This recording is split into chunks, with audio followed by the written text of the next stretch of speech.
it's time we can start this wonderful collaborative event from ACNS, Peru and Iraq. We are awaiting our honorable speakers from Iraq to join us. So thank you everybody for joining. I would like to hand over this podium to our very honorable President, Prof. 𝒂𝒂𝒂𝒓, to give her opening remarks. Okay, so thank you very much for everyone so joining today. So it's a wonderful webinar, I think. So maybe we can have so many excellent teachers, especially the special guest from Arizona, Professor Michael Walton. Of course, everybody knows him. So sorry.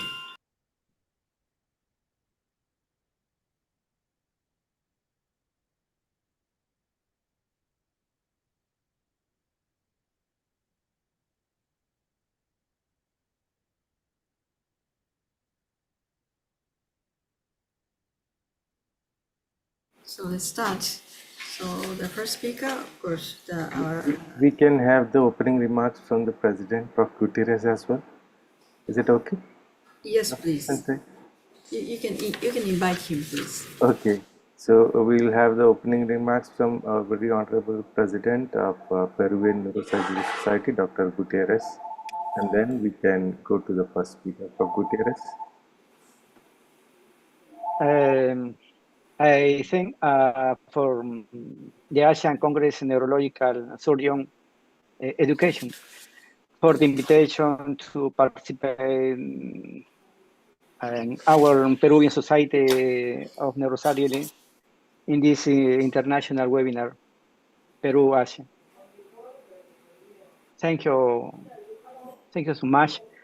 We mind your response line invited to get to know our country. Thank you so much. Okay, so let's start the keynote lecture, Michael Walton. So today he's going to talking about cavernoma, I think. Lawton, please. Okay, well, thank you, Yoko.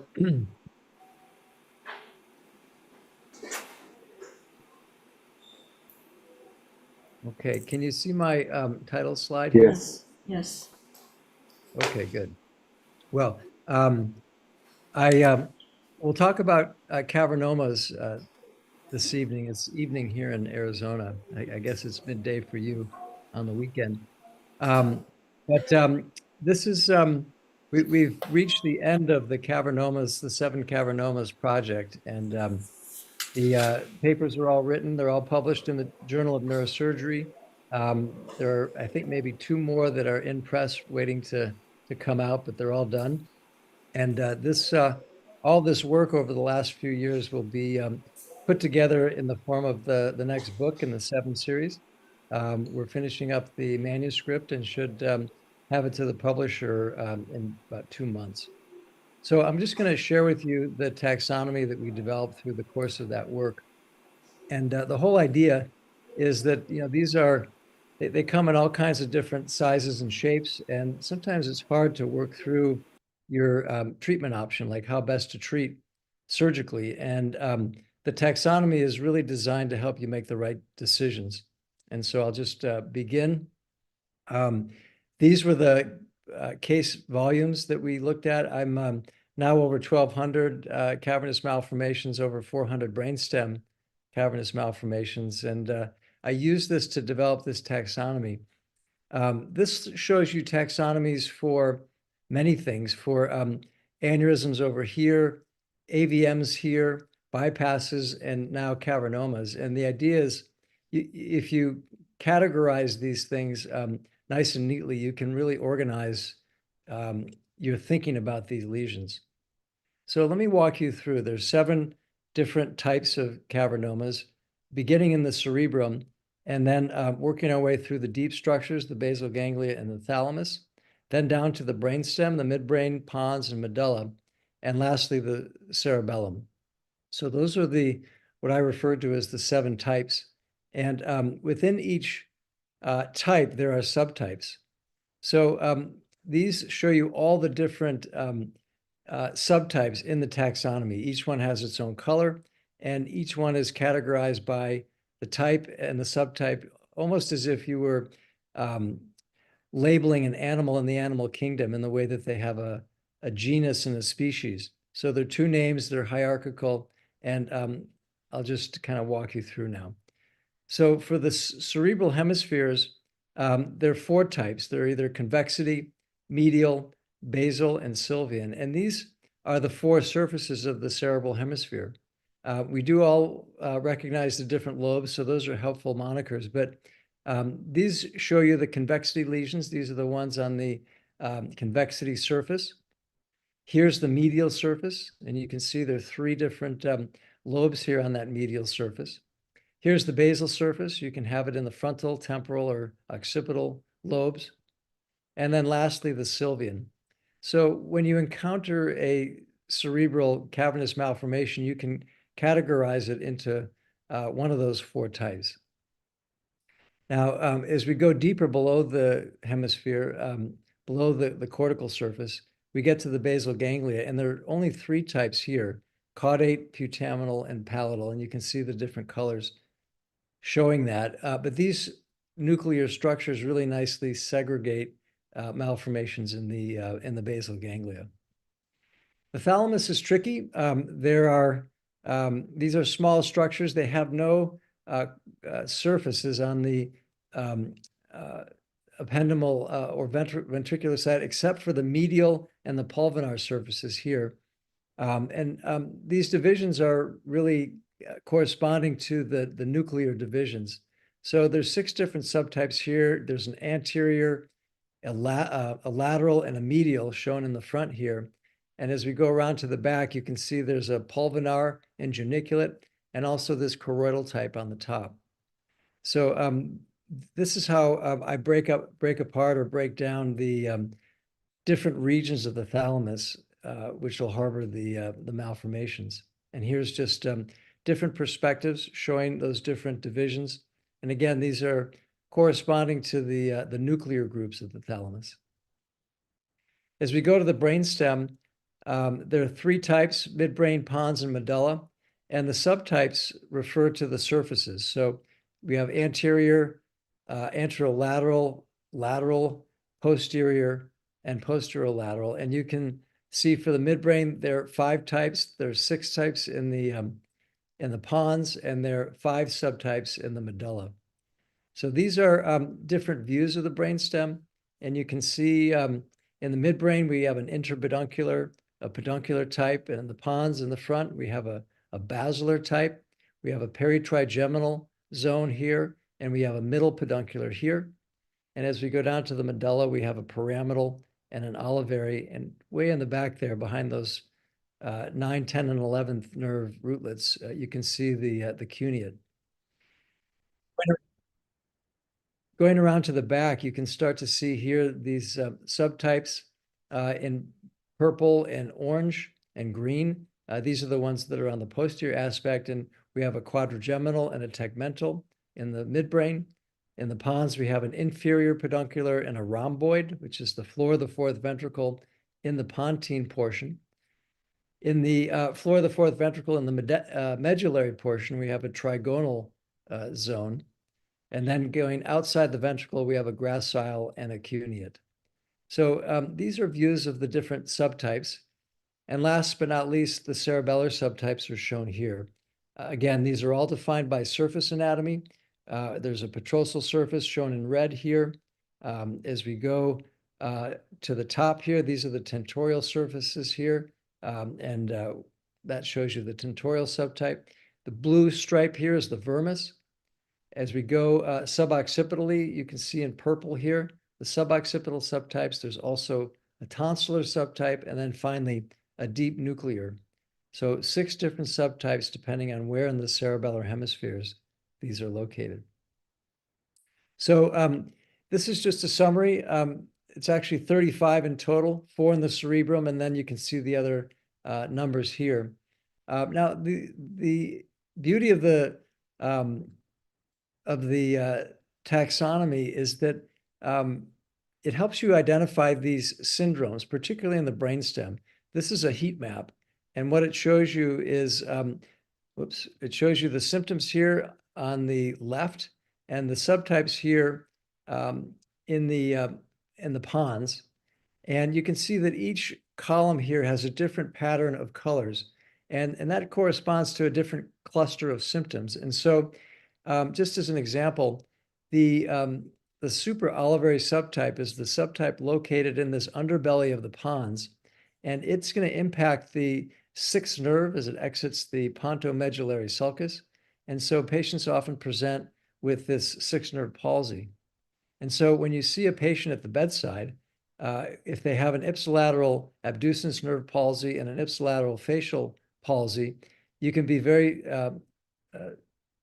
suspicious that they're going to have this super olivary location for the malformation. So you can use the taxonomy to put together your bedside findings together to localize the lesion and define the subtype just based upon your neurologic exam. Now, most of us use MRI pretty religiously, and so the MRI will confirm all that. But once you have confirmed the location with your imaging, then the taxonomy will give you the surgical approach. So in the cerebrum, it's pretty straightforward. These are located like the little dots on these brain models are showing you in various locations throughout the hemisphere. And the approach is really just a craniotomy over the lesion and either a transgyral or a transsulcal approach to the pathology. So for these, it's pretty straightforward. We don't need a lot of debate or a lot of indecision about the approach for these. Now, when we get down to the deeper ones, the basal ganglias are shown here. There are three subtypes, and there are three distinct approaches to get to those. If you've got a lesion in the caudate shown in teal here, you're going to go contralateral transcallosal and through the ventricle to get to the lateral wall of the lateral ventricle. If your lesion is in the putamen here, it's going to be a transinsular approach. And if it's in the globus pallidus down low, you're going to go transsylvian supracarotid. So through the carotid triangle that's between the A1 and the M1, and using that to rise up into the globus pallidus from below. Now for thalamus, there are a lot of different approaches. There's 6 different types, and there's 6 different surgical approaches. You can see that many of these are transcallosal approaches, but they vary whether you go ipsilateral or contralateral, whether you go through the choroidal fissure to get into the third ventricle, as you would here for this yellow arrow here going to the medial thalamic region. For the anterior thalamic region, it's really a transforaminal approach using foramen Monroe.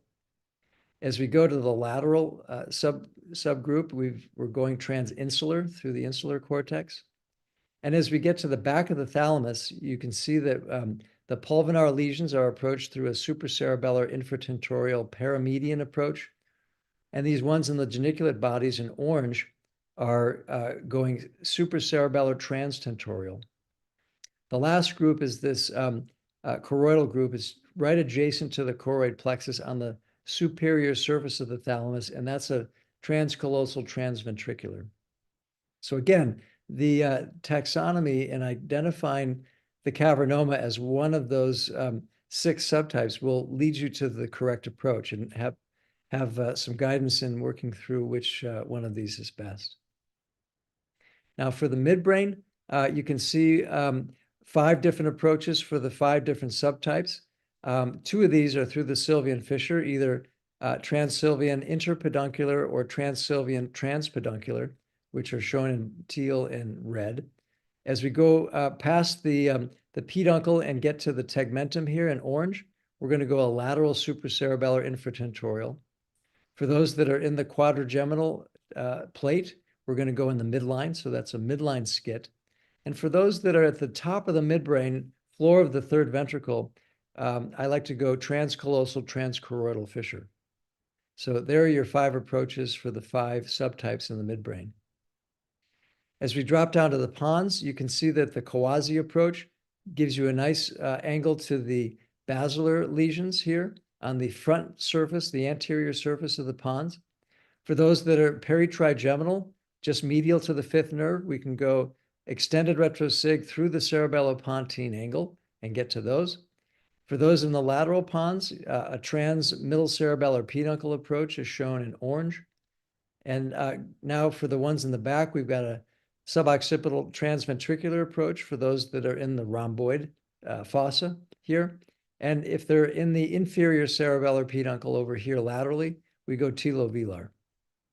Lastly, hard to see, but for the supraolivary ones, that's a far lateral approach. It's this yellow arrow coming from underneath to the underbelly. Now for the medulla, a lot of the same approaches. You can see the different surfaces on the medullary portion of the brainstem. If we're going to the pyramids or the olive, we're going to go far lateral. If we're going to the ventricle, or if we're going to the nuclei, the dorsal column nuclei here, we're going to go suboccipital. Here are a couple of illustrations just showing how this works. So your patient comes in, they've got a lesion in the putamen. And so here it is mapped out in the basal ganglia. And the approach is going to be a pterional craniotomy, a transsylvian anterior transinsular approach, working through the M2 stem arteries. And that's going to take you to the insula, and down through the insula, going through a short segment there will take you to the putamen. So this is how identifying a lesion as a putaminal basal ganglial lesion will help you identify the right approach. Now here's another example. This one is a medial thalamic cavernoma. You can see how it's on that medial surface of the thalamus. So for this one, the medial thalamic subtype is associated with a contralateral transcallosal, contralateral transchoroidal fissure approach. So for this one, we do a horizontal orientation of the head. We do a bifrontal craniotomy. We go through the interhemispheric fissure. We go through the corpus callosum. And then we open up the choroidal fissure following the venous angle through the foramen of Monroe and along the medial border of internal cerebral vein. And that'll take us right into the third ventricle and to this lesion here. And typically I like to cross to get that cross-quart angle that widens the exposure. Here's another example. This is the peduncular midbrain. So for this, it's very much like a basilar apex aneurysm approach, but we're going to go transsylvian. We're going to follow our vascular anatomy down to the P1-2 junction. And typically, these are going to lie right between the P2 segment and the S2 segment of the PCA and the SCA, just lateral to the third nerve. So this is the anatomy for the peduncular approach.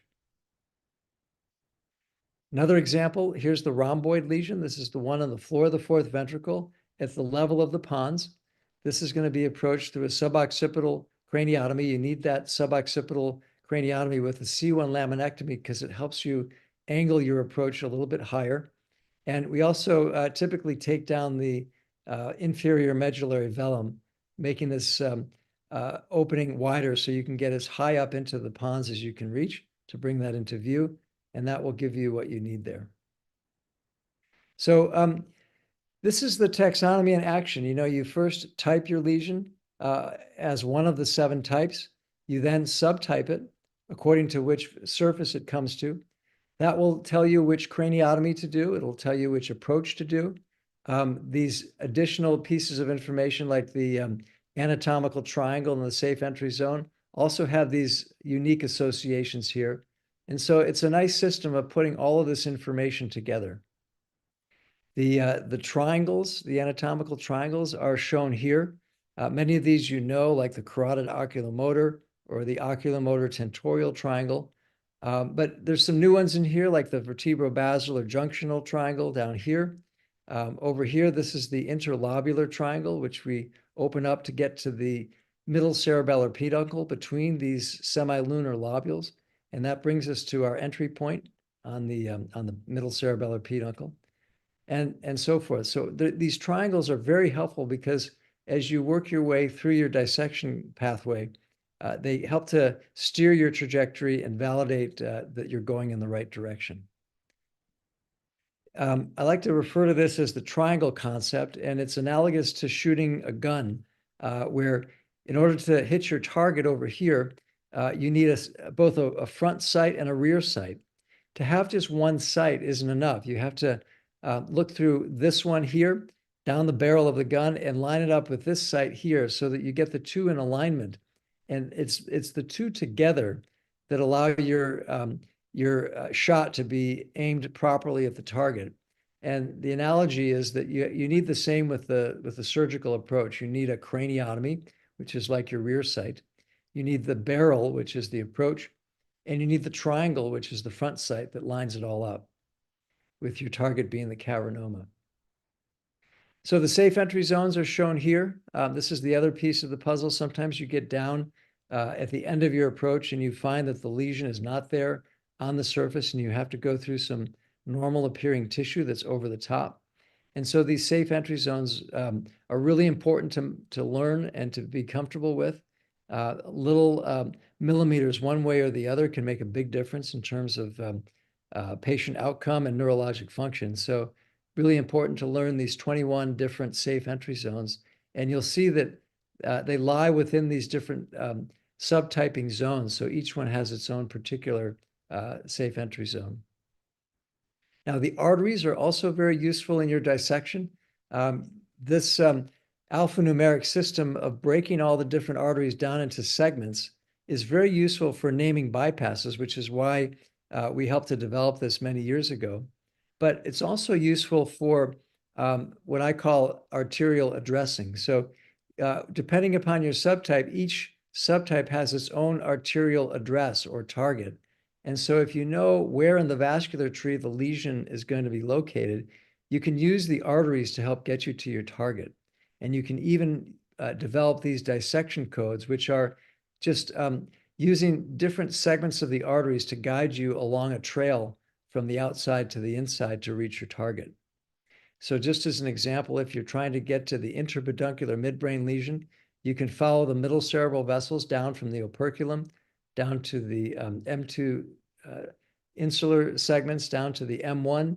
You can then get to the C6 segment of the carotid. You find your carotid artery, you find your PCOM, you work your way back to the P1, and then you work your way from the P1 to junction medially along the P1 to get to the interpeduncular fossa. So the arteries become your guides. Another example here. And again, for brainstem lesions, you can put all this together in these dissection codes, or these this use of the arterial segments to guide your way along your path. So lastly, just a quick comment about patient selection. Finding your way to your target is one thing, but sometimes it's just as hard to select the right patient for surgery.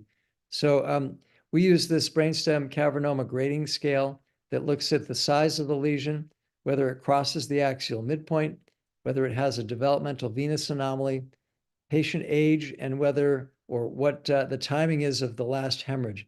If you put these different variables together, you get your lesion stratified into one of eight different types, from 0 to 7. And what this graph is telling us is that as the grade goes up, the risk of the surgery goes up. So these are patient outcomes in terms of absolute outcome, good or poor. And this is outcome in terms of worsening or improved.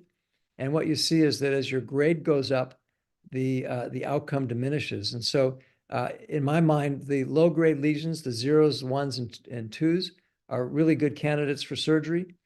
The 3s, 4s, and 5s are also pretty good candidates. They're intermediate grade, but a little bit more risk.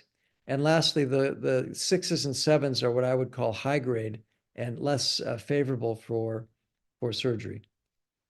So to wrap this up, I think what we tried to do in developing a taxonomy is to develop a system for guiding your surgical decision-making. It's useful for putting together the signs and the symptoms because they form these unique syndromes. They're almost a reinvention of the stroke syndromes that we all learned in medical school. You can use those to uniquely identify and localize your cavernous malformation. I think it's nice to have that because you can almost make your diagnosis at the bedside based on your clinical exam. Now, the taxonomy, more importantly, specifies the optimal craniotomy, the approach, the triangle, and the safe entry zone. So when you put all this to memory, it will help make you make these decisions for you. And ultimately, the right decision translates to the best patient outcome. At the very least, like other grading scales, it gives us a way to communicate and standardize our discourse about these lesions. And so I think it's useful for that reason too. So with that, I will stop and thank you for your attention. Thank you very much, Michael. It's very, very beautiful, the lectures. Excellent one. So you make a summary in the conclusion. You think your concept is taxonomy is very, very useful for the guidance to the lesion. I don't know everybody can do or not, I think. But anyway, it's very, very nice classification. Thank you so much. So maybe I think anyone ask Michael? Noda Sensei? Yeah, thank you for the lecture. It's very beautiful and I learned a lot. But actually, I have very few cases of the brainstem cavernoma, actually. So I will use this taxonomy in usual clinical case. Thank you very much. Just a comment. Okay, thanks. You? Yeah, well, I think it's a good point.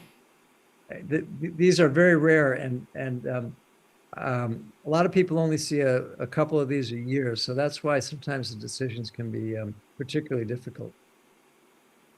Thanks. So Dr. Liu? Yeah, thanks, Professor Lawton, for a very nice lecture. I have two questions, Professor. In your classification, do we need to have hemorrhage before we plan for surgery? That's first. My second question, Professor, in low grade, the zero score, there are cases also suitable for radiosurgery. What is your take for radiosurgery in a deep-seated cavernoma? And also, sorry, I add one more question. We also have patients with familial that grow over years. So sometimes we follow up, there will be more and more cavernoma. So what is the treatment strategy for those patients? Thank you. Yeah, so your first question was, does the patient need to have a hemorrhage to operate? Well, in the classification system, if the patient has not had a hemorrhage or they're more than 8 weeks beyond their hemorrhage, they get 3 points. They get 2 points for their score. So it kicks them up into a higher grade. And what that's telling us is that the patients who haven't bled and they don't have symptoms are oftentimes not as likely to be interested in having brainstem surgery. So I think the score is kind of consistent with how we manage these patients. But the ones who have had fresh hemorrhage, they have a 0 assigned for their hemorrhage score, so it lowers their grade. And these are the lesions that are actually a bit more favorable because the fresh blood helps to loosen the malformation and separate it from the brainstem tissue. So it's all consistent. Your second question is about radiosurgery.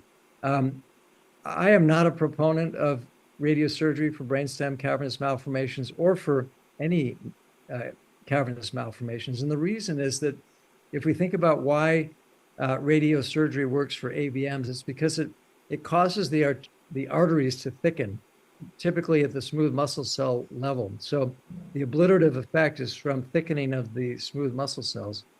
You just don't get the same effect when you radiate capillaries and veins. And so that's the simple biologic reason why the success rates and the protection has not been the same when you look at results for radiating cavernoma. Some will claim that it drops the hemorrhage rate, but it's not curative like it can be for AVMs. And I think in the brainstem in particular, it can be risky. Let's see, the last question was about the familial form. The familial form is tough because, when you've got the sporadic form and a patient with a single lesion, your surgery is going to cure them of the disease. And it's sometimes a rewarding thing to do, to pursue that because it's curative. for the familial type, they can have multiple lesions. And so what we typically do with those patients is simply treat the one lesion that's symptomatic. So they may have a dozen lesions. If one is bled and one is symptomatic, then we treat that one and leave the others alone until they become symptomatic. Otherwise, you keep chasing more and more, and the patients undergo a lot of surgeries. So I try and minimize the surgery. It can be challenging if the patient has a seizure disorder, because then in the face of multiple cavernous malformations, you may not know exactly which one's the culprit. So, but if they have neurologic symptoms that go with it, then you can localize based on that. Thank you, Professor. Okay, thank you very much. So maybe Pablo, hi, how are you? Thanks for your time. Hello, Professor Kato. Hello, Professor Laughton. It's a big pleasure to listening to one of my mentors again. I was with him. He probably will not remember that, but I was there in San Francisco in 2009, and it was fantastic. Okay. I just want to comment that this taxonomy is something that makes you standing at the tip of the pyramid, because if you are able to classify these cavernomas, as the professor showed us the way to do so, it means that you have studied properly the MRI, your angio, everything, and you know perfectly the location of this cavernoma. You know the tracts which are surrounding them. You know the avenues to approach them in a perfect way. So I do believe that doing this exercise of classifying them and naming them in this way, it's what I would define as the tip of the understanding of this cavernoma. So I think it's the end of the surgical planning for each of them. So I just can thank you again for your all your teachings and strength you are putting into this taxonomy stuff. Thank you so much. Thanks so much. So maybe Michael, when is the best timing to treat? Just let us know, please. Well, I think the best time to treat, in my opinion, is within the first 3 weeks after a hemorrhage. So you don't want to operate immediately, because the lesion it might have caused some brain edema and some softening of the tissues. But if you let the hemorrhage liquefy and go from that thick clot to a liquefied clot, and you let the swelling die down, that puts you in a 1 to 3 week window after the hemorrhage. So that's probably the best time. But I think you have additional time up to about 8 weeks where the liquefied hematoma has not reabsorbed fully, and you can use that liquid around the malformation to help facilitate the resection. So that's the ideal time. Now, if a lesion's right there on the surface and you can get to it through the subarachnoid spaces, then it doesn't matter as much. You know, you can use your subarachnoid pathways to get there. But you know, sometimes with these lesions that are in deep places where you have limited views, operating when you've got fresh hematoma can help you a lot. Okay, thanks so much. So anyone else? Okay, I think no more question. So thank you very much, Michael. Even your hectic time, I think we are looking forward to another chance to listen to your lecture. We really appreciate your participants. Thanks so much. We learned a lot. Well, thank you for having me. Appreciate that. Thanks so much. So we move to the next one is Noda Cosmo Sensei. So please start your lecture, please.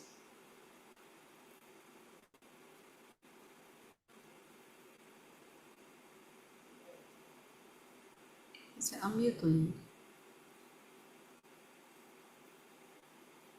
Can you see Yeah. my presentation? Yes. Okay. So thank you for this opportunity, Professor Kato. Today I'm talking about the techniques of vascular reconstruction in posterior circulation. So in bypass surgery, I categorized the 3 categories: the standard size, small size, and large size. So fortunately, we have 3 articles from our institution. Thanks for Dr. Bennett from the Barrow. he wrote the two of the arteries, the articles, and one from the Muhammad from the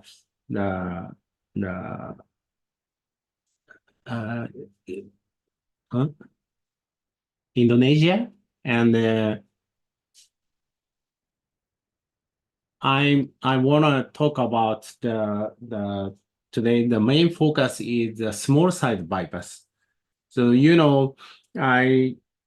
we always doing the layer by layer muscular dissection. I mentioned a lot of time about this. So we make the L-shaped skin incision.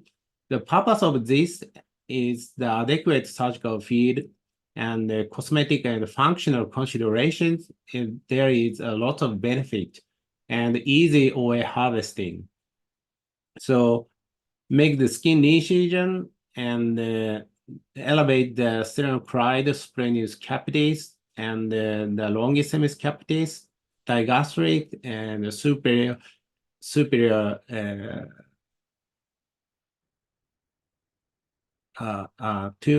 the muscles, and it's easy to access to the lateral of the condyle.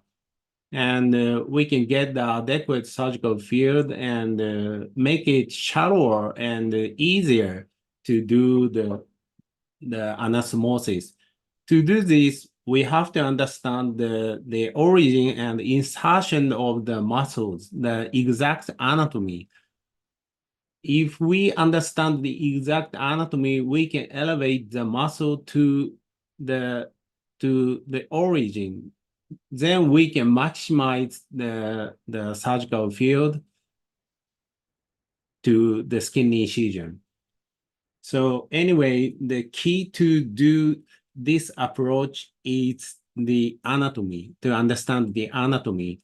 So this is the example. The 59-year-old male left via dissection subarachnoid hemorrhage, had the cosmic grade 5, but he had the brainstem reflux. We do the surgery. So via trapping and the 𝑦𝒓𝒂𝒒 bypass, then we did the 𝑦𝒓𝒂𝒂𝒓 bypass for the brainstem. So this is a preoperative CT, the subarachnoid hemorrhage, severe one, and the long segments via dissection here. So as usual, we do the OA harvesting with layer by layer dissection, but this time I did not only the OA harvesting, and I did the branch harvesting to perform the mulch bypasses. Maybe it may cause the mulch bypasses to the perforated. So I harvest the 2-3 branches from the occipital artery, ready for the several bypasses. This is a vertebral artery, V3 segment here, and condylar emissary, foramen magnum here, and drill out the condyle. So you can see the hypoglossal canal here, foramen magnum, sigmoid sinus. Here is the condylar fossa. After drilling of the condylar fossa, we can go inside the dura and irrigating the subarachnoid clot. This is a contralateral vertebral artery, and return to the left side. Here you can see the dissection starting point here, start from here, vertebral artery, and pica is here, and lower cranial nerves here, and you can see the 12th nerve just on the lower cranial, the 9th nerve. Now I'm doing the 𝑦𝒓𝒂𝒂𝒓 bypass. In this surgical field, it is not so deep, relatively easy to do this bypass because the adequate widen the surgical field, it's a little bit shallower. So I can use only the straight instrument and put the temporary clip in the proximal side and the origin of the pica. The bypass is working, good working. Then go to the distal side. And now I'm putting the distal clip. And now finding the medullary branch, including in the dissection segment, dissected segment. Here is the medullary branch. So this time I try to do the vascular reconstruction for this. So you can see this is this square is 1 millimeter. So the artery is 0.45 millimeter. And it is very deep. But as usual maneuver, we open the artery in the fish mouth way. We can do the OA perforator bypass. Already we did the several case, around 10 case of the perforating artery bypass. Fortunately, we have no ischemic complication so far.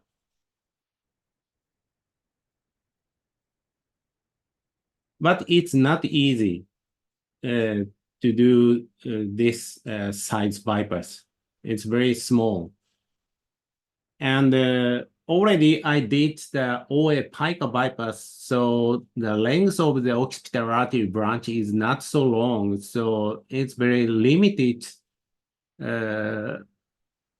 manipulation in the occipital artery. So this time I'm very struggling to find out the inner surface of the perforating artery.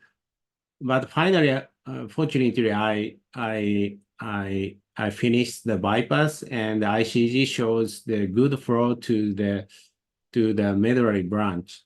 So the point is, this is the first case to perform the OA pica bypass and the OA perforator bypass in one time. And after surgery, we have no infarction. And you can see this is the occipital artery to the pica and one branch to the perforator. So as you know, the internal trapping is very risky for the vertebral artery dissection. So medullary in literature, medullary infarction happen in ruptured case in 32% and unruptured case in 13%. Because the risk factor is the occlusion or blind alley of the terminal type perforators. So terminal type is the risk. So we think direct surgery can be considered an aggressive indication in vertebral artery dissections, as it allows direct visualization of the lesion and revascularization. So the large size bypass, I always show this video, 48 years old male, the bilateral vertebral artery dissection progressing case. So at first we did the harvesting the STA and then the occipital artery, and again find the V3 here, and mastoidectomy was performed. And the point is drill out the edge of the mastoid. And at first, we did the OA pica bypass. I skip here, OA pica bypass and the middle force drilling. This is the point, the edge of the mastoid. Petrous apex. So this is the SCA. I performed the STA-SGA bypass to secure the large size bypass. This is insurance, and this is a PCA. Using the radial artery graft, we can make the V3 PCA bypass, and this is a V3 segment.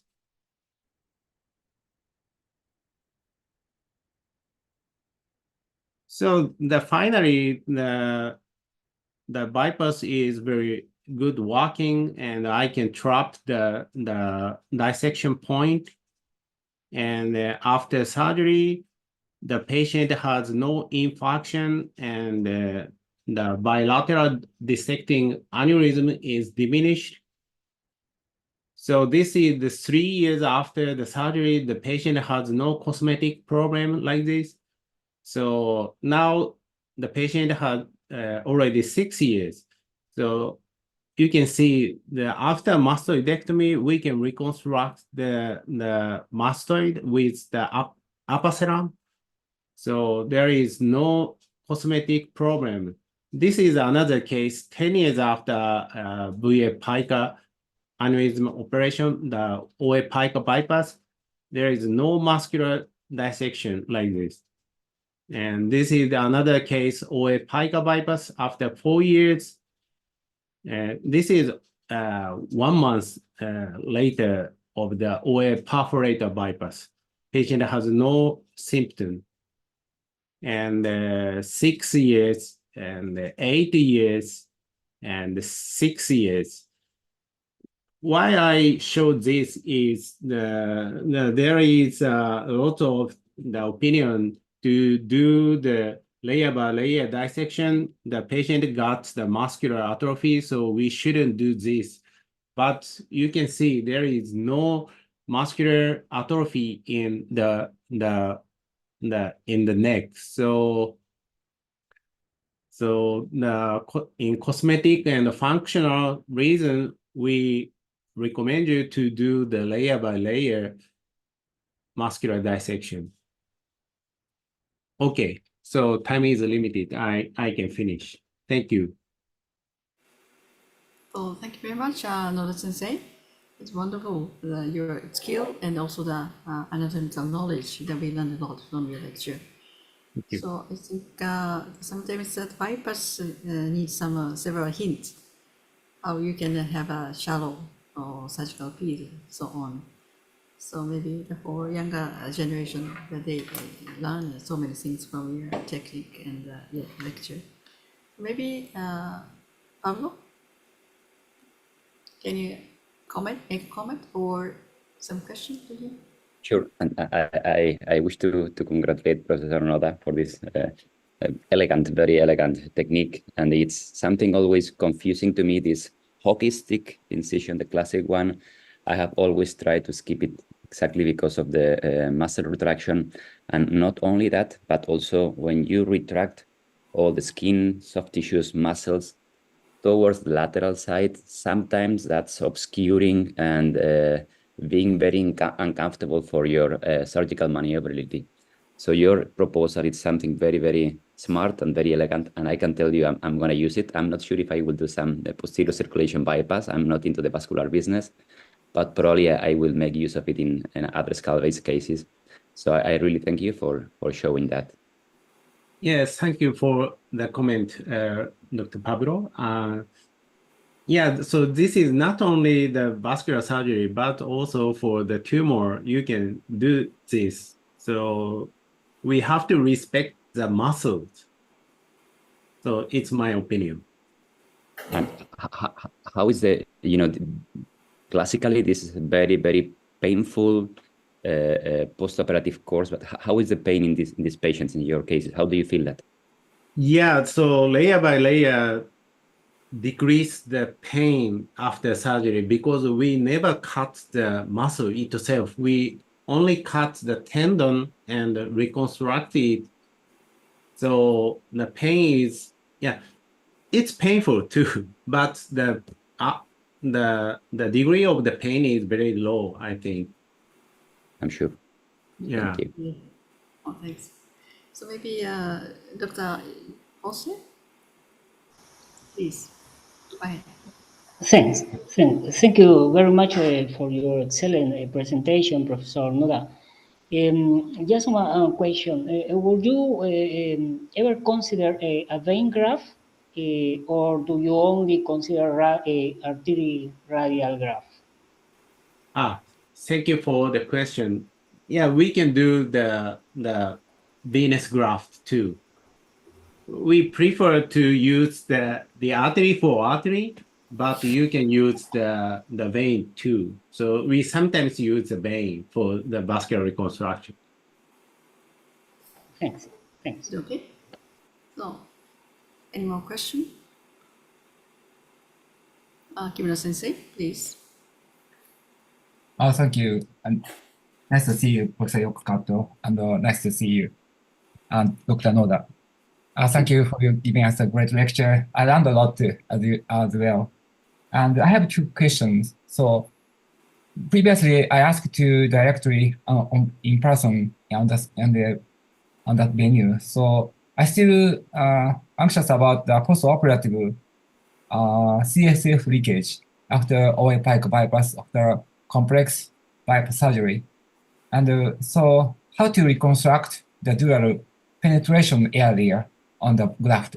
So sometimes OA graft penetrate the dural artery, dura, and around there maybe post-operative CSF leakage occur. So how to avoid such kind of complication? This is one question. So and the second question is, I can totally agree with the concept to layer by dissection. I of course do the same procedure for the patients, for the kind of same patient for the same patient. So how do you reconstruct closure? Do you use a fat tissue of the abdomen, or sometimes a defect may occur? So how to close the wound? Thank you. Thank you for the question, always, Dr. Kimura. The first question, how to avoid the CSF leakage, is always big problem in the posterior fossa surgery. So we usually use the superior oblique muscle for the patch graft, because as you know, the third layer is not the muscle of the strong power, strong motor. It's not only the motor, but it's kind of the sensory of the tension. So we can remove it, because already if we do the surgery, the third layer is already denervated. So we can take it, it makes no difference. So we can take the superior obliques to use the patch graft. So it is very useful to do that. And we did that surgery this 10 years, and the patient has no problem of the movement after surgery.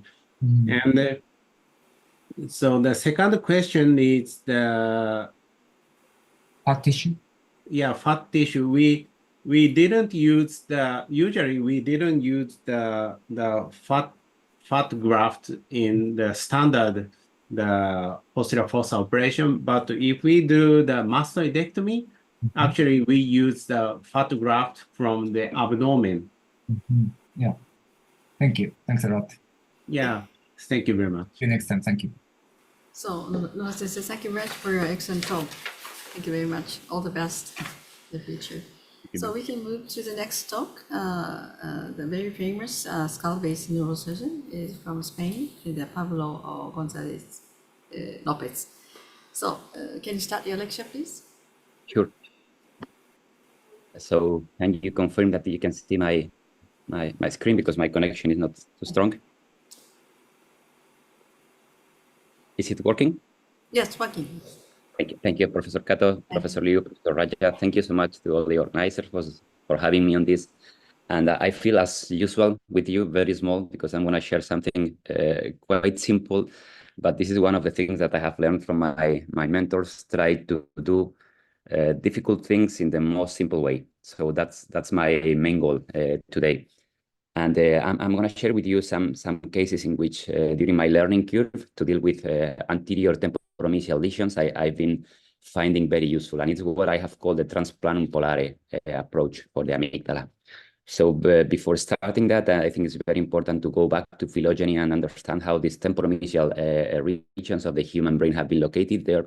So if we go back 500 years, million years back, we will see that these temporomesial structures were initially located in the external surface of the brain of the fishes, but with the progressive development of the more complex central nervous system, especially in paleomammals and neomammals, we can see how the neopallium has been pushing these areas to the limbic region, which means the limbus, the medial edge of the hemisphere. So this temporomesial aspect was initially located very, very external in the surface of the central nervous system. But if we translate this phylogenetic evolution to our brain, we can see how the amygdala and parahippocampal gyrus structures, which are the ones I'm going to deal with in these next slides, are located in the medial aspect of the temporal lobe, which are hidden in a specific area. Why? Because of the pushment of the tremendous development of this neocortex, these temporomesial structures have been hidden here in the medial aspect of the temporal lobe. So we can have this mark, this signature of the phylogenetic evolution there.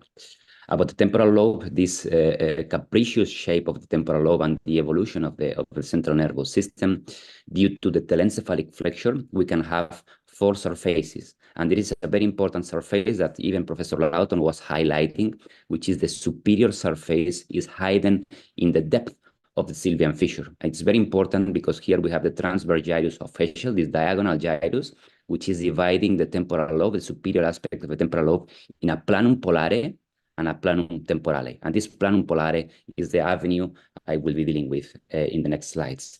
Another important concept about temporal lobe surgery is to understand the concept of the temporal stem. And the temporal stem is all those white matter fiber tracts which are holding, literally holding the temporal lobe. So this is the only way to completely disconnect the temporal lobe, cutting this temporal stem, which is a very bad idea because here we have very important long association fiber tracts.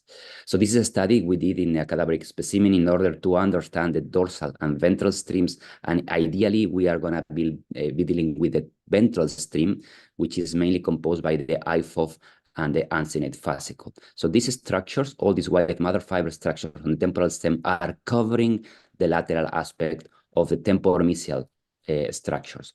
So if we want to safely remove a lesion to deal with epilepsy or to remove a tumor in this area, we must perfectly understand this ventral stream. So this is the temporal stem in a coronal cut of the MRI, and here we can see in these white matter dissections how the temporal stem, which I have removed here already, is covering this structure here, which is the amygdala and also the head of the hippocampus. Here we have a nice view of the basal ganglia with the anterior commissure in the ventral pallidum and also the optic radiations. So these are all the structures we want to skip damaging during our approach to the amygdala, which should be quite anteriorly oblique. So summarizing, we have hard surfaces, we have epileptogenic lesions, especially in the medial surface of the temporal lobe. We have the temporal stem, which is covering this temporomesial aspect, and high functional neocortical surface completely hiding through our surgical craniotomy, hiding this temporomesial structure. So we need to specifically design surgical routes trying to avoid the damage of this neocortex and temporal stem. If we go to the classic divisions of the temporomesial structures, we can have an anterior, central or middle, and a posterior aspect. And this transplanum polare I'm going to show you is mainly designed to deal with anterior and maybe anteromedial structures of the temporal lobe. So the classic and the gold standard, let's say, approach for this area is what Professor 𝑦𝒓𝒂𝒒 described as the selective amygdala hypocampectomy. And this is the gold standard, the technique we have to try to reach during our learning curve. And about disclosure, I must disclose that I'm quite biased about this approach because I was able to spend almost 1.5 years in Turkey, in Istanbul, with Professor Ture and Professor Yazargil, and they really influenced this idea in my mind about the choice of the approach for the white matter, which means following anatomical corridor, respecting as much as we can the healthy tissue, trying to stay within the tumor, and always perform atraumatic manipulations. And these 4 important rules, I'm trying to follow them even in very simple cases. So this is the classic learning curve for any task. And when we start doing something complex, we must start from the beginning, and then we realize that we can move forward and do more complex things or deal with more complex tumors, let's say, in a simple way. That's the full message I want to send today. So this is a summary of my learning curve dealing with temporomesal structures. So I started doing, let's say, transtemporal lobectomies. Then you can reduce the amount of tissue you are removing, doing transtemporal pole, so removing the pole of the temporal lobe, and then getting into the temporomesal structures. You can do transgyral, transulcar, less invasive structures, less invasive approaches with which you try to respect as much as you can your temporal stem. Then I came into the transplanum polare, I will describe properly.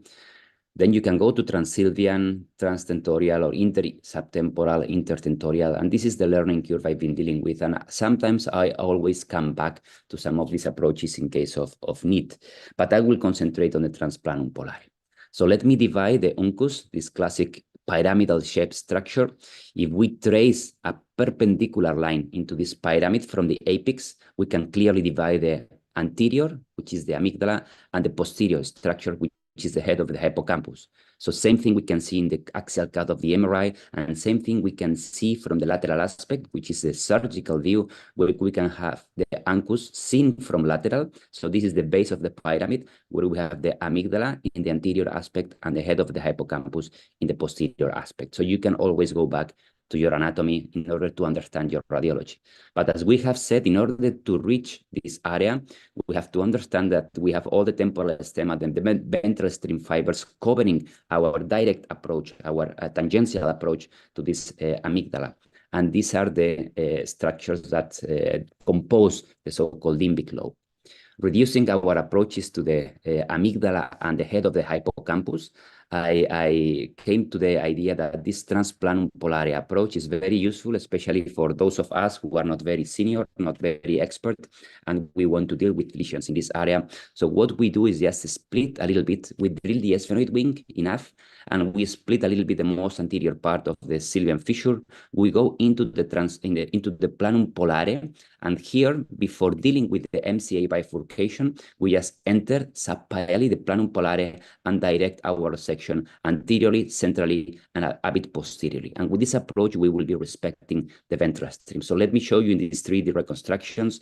Here we have the left hemisphere where we have the insula. So we can see all the MCA branches. And after removing the cortex, we can ideally understand where is the ventral stream located. This is the uncinate fascicle. This is the MCA, which I cut right there for anatomical purposes. And this is the superior surface of the amygdala.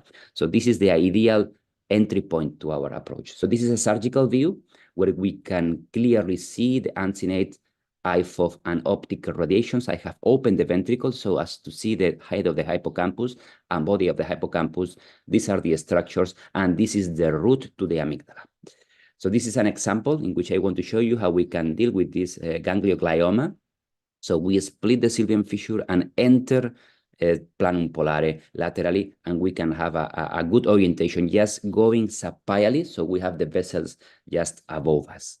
This is another case in which I want to show you how we can split only the anterior part of the sylvian fissure, and then we go into the planum polare in order to reach the amygdala and do our subpilar section. And here you can see even how we can reach the anterior part of the body of the hippocampus, and here we have the ventral stream completely protected through this oblique direction. This is the direction we have done in order to reach that area.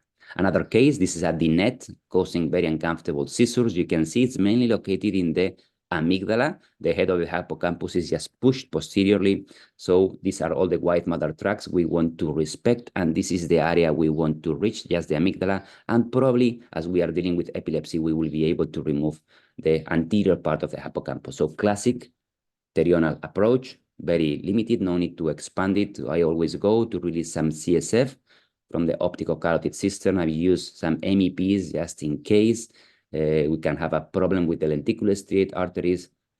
As this is an epilepsy case, I use intraoperative electrocorticography. So I try to cover as much as I can the temporal lobe, and I can see some spikes on the fusiform gyrus, and these are the ones I want to stop. So opening a little bit the sylvian fissure, and then we can see that the vascular anatomy is not the best one to manipulate to match the MCA. So that's why I go a bit posteriorly, and I just enter the planum polare, do a cut here on the cortex, and subpially, I just slide out into the amygdala. So we are reaching the amygdala. You can see the tissue is a bit different, it's grayish. And then subpially, we will start removing the ancus. So this is the tentorial incisura. This is the tip of the ancus, which means that we are reaching the posterior part, which means the head of the hippocampus. We can see the PCOM and the carotid artery. We want to see the third cranial nerve through the arachnoid, which means that we will be going quite posteriorly. And also in this case, we want to see the optic tract and the basal vein of Rosenthal through the arachnoid, which means that we are high enough. And then we had to remove in this case, so this is the optic tract right here. So we had to remove in this case the head of the hippocampus in order to stop the spikes. And after doing that, we were able to check with the electrocorticography that the spikes completely disappeared. Another case, and the last one I want to show you, this is a bit more posterior, let's say, but again, the ankle recess right here is separating the tumor from the head of the hippocampus. But again, in this case, I did the right pterional, opening the dura, and same thing, trying to see the MCA bifurcation. In this case, I can even see the anterior part of the amygdala there with a temporal branch I want to respect. So I decided to check if that cortex in the planum polare was good enough to start our approach. So with the ultrasound, you can see the cotonoid, and you can see the tumor with the ankle recess, which means that we have space enough to go into the amygdala without dealing with the vessels. So I just opened here, and then the technique is exactly the same. Going into the amygdala from lateral to medial, trying to understand where the uncus is located, see the PCOM and P1 and P2 also in this case, because we went a bit posteriorly in order to stop the seizures. And with the CUSA, even you can do your resection. This is the hippocampal formation, and this is the choroid plexus, which means that we have reached the inferior choroidal point, and this is the lateral aspect of the midbrain and the P2 branches. So this is the post-op in which with tractography, I just want to reinforce the point, which means going quite anteriorly oblique in order to respect this ventral stream with this white matter fiber task. So just to conclude, and this is something I just want to show you, remember to look up your mentors, as I try to do every day, and not down at your feet. Try to make sense of what you see and learn as much as you can from that. Be curious. However difficult surgery may seem, there is always something you can do and succeed at, and it just matters that you don't just give up. These are not my conclusions. This is modified from Stephen Hawking, and these are one of my mentors that really influenced me in this way. Thank you so much for the opportunity again, and it's always a pleasure to be here with you. Thank you. Thank you so much, Pablo. That was an excellent talk. Thanks so much. So I think maybe he emphasized about how important of the anatomy and especially the fiber dissection to reach the lesion. I think he's a great the skull-based neurosurgeon, but also the anatomist, I think. So, Dr. Liu, question to him. Thanks, Professor, for a very nice lecture. Probably my question is to approach to the mesial temporal region. Any additional tips on the bony removal, the sphenoid wing? Do you have any additional compared to the classical pterional approach? Thank you, Professor. Thank you. That's indeed a very good point, especially for us who are not very senior and young, still learning a lot, neurosurgeons. So we need space enough. So especially for this approach in which we want to reach the amygdala and the head of the hippocampus, and we need a very oblique trajectory. That's a very important point to remove, to drill the lateral aspect of the lesser sphenoid wing. With that, we will be able to open only the anterior aspect of the sylvian fissure, and then to have a very comfortable maneuverability. Also, the light is going to enter much better, so we will have better illumination. And also, it's very important to rotate and extend a little bit the head, so we can indeed look at our feet, which was something I was not pointing at that, but that's a very important point. Thank you so much, Professor Lee. Thank you, Professor. Okay, thank you. Anyone else? Ben? Yes, hello, Professor Pavel. Nice to hear about your lecture. And yes, and I think that your approach is very excellent. And I would like to ask about the exposure of the third nerve. So any problem with the third nerve palsy, either transient or permanent after manipulation, or in your dissection, so you would preserve the alveoli overlying the third nerve to avoid the third nerve palsy? That's always an important point. Well, in this resection, we are subpial, which means that we are one layer behind. My point is try to preserve that pia, which is covering the medial aspect of the uncus. So you see the third nerve through this pia because you are external to it. So in my series, fortunately, I don't have third cranial nerve pulses, but if you open that arachnoid to deal with the vessels or with a skull-based tumor, always manipulating the third nerve, even just the light of the microscope sometimes is causing a, let's say, temporary palsy. But with this approach, if you keep this arachnoid there and the pia, the chances of having a palsy, at least in my short experience, are very, very low. So always stay behind the pia. Try to do subpial resection. For that, I use the suction device or even the ultrasonic aspirator with very low intensity. Whenever I see the pia, I diminish the intensity of the ultrasonic aspirator to the minimum, 20, 25, something like that. Yes, and I also want to ask about would you open the temple horn and use it as a landmark to guide your surgery during your remove of tumor? Yes, that's probably indeed one of the only landmarks we have there. Once we enter the white matter, we need some landmarks, yes. And this is a very good one, very good one. So I start in the most anterior part. So the first thing I see is, let's say, the lateral wall of the cavernous sinus through the pia. Then I move posteriorly to the amygdala, and I see the carotid become third nerve in the upper position, the optic tract, and then we move ventrally, and you open the temporal horn at that point. Once you open the temporal horn, you know that you have in front of you the head of the hippocampus, and just above, you have the optic radiations, the Meyer's loop. So that's your perfect corridor to go into the head of the hippocampus. That's a very important point. Thank you. Yes, thank you so much.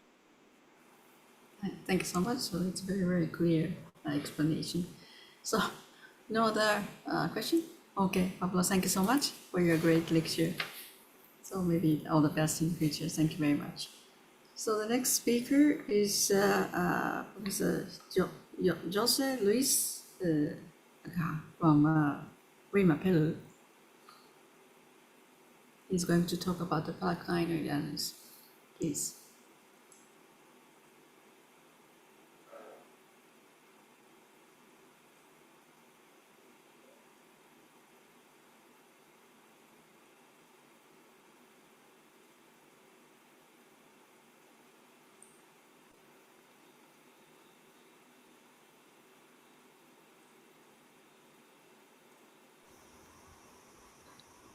It's okay. Yeah, okay. So just a slideshow, please. Okay. It's projected? Yeah, it's perfect. It's okay. It's okay. Thank you very much for allowing us to share our experience in the surgical management of paraclinic aneurysms. We are going to show the different strategies that we apply at the 12 de Mayo National Hospital in Lima, Peru, for the management of these complex aneurysms. This is the 12 de Mayo National Hospital, the oldest in Peru, public hospital of national reference for patients with complex pathology, referring from different parts of our country. The paraclinic aneurysm correspond to between 5 and 10% of intracranial aneurysms. The surgery is technically difficult due to the complex anatomy, location, limited space, and important relationship of the skull base. Advance in minimal invasive skull base techniques allow a decompression of the optic nerve or closure of the aneurysm. The mini-pterional approach, anterior clinidectomy, and mini peeling of the middle fossa allow for a good working space. Cervical carotid control, retrograde suction decompression, bypass revascularization techniques, corroboration of vascular parency with ACE or fluorescein, Doppler, and intraoperative neuromonitoring reduce morbidity. They are the most complicated to treat due to their location, small space, complex adjacent anatomy, difficult proximal control, and reduced visualization. Clinidectomy expand the working space and reduce the vulnerability of structure such as the carotid clinic segment, the oculomotor nerve, and the optic nerve. We present an experience of patient operated in between 2018 and 2023. The objective is to describe the strategies used and demonstrate their validity for the benefit of a neurological functional status. There are 57 patients with paraclinic aneurysm, 31 ophthalmic, 25 pituitary, and 2 cavum. We observe a predominance of female sex, hypertension, and obesity as major comorbidity, and the main clinical presentation with intense head, altered consciousness, and visual deficit. The prevalence at admission according to the Honeyhead scale 1 and 2, 𝑤𝑓-INS 1 and 2, and high-grade Fisher scale 3 and 4 predominate at admission. 33 rupture, all the saccular type with a predominance of the median side in the more than 60%. We present some representative case of paraclinic aneurysm using different surgical strategies. In the case 1, 51 years old man with a severe headache and visual deficit. CT angiography show a right ophthalmic aneurysm. We perform a mini-pterional approach that allow us to approach the paraclinic region. We proceed with drilling the sphenoid and obtain a large extradural work space. We perform extradural and intradural clinidectomy depending on the case. In this case, we perform an extradural clinidectomy. It expands the work space and the vision of the adjacent anatomy, medial dural opening parallel to sylvian fissure. We dissect the arachnoid from the carotid cistern, located the sac and neck of the aneurysm, proceeded to place a semi-covered clit without complication. Verify the parency and exclusion of the aneurysm with fluorescein angiography. CT angiography show complete exclusion of the aneurysm. In case 2, 63 years old man CT angiography show rupture a right ventral pituitary aneurysm. We observe the 3D reconstruction of the medial ventral aneurysm. The strategy for this case is a mini-terminal interfacial approach, drilling of the sphenoid vein, mini peeling of the middle fossa, and anterior extradural crinoidectomy. The opening of the dural and dissection of the carotid artery identified the ventral aneurysm sac below the optic nerve. With a slight traction of the nerve, we expose the neck of the aneurysm and proceed to clipping with a fenestrated clip. The fluorescein video angiography verified the parency of the carotid artery and the superior pituitary artery.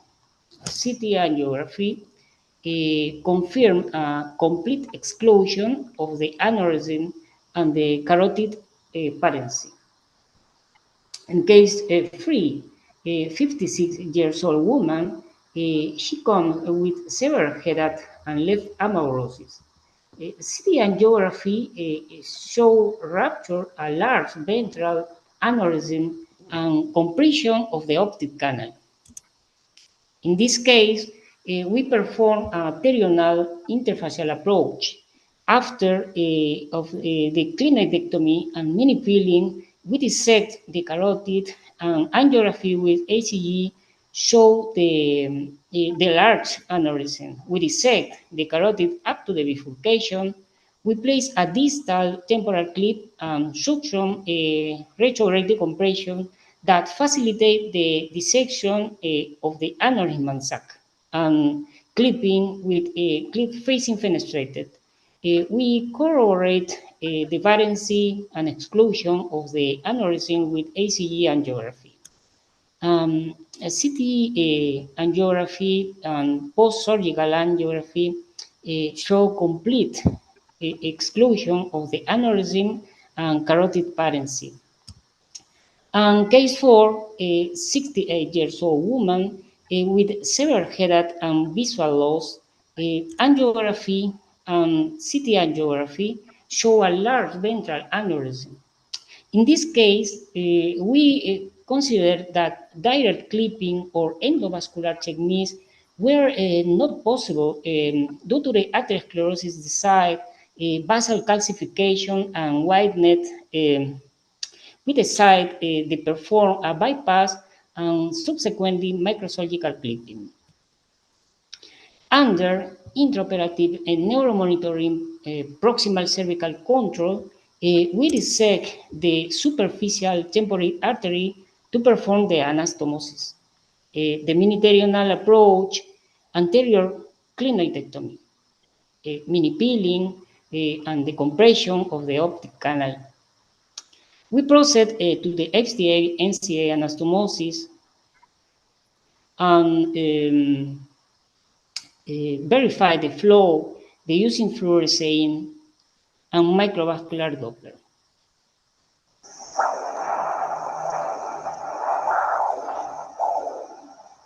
We dissect the carotid up to the bifurcation and place a distal clip to perform a retrograde decompressive suction. The site of the aneurysmal sac decreased at the neck can be dissected for clipping. In this case, tandem clipping was performed with a fenestrated clip. We verified the exclusion of the aneurysm with a fluorescein and angiography and carotid patency with microvascular Doppler. And a postoperative CT angiography show complete closure of the aneurysm and patency of the carotid and bypass. The functional neurological evolution evaluated with a modified ranking scale at discharge 1 month, 3 and 6 months is favorable. We observe a good evolution over time, ranging in ranking scale 0 and 2 of 92.86% after 6 months. In conclusion, the different strategies used allow clipping with a greater safety and less morbidity. And skull-based approach needs create a wide surgical space and reduce the risk of neurovascular injury. The objective is to decompress the optic nerve and close the aneurysm without damaging adjacent structure and reduce the possibility of ischemia and infarct. And constant training the application of microsurgical techniques and technology allow for surgery of excellence. Thank you very much for your attention. So thank you so much, Prophet. A wonderful talk. So it's now is the end of his career, but still, I think you pointed out so many important things when we do the direct surgery. Inoda Sensei, any question or comment? Yes, thank you for your very beautiful operation, and the outcome is quite good. So I have nothing to say, but so one question I have, how do you manage the proximal control? In all cases, you secure the neck or something you use the ATP something to prevent the premature rupture, the control of the pressure aneurysm. How do you think? The control of the cervical control, it's in all patients with use a proximal control through a small incision and control of carotid at the cervical level. We don't know it an endovascular with a balloon or it can be done in other place. It means significant economic expenses with supply and in our hospital. There are some limitations. That's why through a small incision, we dissect the carotid artery and have proximal control. Again, is the possibility of intraperitoneal rupture. Yeah, thank you. We also use the cervical control. We prefer to use the cervical control. So I think almost same. Thank you very much. Dr. Liu? Thank you, Professor, for a very nice lecture. I have two questions, Professor. One in case of ruptured paraclinoid aneurysm, how safe can we, how much can we do extradurally? How much pressure can we apply in your experience, especially when you want to remove the anti-clinoid process? My second question, Professor, probably Professor, also to Professor Noda. Now, many people now doing a proximal control by opening the cavernous sinus segment of the ICA. I don't think it's very good idea, but what's your opinion regarding that? Thank you.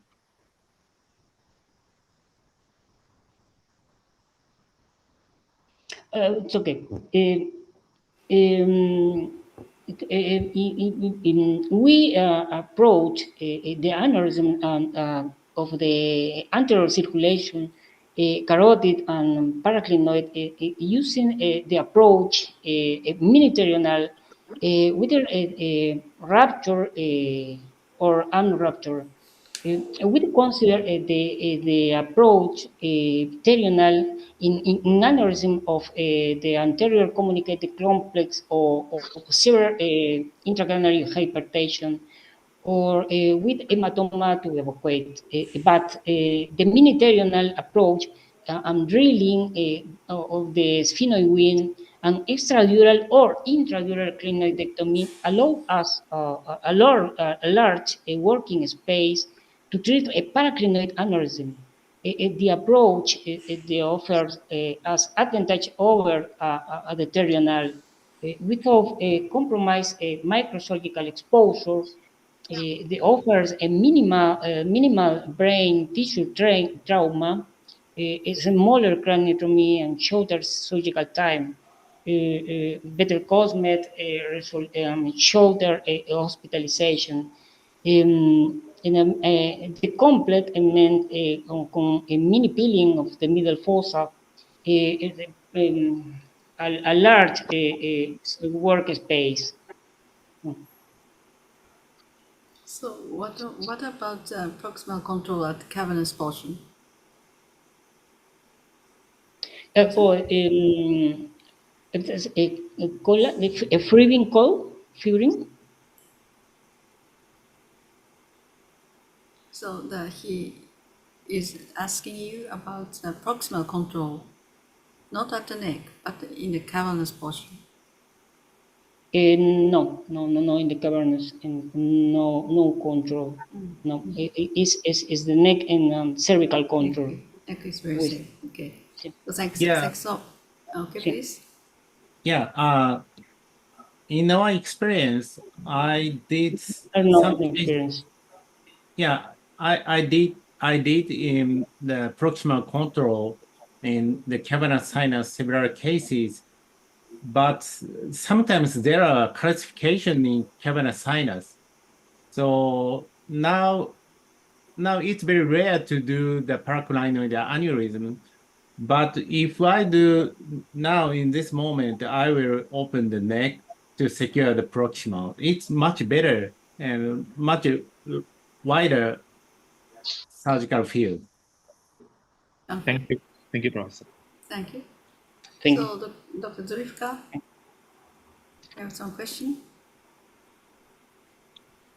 Yes, please. Professor, Please go ahead. hello, can you hear me? Yes.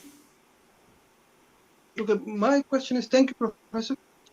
My question is that in one video you showed that you were doing clinorectomy with this micro bone nibbler, and secondly you showed it with this diamond burr. So in literature, at times it is written that with the diamond burr there is chances of blindness to the patient, maybe because of the heat transfer or some injury to the lateral wall of the optic canal, which the optic nerve travels to it. So have you ever experienced something like this with the diamond burr, or and how to protect such complications? Hello? Yes, we can hear. So, Joseph, Okay. please answer.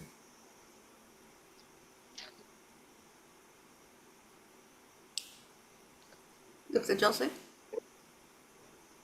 can you answer to his question? Can you hear us? Maybe he can hear. Maybe Noda Sensei, please.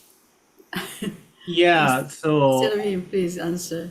yeah. So I cannot understand the until I have the second question is the incidence of the blindness something, I think. So Yes.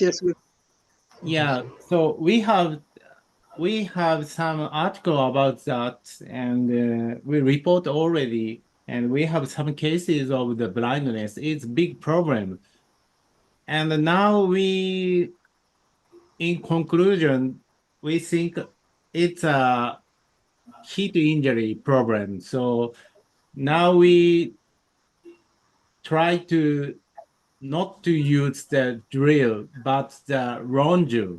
Rongeur is much better to use. And if you use the drill for the anterior cranioidectomy, it is much better to rest and drill and rest, not to drill continuously drilling. Continuously drilling is the cause of the heat injury, I think. So his first question is, do you use what type of the longeau? Such kind of a small type, the longeau, or maybe he asked. Yeah, we use lots of Ronjo, and we made some original Ronjo, and it's not launch, but we try to product the new type of Ronjo. Yeah, we need. Okay, just tell us what type of the launcher you made. We have to use the in the surface, the middle surface, we have to use the big one, but in the final, the tip of the anticlinal, we have to use very small micro Ronjo to Ronjo out. Okay, thanks. 𝒓𝒂𝒏𝒂𝒓 is okay? Thank you, ma'am. Okay, thanks so much. Oh, thank you, Jose. Your wonderful talk. So then we move to the next one, Dr. Calvin from Hong Kong. He's very famous for endoscopic, especially orbital lesion. So, the Calvin, can you start your lecture, please? Yes, hello. Let me share my screen first.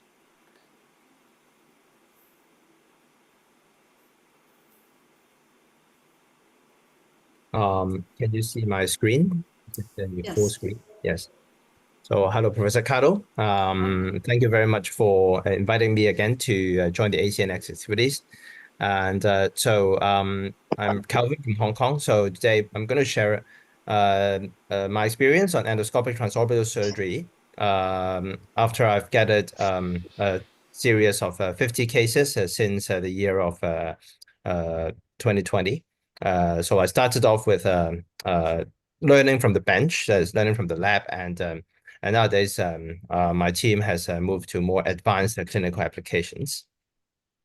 So here's where I'm from Hong Kong and Queen Elizabeth Hospital. It's one of the largest hospital in Hong Kong. And last year, since after COVID, I've been traveling around to talk quite frequently about endoscopic transorbital surgery, which I'm very happy to see the momentum that is being gathered around the world that shows interest to endoscopic transorbital surgery. So just to recap, I think I've talked about this in a lot of occasions, including ACNS platforms quite a few times. So for the orbit, it is act as a window to the skull base. So here is the orbit that is an end-on view. That just behind that, we have a different sort of anatomical structures around the skull base. For example, the anterior cranial fossa, the middle cranial fossa, the infratemporal fossa, and the PPF as well. And medially, those would be the paranasal sinuses, and laterally would be the temporalis temporal fossa, which houses the temporalis muscle. So the yellow arrow here is the approach by the traditional craniotomy, which is essentially a lateral and posterior approach. The advantage is, of course, it's being versatile, and we can also gain access to, for example, the cavernous sinus. Just for example, previously mentioned, even the cavernous ICA can be controlled by the craniotomy approach with anterior clinodectomy. However, of course, the discussion just now has also touched on that there are risks of removing such bony structures. For example, as simple as anterior clinodectomy can cause damage to the carotid and the third nerve as well. So therefore, we're now moving to the era of exploring different options of being less invasive with minimal access possible. So the green arrow, it's the endonasal approach, which is very familiar to a lot of the neurosurgeons nowadays. For those who are more proficient, we would have mastered the extended approach, that is drilling the, for example, transpterygoid approach, or even mobilizing the carotid artery to get to the different areas of the skull base, for example, the pterygopalatine fossa or the infratemporal fossa. However, that poses a limitation because for lesions that are housed lateral to the cavernous sinus or posterior to cavernous sinus, then that would require quite a lot of drilling and even mobilization of the carotid artery, which can be quite risky as well for the endonasal approach. So here comes the, I would say it's a supplementary approach, and it's an exciting approach using an endoscopic transorbital route, which is more direct and anterior, especially when we talk about the lateral aspect of the cavernous sinus. So with the combination of the endoscopic endonasal approach together with the endoscopic transorbital approach, actually if we use the carotid artery and the orbital apex as the center, and we draw a circle here, that can already cover almost 360-degree of the orbital apex and the cavernous sinus. So for some lesions, with the combination of endoscopic endonasal approach together with a transorbital approach, transcranial surgery may be replaced by these two approaches when we do it together. So when we look up the literature, which there is a booming of a lot of literature on the transorbital approach since this year, you can notice that there are two different names, so 𝑬𝒓𝒂𝒒 and tones. So for neurosurgeons, we prefer using 𝑬𝒓𝒂𝒒. I've been talking with different surgeons around, like from Korea, Italy, Spain. Our group usually prefer using the term approach just for like neurosurgeons. For tones, it's more for the ENT surgeons.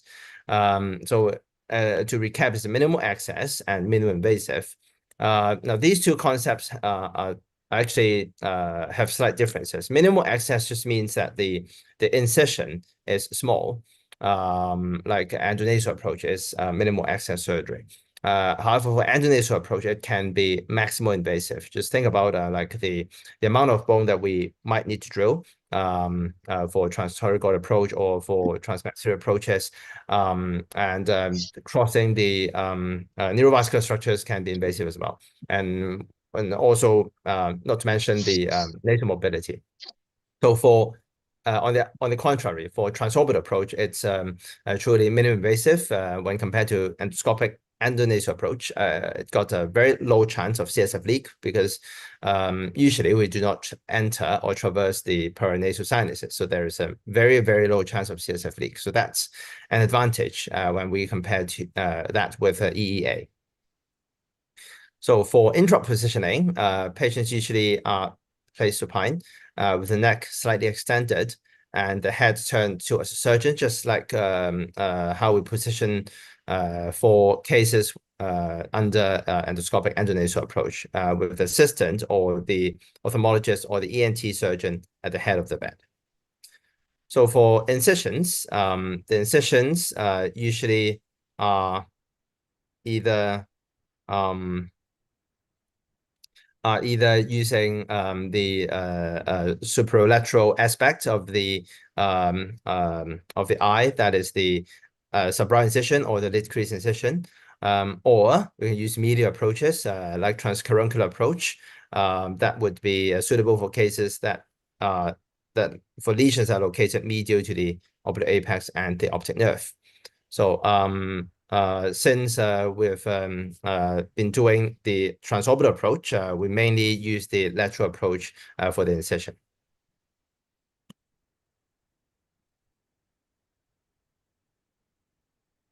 So after the incision, here is the cadaveric dissection view.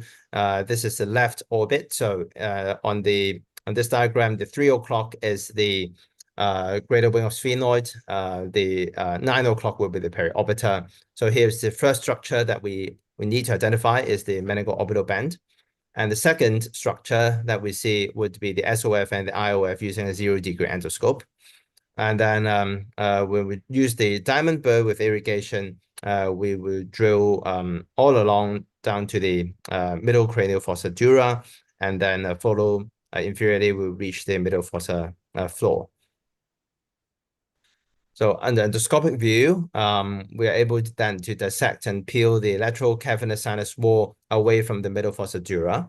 And by lifting up the middle fossa dura, we can expose the lateral wall of the cavernous sinus and also the V1 and V2 and V3.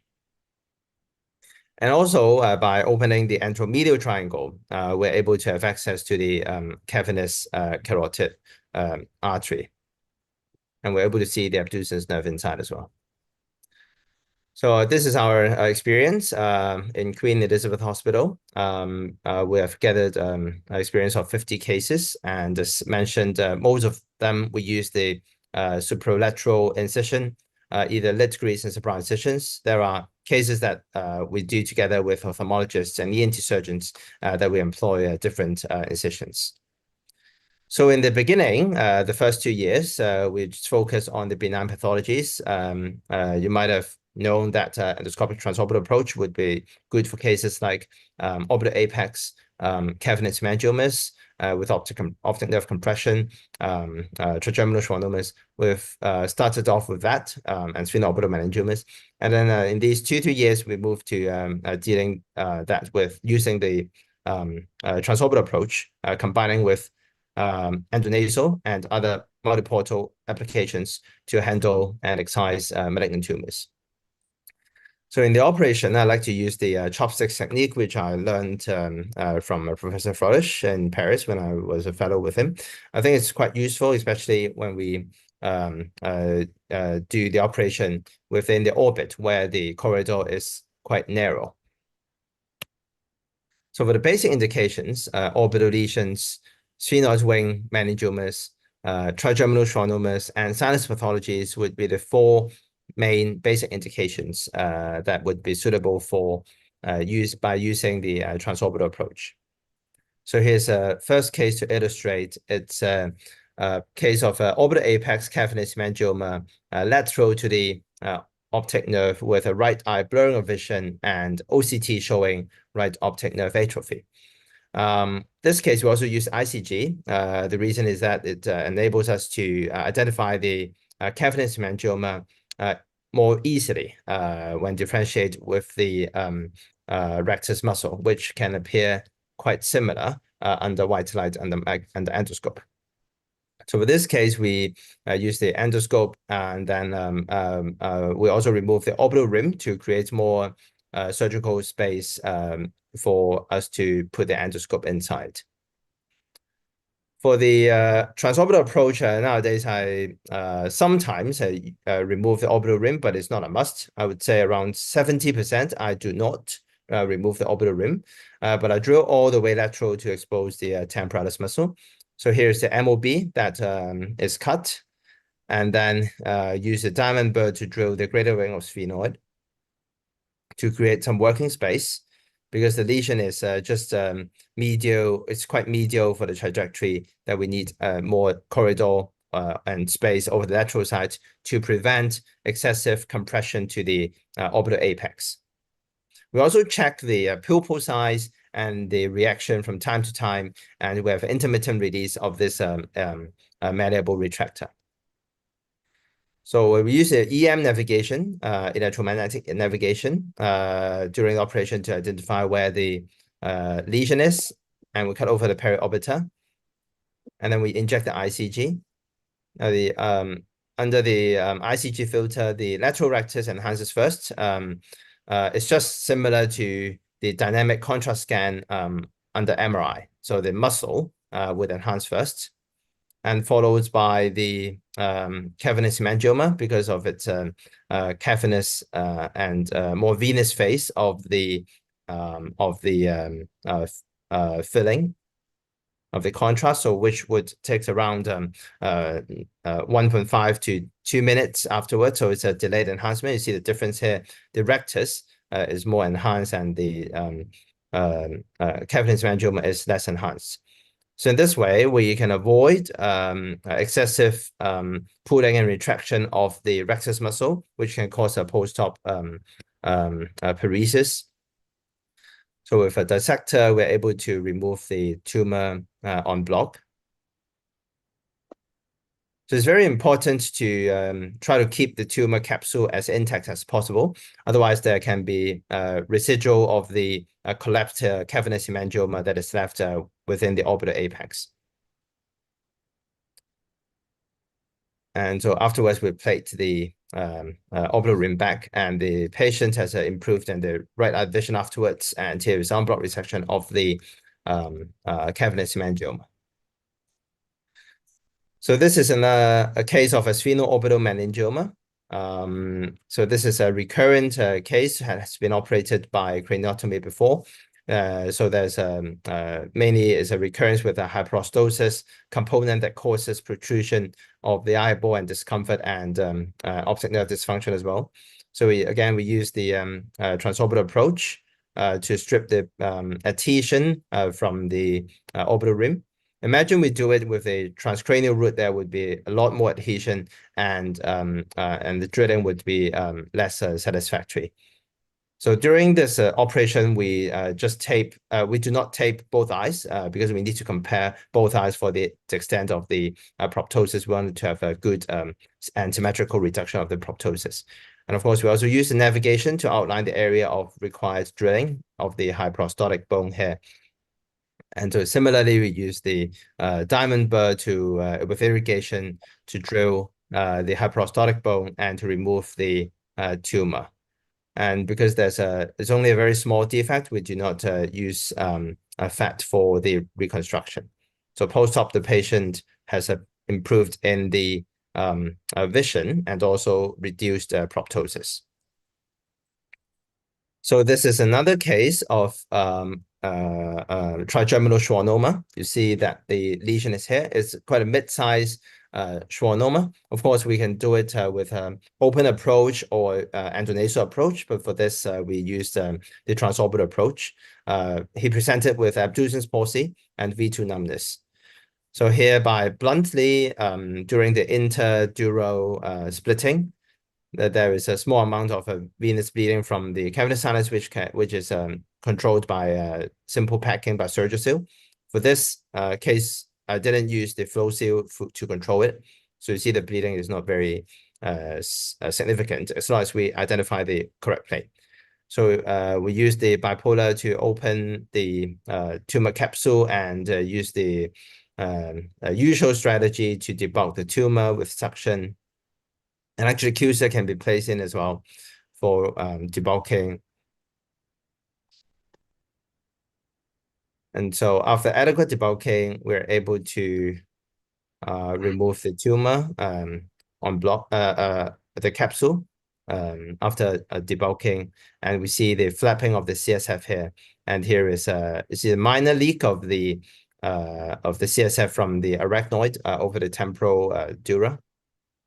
They put a DuraGen to repair, and then we use the tissue glue to seal it. So it's a glossal resection.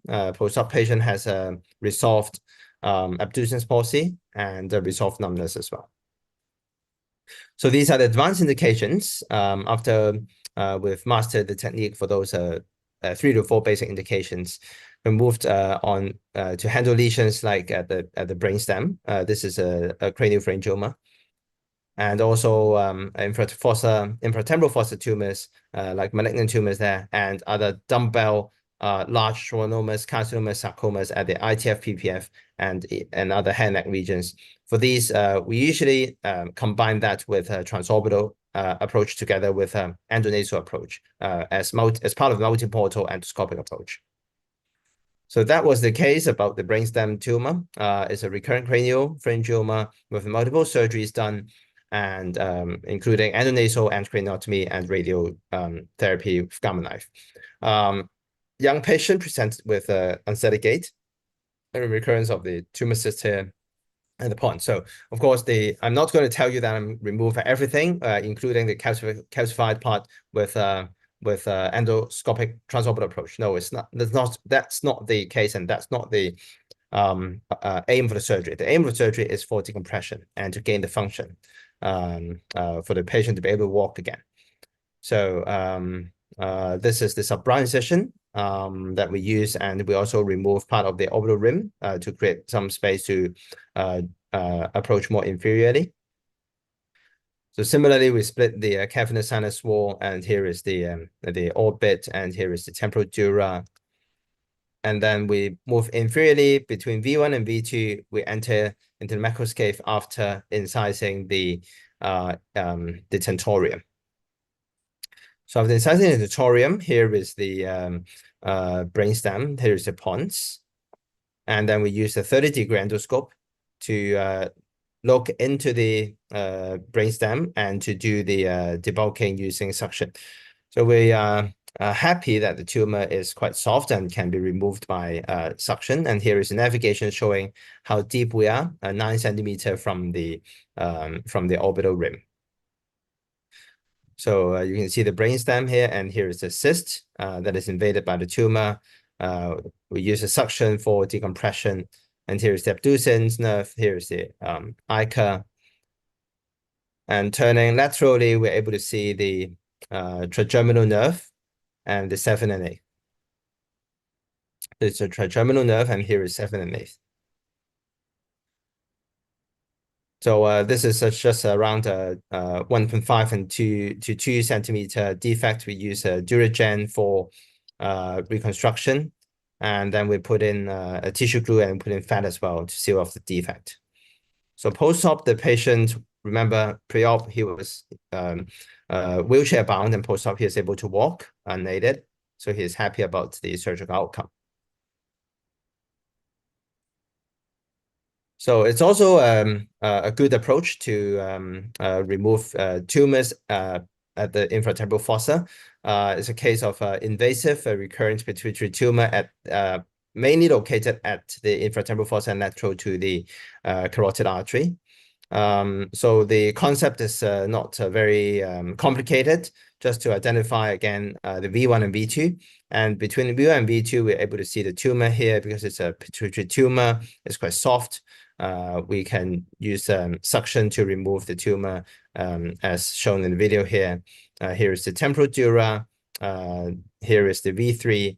So the endoscope is flipped 90 degrees down. So here, 2 o'clock is inferior and 8 o'clock is superior. So we are looking downwards. So we see the V3. So here's a V3. So we're able to remove the tumor in between the nerves. And finally, we're able to see the nerves, the V2 and V3 here, and the tumor that occupied the space has been removed. And you see there's the hemostasis is relatively simple, just like pituitary tumors. When you remove the tumor, the hemostasis is done. It's good, the cosmetic outcome.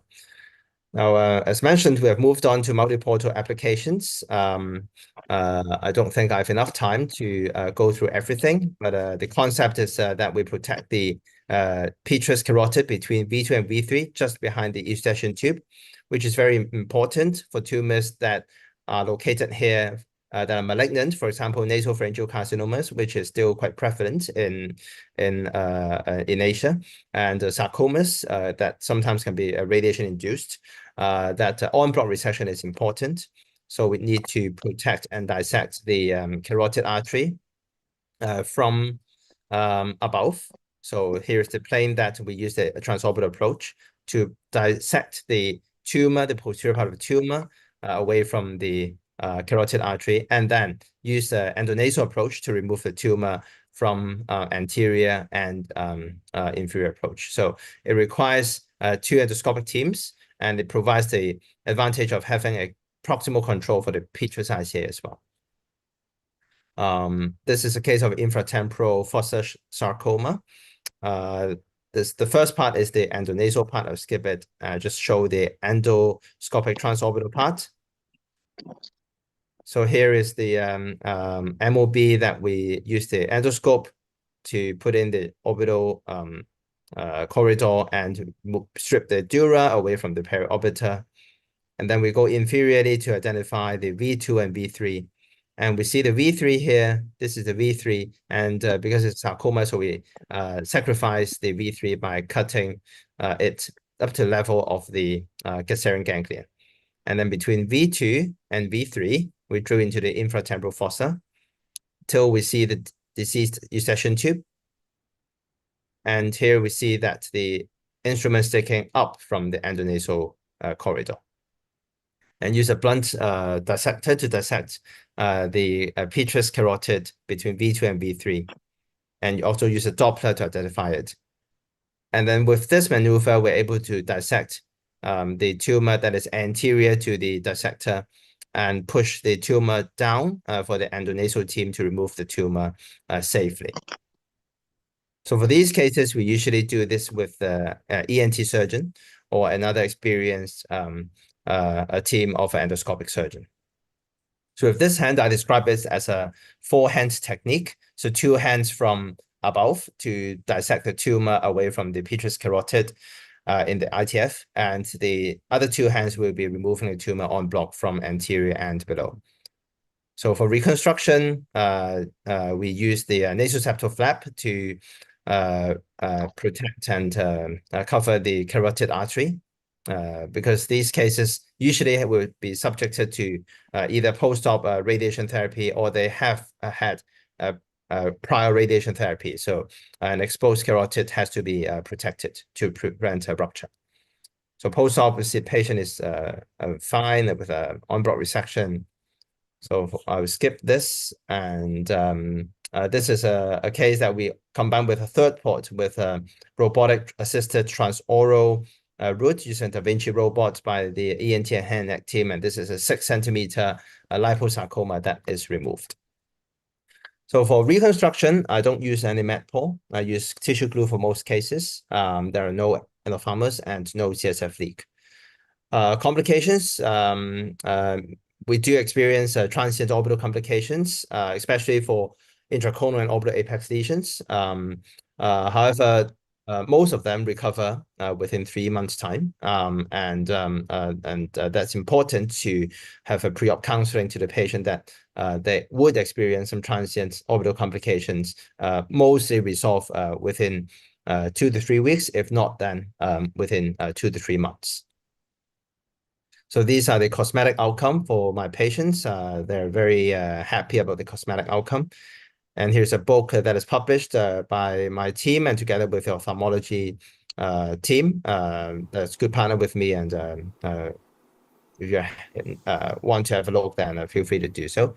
So in summary, for ETOA is a direct anterior approach to the orbital apex and skull-base lesions, especially lateral to cavernous sinus. This enables MIS multi-portal surgery, open a new front for the endoscopic skull-base surgeons to consider, with a tailor-made approach with better patient outcome, enabling en bloc resection for malignant tumors and shorter hospital stay. How to start training and cadaveric dissection in the lab is very important. I'd like to thank my team. And we're going to hold a first workshop in my hospital in Hong Kong, tentatively in early October. And we'll open up the opportunity for future research fellowship as well for our endoscopic and also open skull-based work. So feel free to contact me or Dr. Benton if you're interested. So thank you very much. Thank you so much, Calvin. What a wonderful talk. So I think transorbital is not still so common for us, but I think just one asking, what is the best indication through orbital approach? Tell us, please. Yeah. Yes. Thank you for the question. So I think the for starters, if you want to begin in the first 5 cases, for example, the best indication would be, or the easiest indication would be sphenoorbital meningiomas, because it's a very short and just straight route, direct from the orbit orbital rim, and around just 4 centimeters. Imagine if the finger, if it can poke through everything, then that would be a temporal tip. So if the tumor is there already, it's not. If it also does not invade medially to the cavernous sinus, so that would be a good start.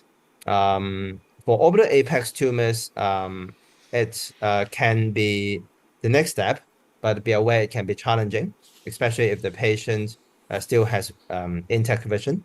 For the ophthalmologist, some of the ophthalmologists, they actually do not operate on cavernous hemangiomas at the orbital apex. They just send the patient for radiosurgery. It's because of the morbidity that they encounter through different approaches.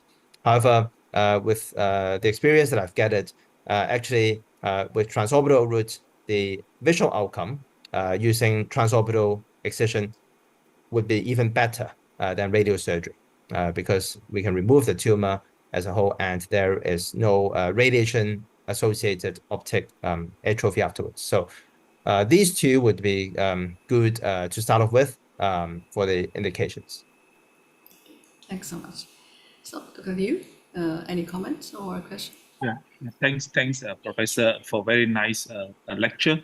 I wonder if all cases that you need to have a VEP monitoring, and if you worry about optic nerve injury, do you set how much depth of your malleable retractor that you always put in? Do you mark it?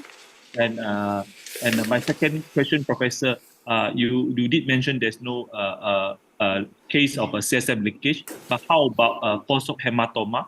How do you monitor intraorbital hematoma formation or intracranial hematoma? Do you have any cases that you need to reopen for that? And would you be thinking of exploring a possibility of a dura suturing in the future? Thank you, Professor. Thank you. So I try to remember the questions. The first question is a VEP. We do not monitor VEP. We've been discussing about that. However, first of all, there's no reliable VEP nowadays, especially when we're talking about transorbital approach, because we need to move the orbit from time to time. So the signal would not be good. We monitor the optic function by periodically taking out the corneal protector and to see the pupil size. And to be honest, there would be some occasions that have changes in the visual, in the pupil size. But so at that juncture, we need to pause for around 3 to 5 minutes, and the pupil size will usually improve. It's not an optic nerve compression issue. Usually it's because of a ciliary ganglion compression, because it's lateral, it's located at the lateral part of the orbital apex. And the depth of the mandible retractor, it's kind of adjusted during the operation because it's malleable. So to start off with, we use a larger blade. Larger is better for the beginning because it protects the periorbital fat from coming out, and also the larger the surface area, the lesser the pressure it exerts to single point. Deeper, we need to put in a smaller blade, but still, we need to be careful with an intermittent release. After the drilling of the lateral orbital wall, usually we don't really need the retractor anymore. So that's the part about the orbital retraction and the visual field. For the hematoma, we do not have problem with any intracranial or intraorbital hematoma because we have to be very careful during the operation to observe the hemostasis. So that's the advantage of using endoscope as well. After the surgery, we use a Surgisil to put inside and ask the anesthetist to raise the blood pressure and use valsalmic maneuver to check if there's any orbital hematoma. Touch wood, we're fine. We don't put in drains as well. And with dura suturing, yes, technically it can be done because the distance is actually very shallow usually. I said it's just like 4 centimeters. I did that in a lab.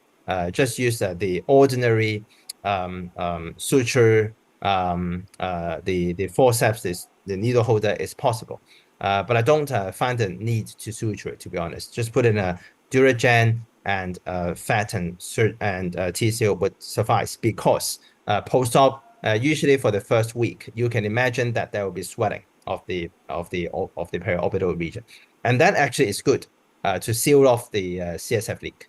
So when the periorbital swelling usually subsides after a week, so the dura substitute already is healed. So that is a perfect moment for the CSF leak to be healed, and there is no more periorbital swelling.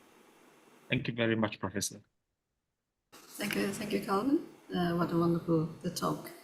So maybe we learned a lot because the new approach, I think, for many of us. Zulfikar, please. Yes, thank you, Professor. Well, it was a very good talk, and the moment you started your slide share, I saw this intraorbital approach, skull-based approach. So it interested me a lot. The reason for this interest was that last week I attended a skull-based workshop, hands-on workshop in 𝑰𝒓𝒂𝒓 hospital near Nagoya, where Professor Yoko Kato's hospital is.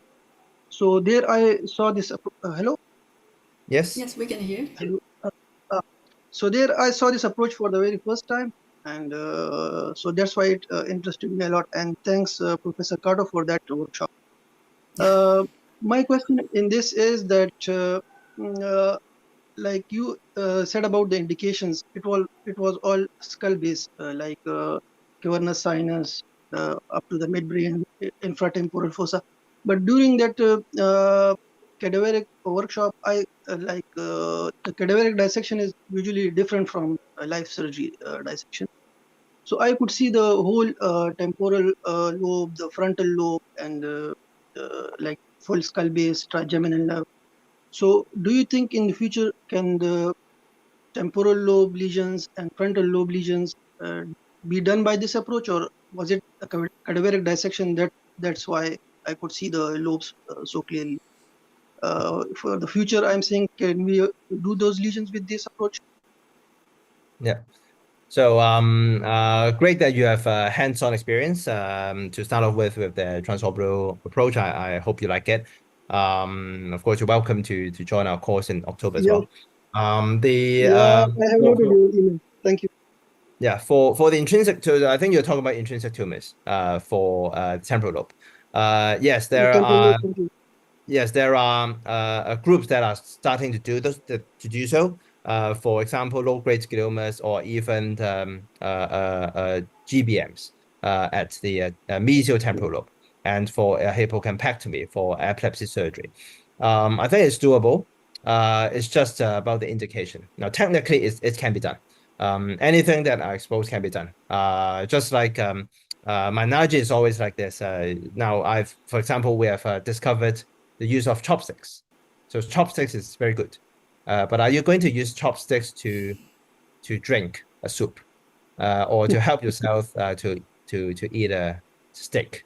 So instead of a fork and knife. So that's a philosophical question. Now my answer is that it really depends on the lesion and whether you need a en bloc resection of the tumor. For endoscopic transorbital route, the problem is that with this single approach, you can have a limited trajectory. So it's just like a linear trajectory. So if you want an en bloc resection, even with margin, so for large tumors, infiltrative tumors, you might need to take a look at the scan. But I can tell you technically it can be done. And I've also done a case of olfactory groove meningioma with a transorbital approach. For that case, I did it's because the patient also has another tumor at the orbital apex. So that's why I do that with a transorbital approach using just one incision to tackle two tumors. But am I going to do all olfactory groove meningiomas using transorbital approach? Probably, I think it's not the best option.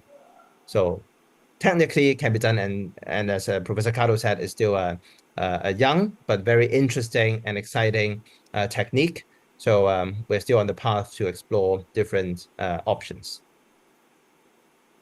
Thank you. Okay, thank you very much. Okay, so thank you very much, Calvin. I think you should extend the approach in the future. Thank you so much. Thank you so much. So we move to the next one is Dr. Rolando Rogers from Peru. He's going to talk about clinoid meningioma, please. Thank you, Professor Kato. Good morning here, and all of people who organized this event. Thank you for the opportunity. I'm going to present. Please let me. don't know if you can see my screen. Not yet. Can you see my screen? Yes, now. Yeah. Yes. Okay. Okay. First of all, I have to say thank you. I represent my hospital. My hospital is 𝑦𝒓𝒂𝒒 Martin's Hospital. I belong to the Department of Neurosurgery. I am a brain surgeon. We are going to show part of our experience in meningiomas. In clinoidal meningiomas, we have some cases, and we are going to show a part of this. Now we have some principles. All of them are based in Professor 𝒂𝒂𝒒 experience. All what he show us in this time can express the anatomy, all the surgery that we usually do is it's in these principles. So he shows in this publication the experience, and you can see how many people. You can see my pointer. Can you see it? Yes. Yes, yes, Okay, yes.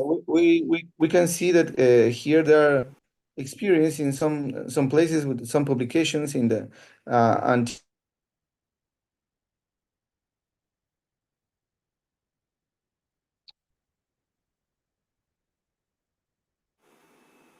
So now we can hear your voice. voice. Okay. Now it's okay. Okay, thank you. It's my connection. Sorry. There are a lot of operative death in this publication. You can see, and there are a lot of problems with total removal of these tumors. Meningiomas in this place, clinoidal meningiomas are difficult, first of all, to learn because you have to know the clinoidal anatomy and neurovascular structures that you are going to deal with in surgery. So first of all, we have to understand that there are classifications, and when we are these are an intraoperative classification. It's not easy to see in MRI or CT scan previously to surgery to know exactly where the meningioma begins, and you can see just intraoperative, and this is a classification that we can notice this characteristics. So this is the first the classification of Professor 𝒂𝒂𝒒, and you can see the group 1 meningioma where you cannot find an arachnoid plane, and this is when you find very difficult to take off all the meningioma because you will find the tumor very other encased to the carotid. So sometimes you can find these meningiomas, and it's so difficult to take it off. So the other case is group 2. When you dissect the meningioma, you can find an arachnoid plane, and this arachnoid plane will make you easier the dissection of the vessels or the nerves, but you cannot predict this previously in the MRI. So another kind of the group 3 of clinoidal meningiomas, it's the meningiomas who grow in the optic canal, and this is going to affect our vision. So this is why you have to talk with patient that there is a possibility that optic nerve can be damaged in the surgery.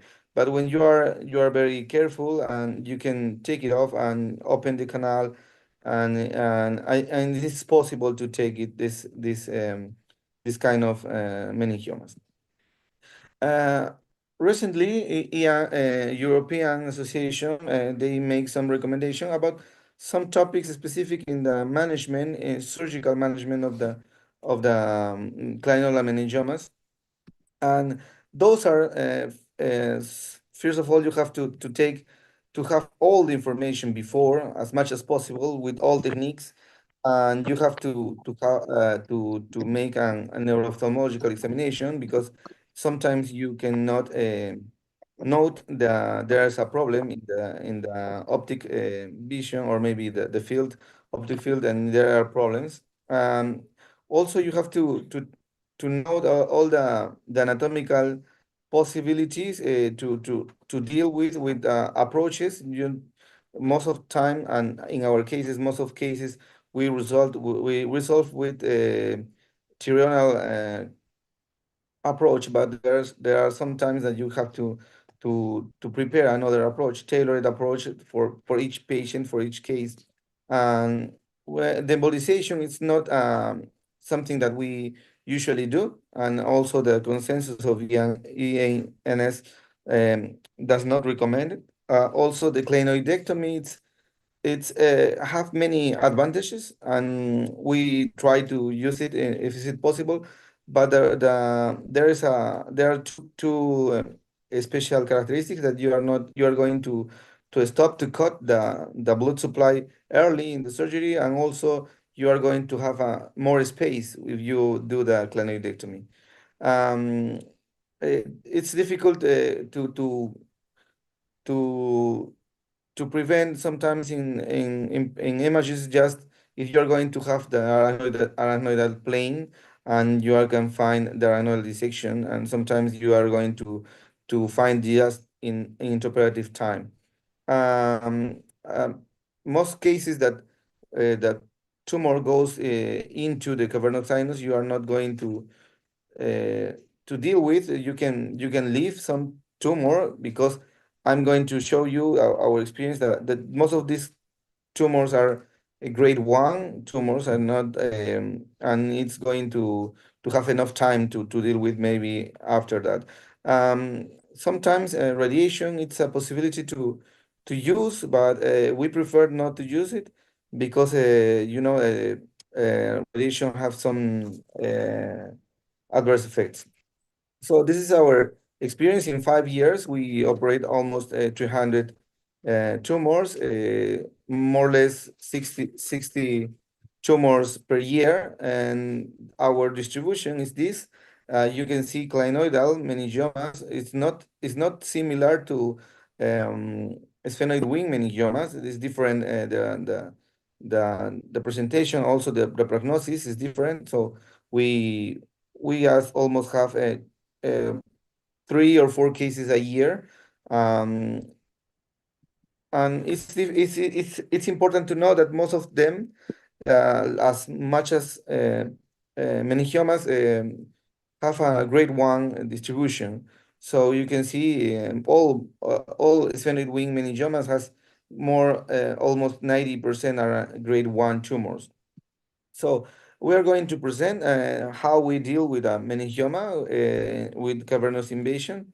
This is a case, 30-year-old male, very very healthy, and also very um, high sport intensity practitioner, because he loves sports, and he want to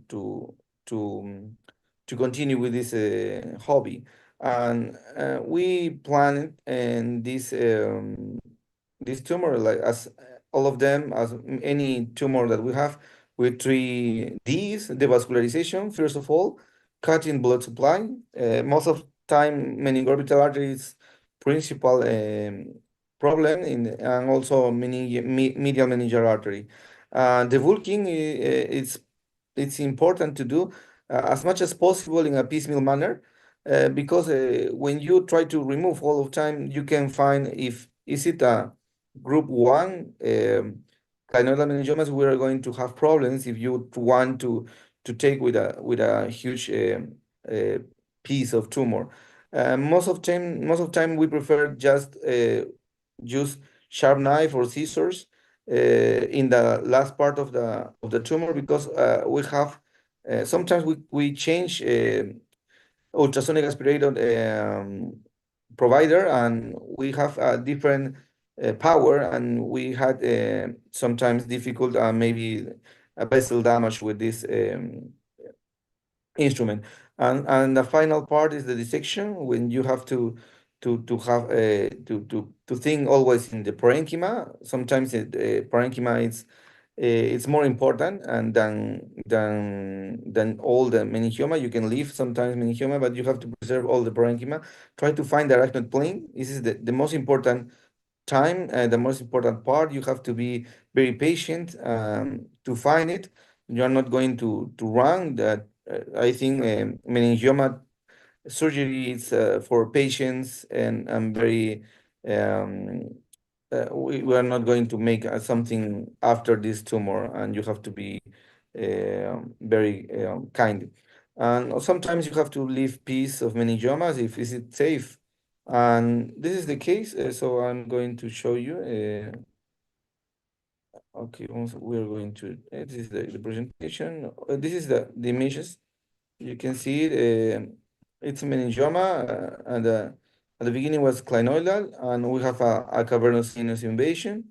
Okay, and it's the patient have seizures. This is why we can find the tumor, because he's very healthy, and always he don't want to have a medical attention, and just the seizure have changed his mind. Sorry. Okay, sorry. Okay. You can see all the tumor. You can see an flare, the edema, and as this is our planification. This is the surgery we usually do triennial approach in an interfacial mode. We prefer the sorry, I think I have a problem. Sorry. Okay. We prefer the pretemporal variant of the triennial approach, because we are going to it's easier for us to go in a temporal fossa. And we usually prefer this approach. We have learned this approach from Professor Christ, and always we try to make a clinoidectomy extradural. Sometimes it's easier, sometimes it's not, but we have to try it. It's good for space. It's good for patient. I think when you do a clinoidectomy, and we have to find first of all the in the frontal lobe the first nerve, the olfactory nerve. After that, when you find it, and you go by the tumor, try to dissect all of the tumor as much as possible, and then you have to do the Vulcan part. We use sometimes different ruggers, maybe scissors, or maybe whatever you need, because sometimes the tumor it's harder even for CUSA. So you have to try to make a piecemeal debulking, and when you find a plane in the temporal fossa, you can continue, and you have some very anatomy that is familiar for you. After that, you are going to deal just with the part of this where the tumor the implantation of the tumor in the clinoidal dura, and you have to dissect this part, and you are going to find you can see here we are going to find carotid, and also M1, and you have to see it, but you can, if you don't have the anode plane, maybe you need to continue dissection, debulking in a way that you're going to deal with a smaller piece of tumor each time. You're not going to run, because if you run, maybe you can have a complication. You have to continue to debulking as much as possible. When you are just with a small piece of tumor, you can try again to dissect the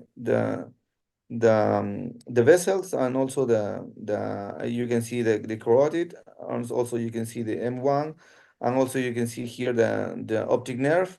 When you have this kind of tumor, we think that this is a group 1 tumor of 𝑰𝒓𝒂𝒓's classification. So we prefer to leave some tumor because I think it's safer per patient.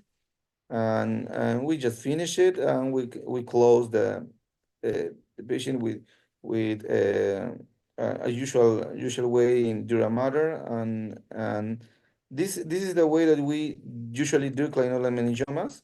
I think it's first of all we have to think in patient, not always in images, and you have to be very clear with your patient. This is the result. You can see there are tumor in cavernous sinus, a part of, and well, we are happy because patient is happy, and we try to always to be clear with our patient in every prognosis, and also if we need to follow, and maybe we need to do a radiation if it is necessary. So there are some home messages that we want to share. Clinoidal meningiomas are challenging tumors because of the anatomy. Most of cases are benign. This is important to know. You have to make a stepwise surgical plan before surgery. As much as possible, you can need all of images or information that you can find, and we must preserve vessels, nerves, and leave tumor if it's necessary.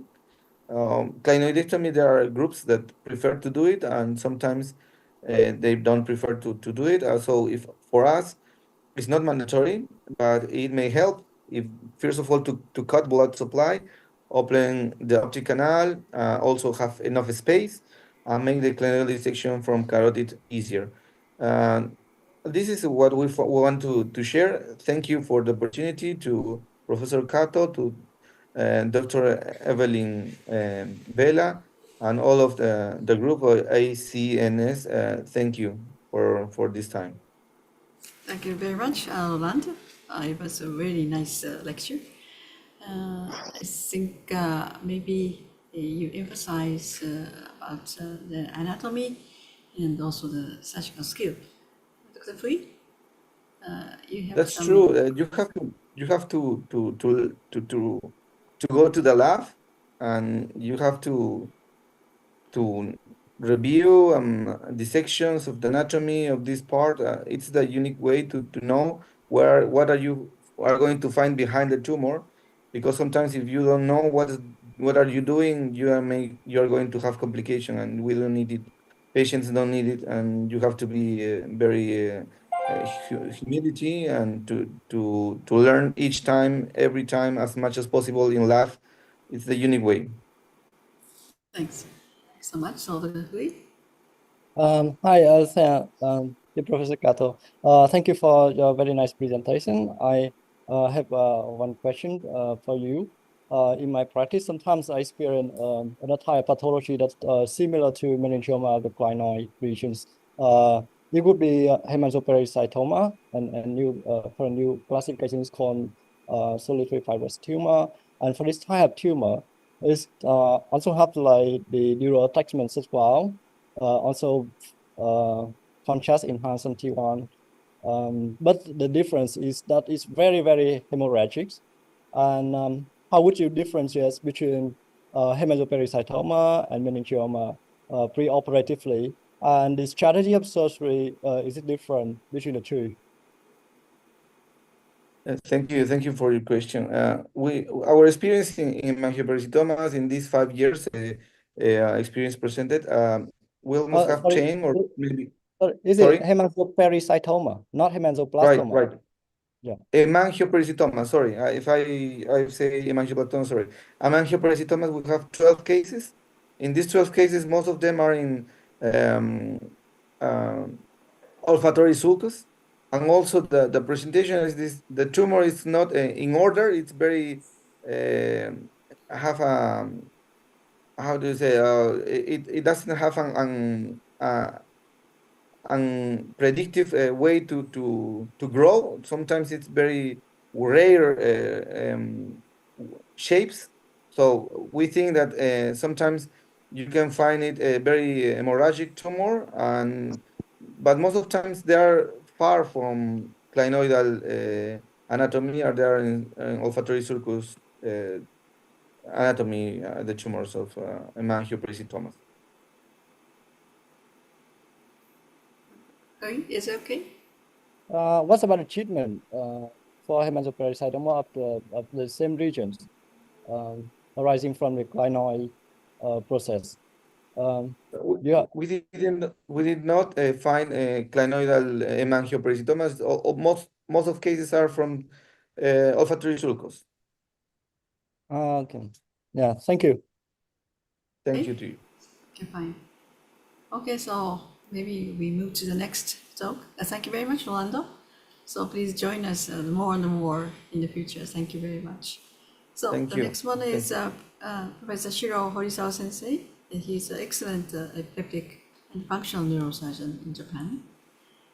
Today he's going to talk about a movement disorder, please. Can you hear me? Yes. Okay, thank you. Thank you so much for your wonderful opportunity to give a talk. Okay.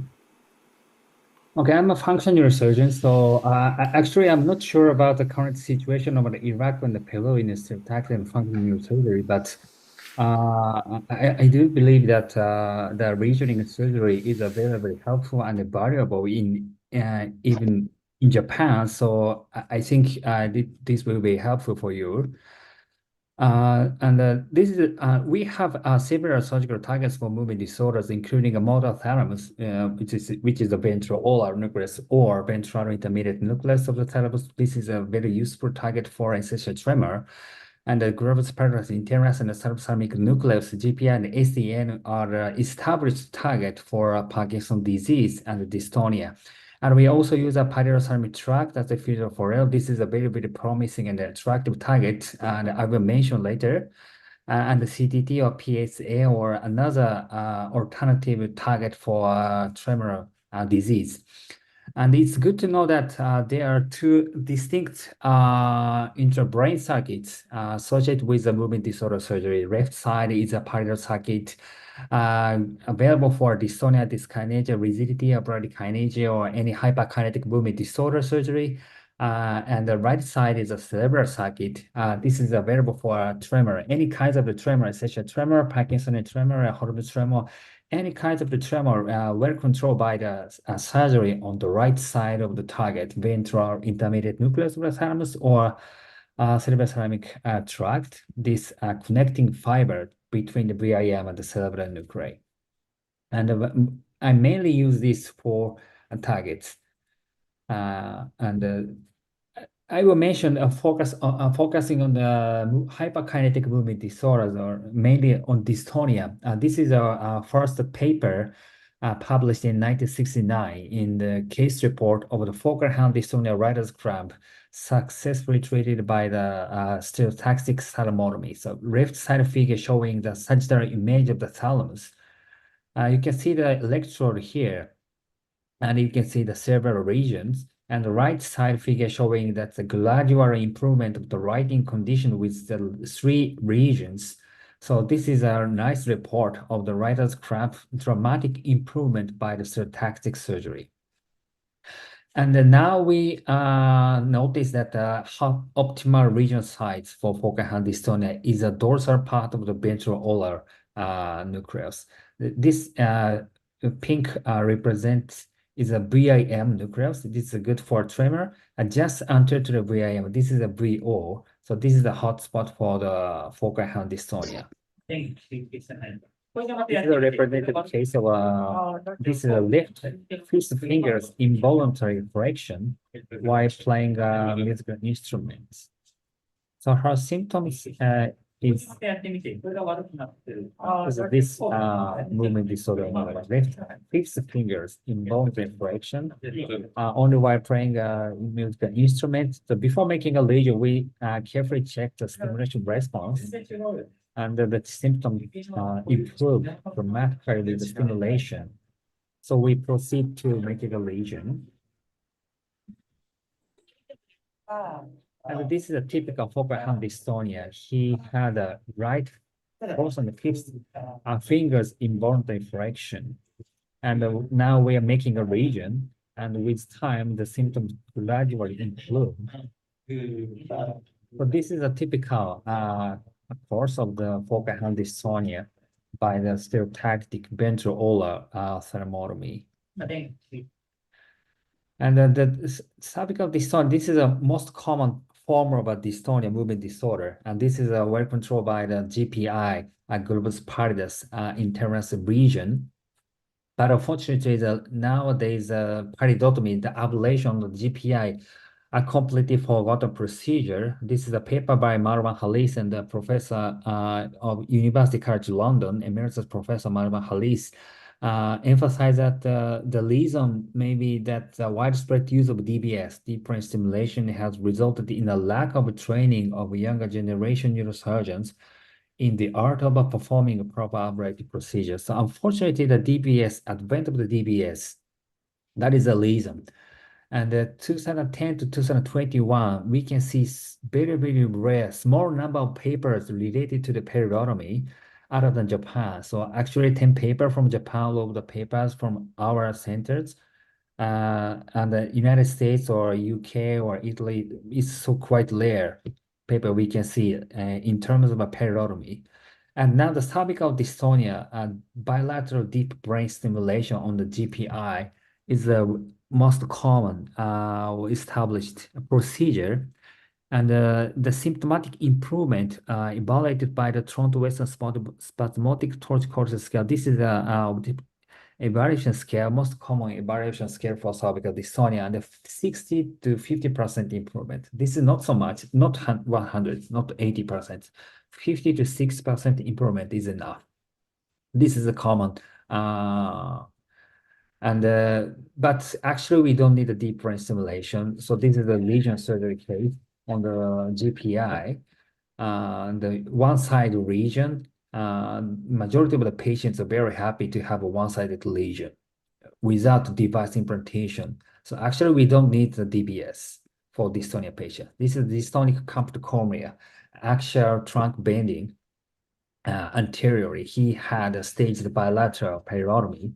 His symptoms manifested only when walking, and trunk bending like this. And he had bilateral surgery. This is a bilateral, after bilateral surgery. Symptoms completely improved. And this is a 2016. And now he has nothing. So completely free from symptoms. So I think staged bilateral peridotomy is a really, really powerful procedure for our axial dystonic symptoms. And in mouth dystonia, this is a quite rare condition. The next pulling to the left were his main symptoms. And we did a right side peridotomy improved his mouth symptoms.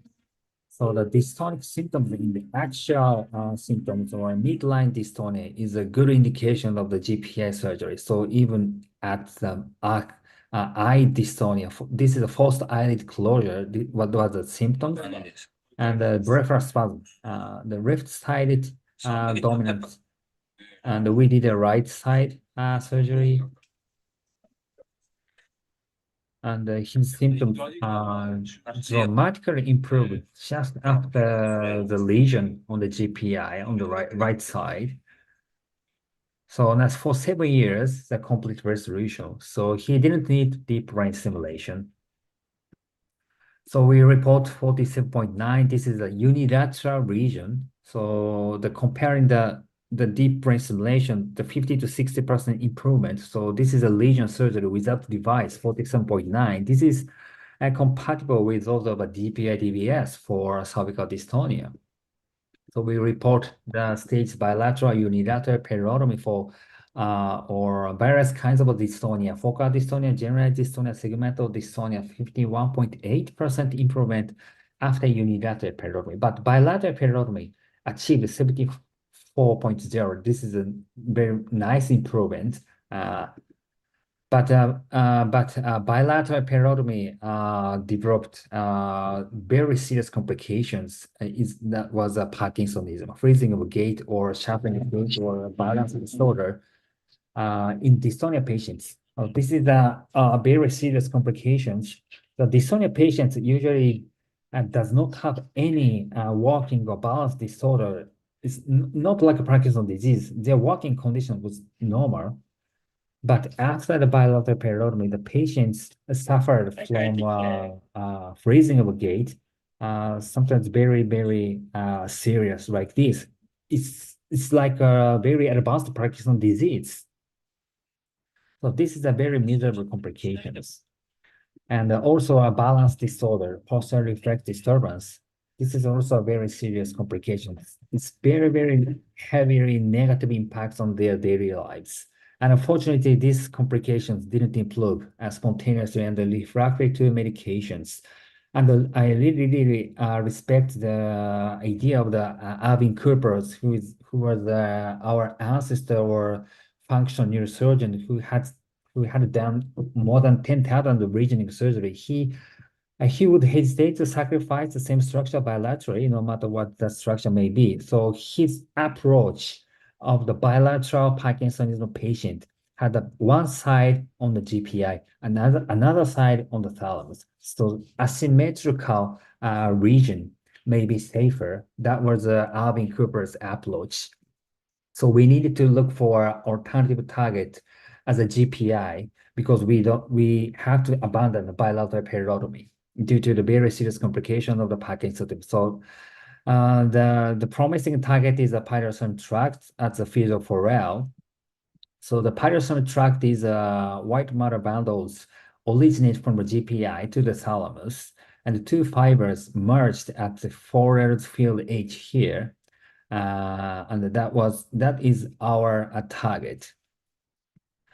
And very interestingly, the three different physicians used the same target for three different indications, 1960s and 1970s. The Spiegel and the 𝑦𝒓𝒂𝒒 used the Forel field edge for Parkinson's disease. And the 𝑦𝒓𝒂𝒓 used this target for cervical dystonia, and the 𝑑𝒆𝒏𝒂𝒒 used the same target for epilepsy.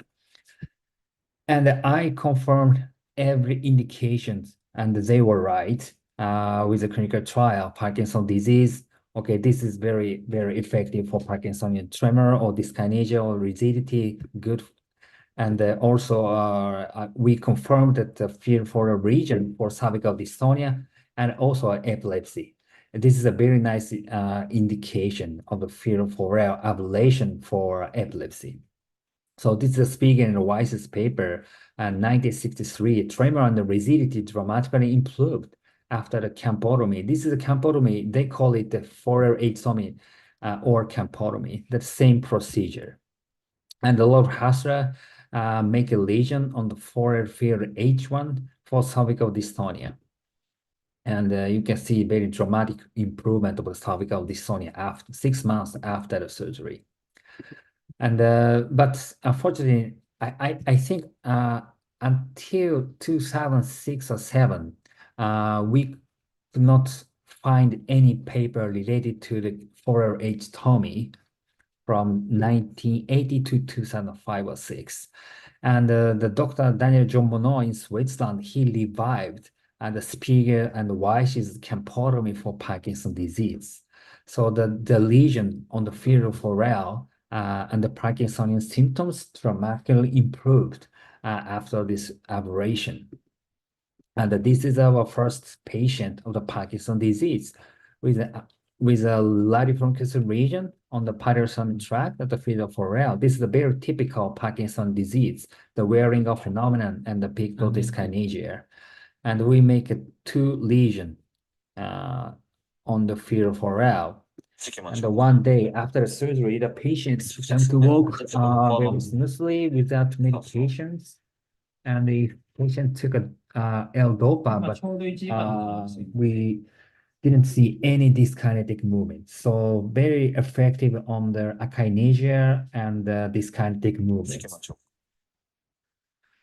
And this is the corner slice. This is a thalamus and the GPI. Two fibers merged at field 4L here, and we made a lesion.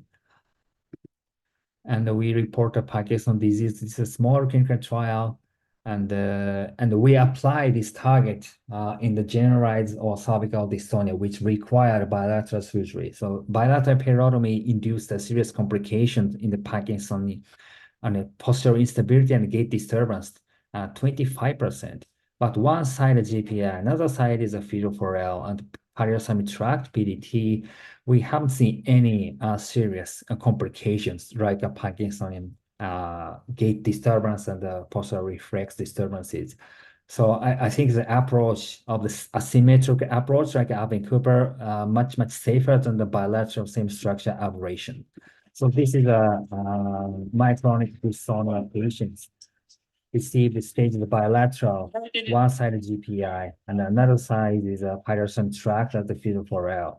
This is before the surgery, the myoclonic and dystonic symptoms on the whole body are relatively very severe symptoms.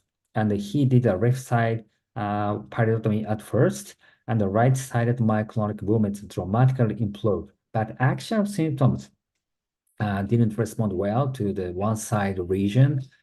And he received another side pyrotonic tractotomy PTT region at the field 4L. This is a second side target.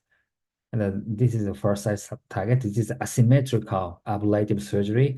The patient's actual symptoms are responded very well to the second side surgery. So this is a very nice improvement of a asymmetrical approach. So this is another representative case of a Meiji syndrome of a cervical dystonia with a peripheral spasm. She had a staged bilateral region. And finally, it's very nice improvement. So we reported a significant improvement of a twist of the scale, 46.4 of a unilateral pyrotonic tract at the field 4L. This is a new target for cervical dystonia, which is very compatible with our previous reports of a unilateral periotomy for cervical dystonia, 47.45. So we compared the two different targets and similar effects for cervical dystonia. And actually, this is a very useful for other indication. This is a Huntington's chorea. This is a very serious movement disorders, progressive neurodegenerative disease. And before the surgery, she was completely wheelchair bound due to the very severe correct movements in the whole bodies. And she had a one side pyrotonic tract aberration and the field 4L. And finally, she became to work independently without severe correct movements. So I think the chorea is the best indication of the lesion in surgery. And Huntington's chorea or chorea acanthocytosis or Moema disease chorea, any kinds of the correct movement is a very nice indication of the lesion. Okay, so lastly, I want to mention about the tremor. Tremor is a very common movement disorder. Actually, the essential tremor is the most common movement disorders. But the VIM target is a very nice, very effective. So I think this is the easiest indication of the lesion in the surgery. And this is a region on the VIM nucleus here. So we can stop completely the tremor. This is the before the surgery. And after the VIM region, the majority of the patients became to be like these conditions. So lesion surgery for essential tremor is the best indication. But now the deep brain stimulation is widely available for essential tremor. And I think the DBS is a good treatment option, but in terms of a long-term effects of essential tremor, the DBS is much worse than the region surgery. This is a before deep brain stimulation. This is essential tremor patient. She had left side deep brain stimulation for the right-sided tremor. This is the before. This is the 1 year after. Much better than before, but left hand tremor shaking, but this is the untreated side. So okay, right side it's nice. It's much better than before. But 3 years after the left side deep brain stimulation, the symptoms recurred and progressed. And we try to manage these conditions with repetitive stimulation adjustments, but we could not control these symptoms with deep brain stimulation management. So this is a typical problems of waning effects or tremor habituation after deep brain stimulation. This is never happened in the lesioning surgery patients. So this is a big problem of deep brain stimulation for essential tremor. So the waning effect with time, the effects gradually decreased. So 1 year, 2 years, 3 years, 4 years. So that we could not, we cannot stop the disease progression in the essential tremor, but very, very interestingly, the lesion surgery, the long-term result is very nice, very nice. This is before the surgery, the essential tremor patient, before the left side 𝑦𝒓𝒂𝒒. So the right hand tremor is significant. He did have on the left side 𝑦𝒓𝒂𝒒. This is 1 day after. Oh, not tremor. And this is 10 years after. Okay, right hand tremor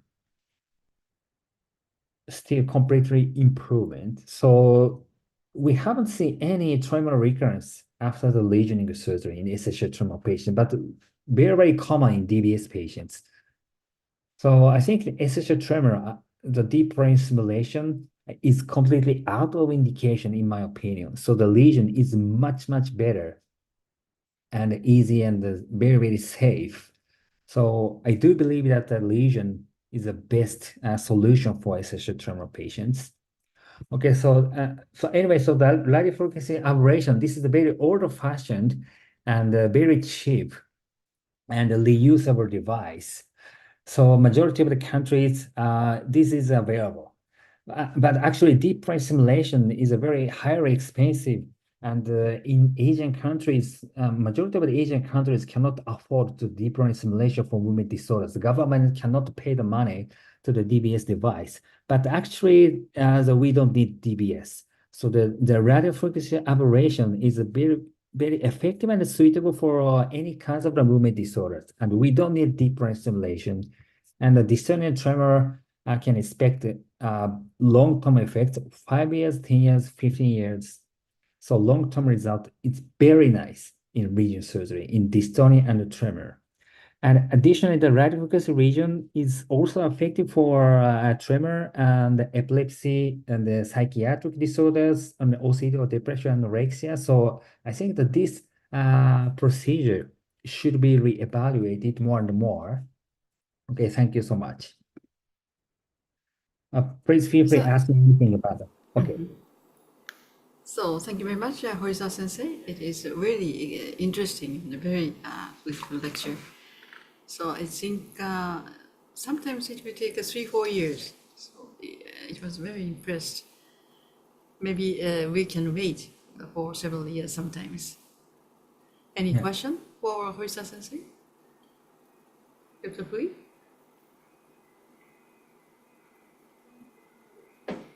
Dr. Liu? Thanks, Professor. Thanks, Professor Horisawa, for a very nice lecture. I would like to ask regarding generalized dystonia, and you have demonstrated that now with 𝑦𝒓𝒂𝒒-𝑷𝒆𝒓𝒖, there's an advantage. May I know that in those cases now, how do you decide which side that you want to do pallidotomy and which side you want to do 𝑦𝒓𝒂𝒒? And can you do 𝑦𝒓𝒂𝒒 for bilateral because you didn't show that part? And then if you, in your opinion, would there in the future any other disease that we can now do a ablation of the tract? Any other that you're looking at? Thank you. Okay, now we prefer the 𝑦𝒓𝒂𝒒 over the deep GPI aberration because of unexpected complication can happen in GPI surgery. One is delayed cerebral infarction. The GPI rotates just above, the lenticular striatal artery passing through in the GPI, and the abrasion there sometimes develop the delayed cerebral infarction in the posterior rim of the internal capsule. The patients suffer from a hemiparesis.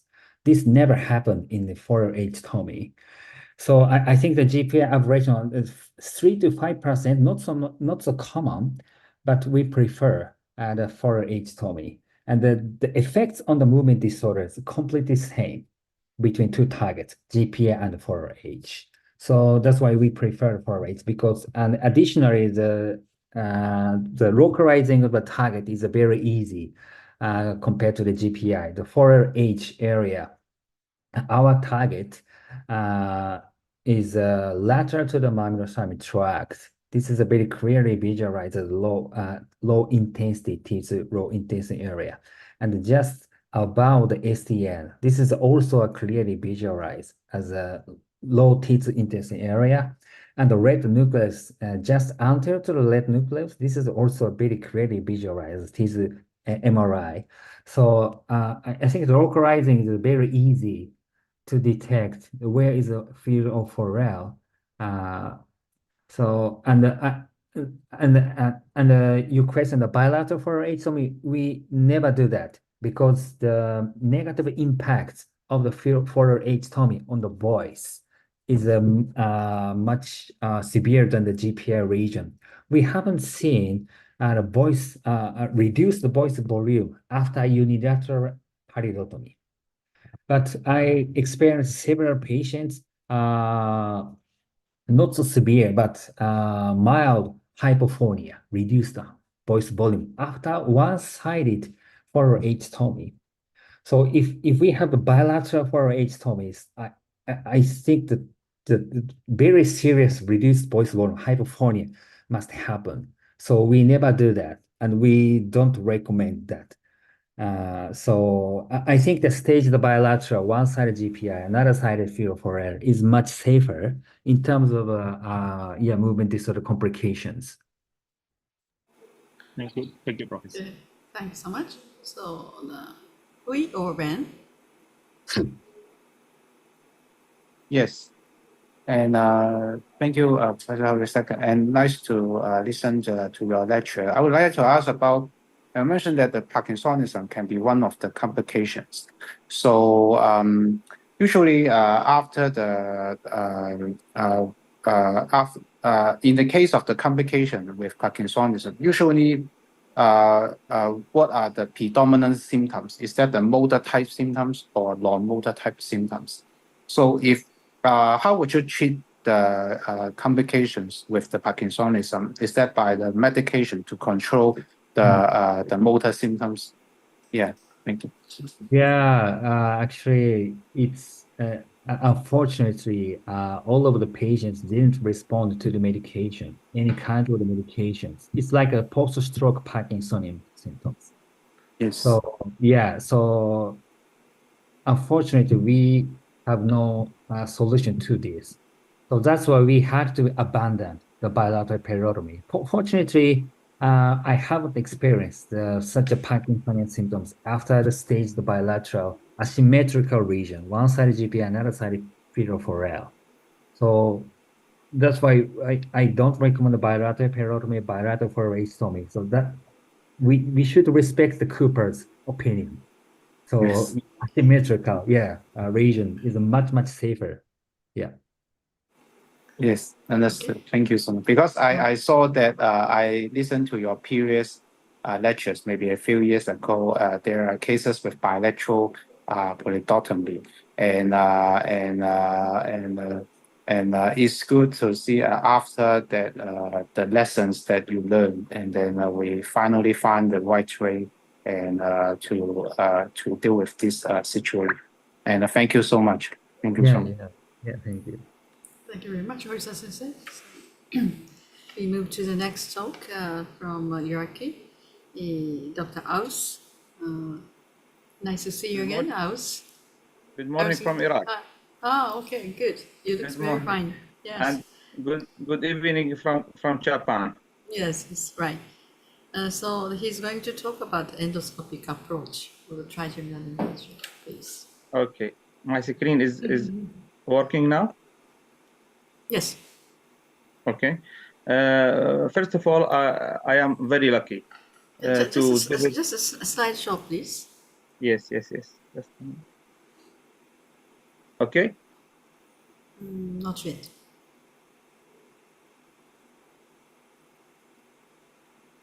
Now? Not yet, but you can start. It's okay. Okay. I am very lucky to visit Japan and to visit Bantano Hospital and to get some training under the very great Professor 𝑰𝒓𝒂𝒒. And I am learning a lot from my visit to this 2-month training fellowship in Bantana Hospital. One of the important subject, it is endoscopic approach for the trigeminal and for the facial nerve. And really, I start to work on this subject in my city, in Mosul, in Iraq, with a few cases. And we will try to improve of my skills and of my colleague on this new approach to us to improve the quality of treatment of these cases. So this case report I reported in Japan for the endoscopic approach for the hemifacial spasm by multiple offending artery punching on brainstem and the facial nerve. My screen is working. Okay. Yes. Please proceed. Please okay. proceed. So a small introduction. Hemifacial spasm is still we don't see your maybe the next slide. Yes, now. Still no, not yet. I think there is technical error. Or I think you unshare your screen, then put it into PowerPoint slideshow, then you share back. Okay. Yes. It's okay.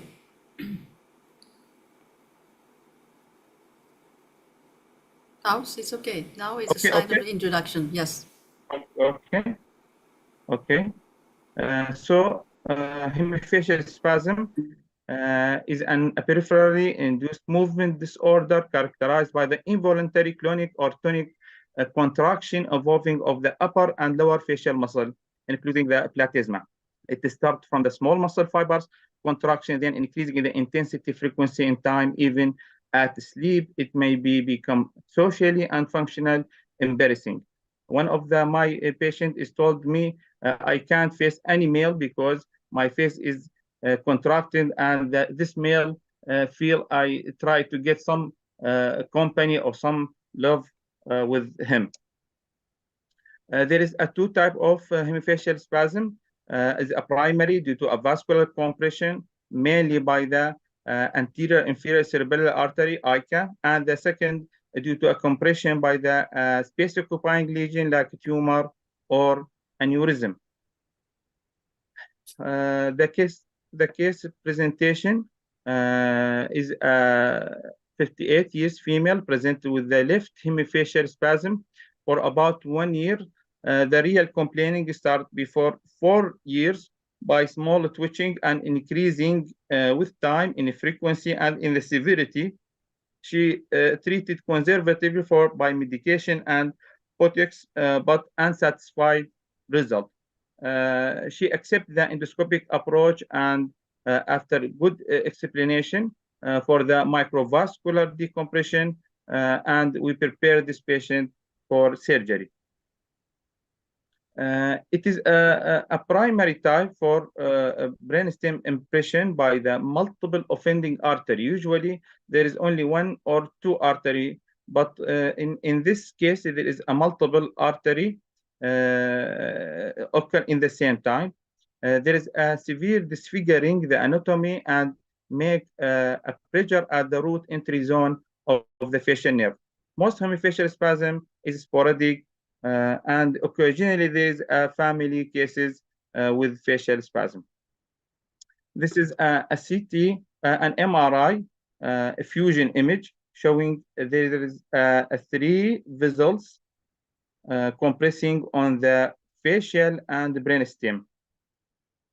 This is an 𝑰𝒓𝒂𝒓 and 𝒂𝒓 and vertebral artery. This is a clear picture for the MRI showing this punching on a brainstem. An endoscopic microvascular decompression was carried out, brainstem impression and facial nerve release by the transposition, which is a Japanese style for treating this type of pathology by transposition of the vertebral artery and 𝒂𝒓, and with interposition of the between the 𝒂𝒓 and facial nerve by small ball of Teflon. All this is done under neuro monitoring by small burhole approach. This is an intraoperative picture showing this is a vertebral artery, this is a 𝒂𝒓, and this is 𝒂𝒓, and this is a facial nerve compressed by all these 3 arteries. This is after a transposition of vertebral artery and glued and sticky to the wall of the posterior fossa, and also try to follow by the 𝒂𝒓, also by transposition and fixated. And this after separating of the 𝒂𝒓 and putting a Teflon ball between the 𝒂𝒓 and the 7th nerve.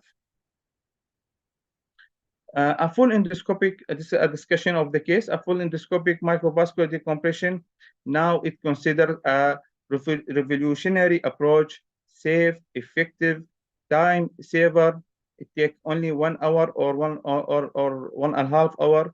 All the procedure, a small incision and a small craniotomy.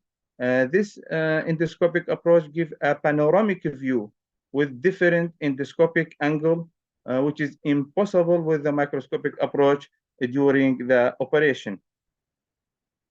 Also, endoscopic is helpful to evaluate the position of the Teflon bed, the decompression effect, and other injury in a timely manner, so that the surgeon can adjust the operation strategies according to the intraoperative situation, result in a markedly improved of the hemifacial spasm in most patients.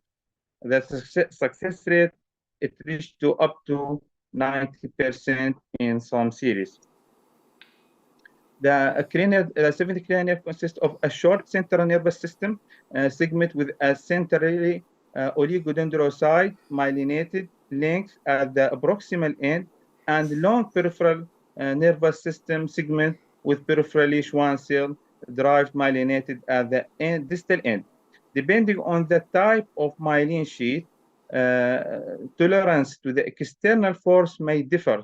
With the CNS segment, myelin sheath began considered more vulnerable than the peripheral nerve. So any compression by offending vessels may lead to the hemifacial spasm. As a conclusion, hemifacial spasm is an uncommon disease but very annoying to the patient. Most of them can treat it medically. Endoscopic microvascular decompression is the best choice for those refractory to the treatment. 𝒂𝒓 is the most common offending artery. In this case, multiple vessels causing impression on facial nerve at root injury zone and the brainstem with excellent response post-operatively. This some of picture on a memory from Japan. This is some cases with some sensei. Thank you for everyone. Also, this at the morning tour for the Komatsu sensei and all sensei. This is after the end of training. Thank you, Professor 𝑦𝒓𝒂𝒓. And this is the Japanese style of food. Thank you. Thank you. Thank you. Thank you, Aus. So it was an excellent talk about hemifacial spasm. I think hemifacial spasm, the treatment is very, very difficult because it drug never effect. I think a Yes, very good, yes. yes, very good case report. Thank you very much. Thank you for it. Okay, so Dr. Liu, any comments for him? Yes, thanks for Mute, please. so sorry. Yeah, thank you for your lecture. May I know that what's the precaution that need to be taken for this surgery, especially to the other nerve nearby, such as vestibular cochlear nerve? Thank you. Okay, thank you for this question. Really, you should be very precise, and any movement starting from the opening of the dura, you should check the neuro monitoring, and if there is any increasing in the latency, you should stop for minutes or even more than 10 minutes to give some time for this nerve to relax until this will be subside, this latency return to the normal rate, and we can continue. If you not respect this, nerves will be end with deafness. Really. Thank you very much. Okay, thank you very much. So, Aus, maybe you can extend your technique in your country, please. Yes. Thank you so much. Thank you again. All the best. Thank you again. Thank you. Okay. Thank you. Thanks. So the next talk is Dr. Ali from Iraqi, post-ventricular hydrocephaly, please.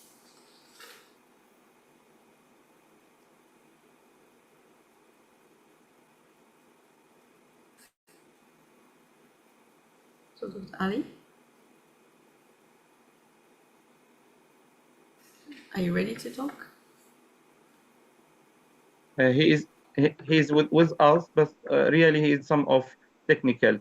If he not respond, we can change to the next one after he complete the connection. Okay, great. So maybe we can invite Dr. Evelyn from Peru. Evelyn, are you ready to talk?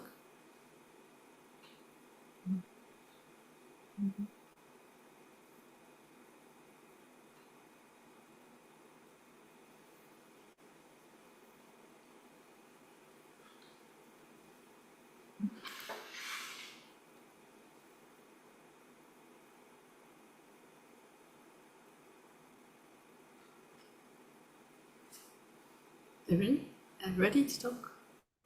Okay, can you see me? Yes, please. You can start. Can you see me? Yeah, okay.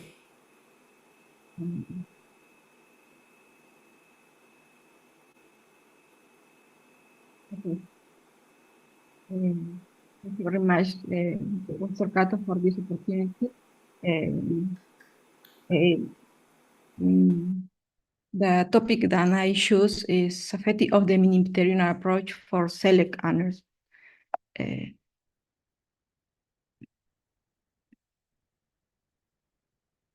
And this is about myself. I am vascular neurosurgeon from Peru, but I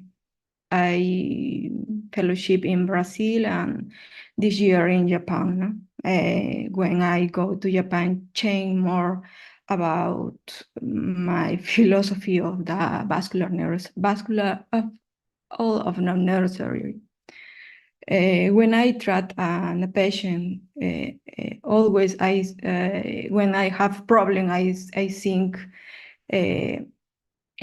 first do not do harm. No? When you select an unruptured aneurysm for microsurgical treatment, you have a patient who trusts you to perform the safer treatments and expect that you will not leave a very visible scar. No? The first for the patient is the first is the don't the first is your life now. It's the priority for. And in Fujita Bantan Hospital have two excellent articles. One is about the use the protocol multimodal tools in the safe microsurgical clipping or abruption aneurysm, and another about the keyhole approach. No, but the fusion of the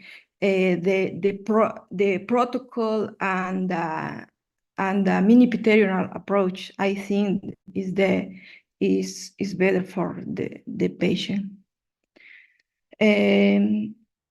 When you choose to operate the aneurysms and rupture, is because aneurysm and rupture causing devastated with morbidity and mortality around 25 or 40 respectively, no? And piterional craniotomy approach highly versatile and one of the most commonly utilized craniotomy approach, and more for aneurysm or the aneurysm anterior circulation, no? But the improvement in diagnostical tools enable three-dimensional reconstruction of anatomy and pathological orientation, which enable for the concept of the keyhole approach, you know, to minimize tissue trauma and maximize the surgical outcome. No, I think this is the principal. One of the principal reasons that the new technique that of minimum invasive is more effective, you know, and the advance of the neuromicroscopes, endoscope neuroablation, and neuromonitoring tool for the safety keyhole approach, you know. In this case, I talk more about mini-piterional craniotomy, but is if you talk about piterional craniotomy, I learned the first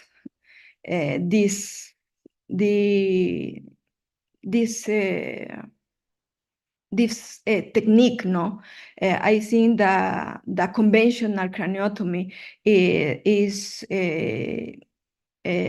for the young neurosurgeon is better because it's more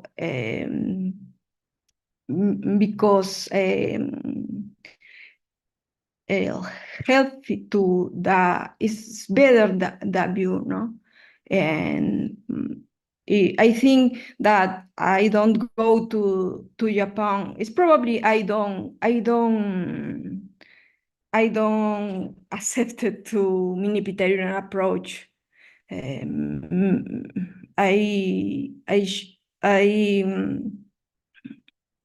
After Fujita, I think that the mini-piterional approach is not real. It's a fake craniotomy.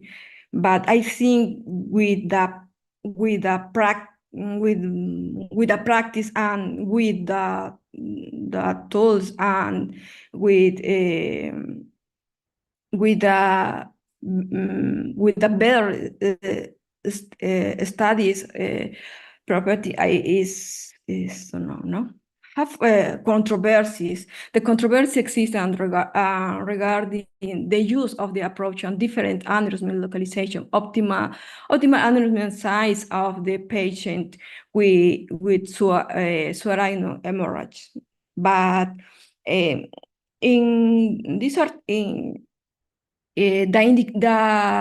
indication for the mini-piterional approach is better for aneurysm of the anterior circulation, but more studies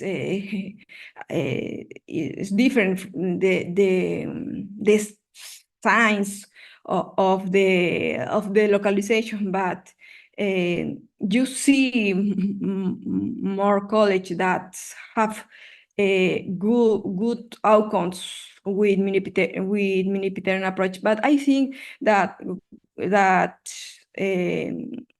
it's better when because they have the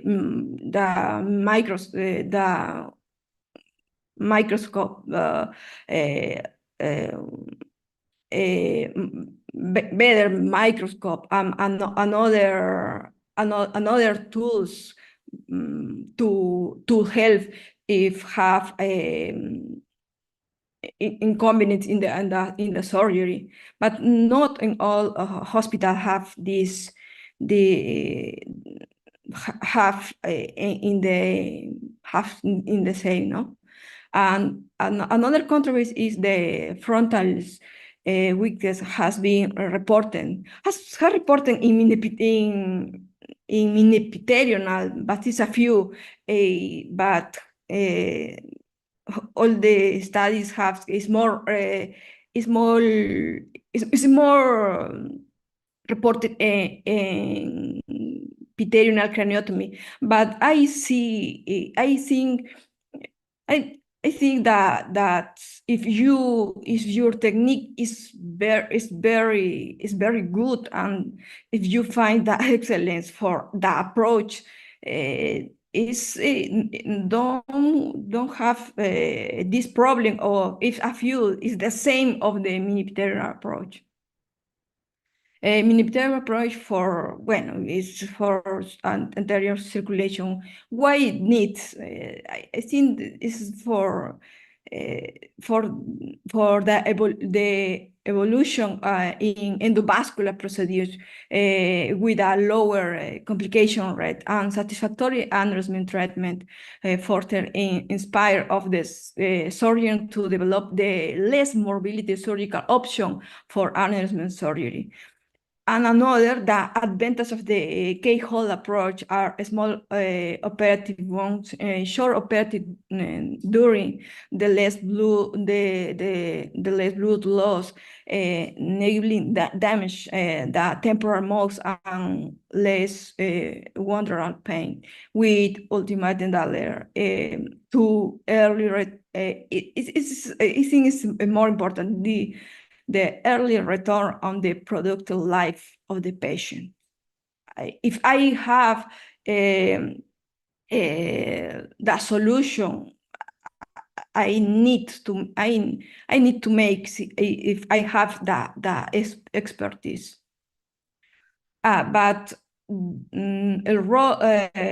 the endoscopic have a role now. The advantage of endoscopic in the keyhole surgery is the strong illumination and clearly depiction of the close-up weight and wide and the view angle.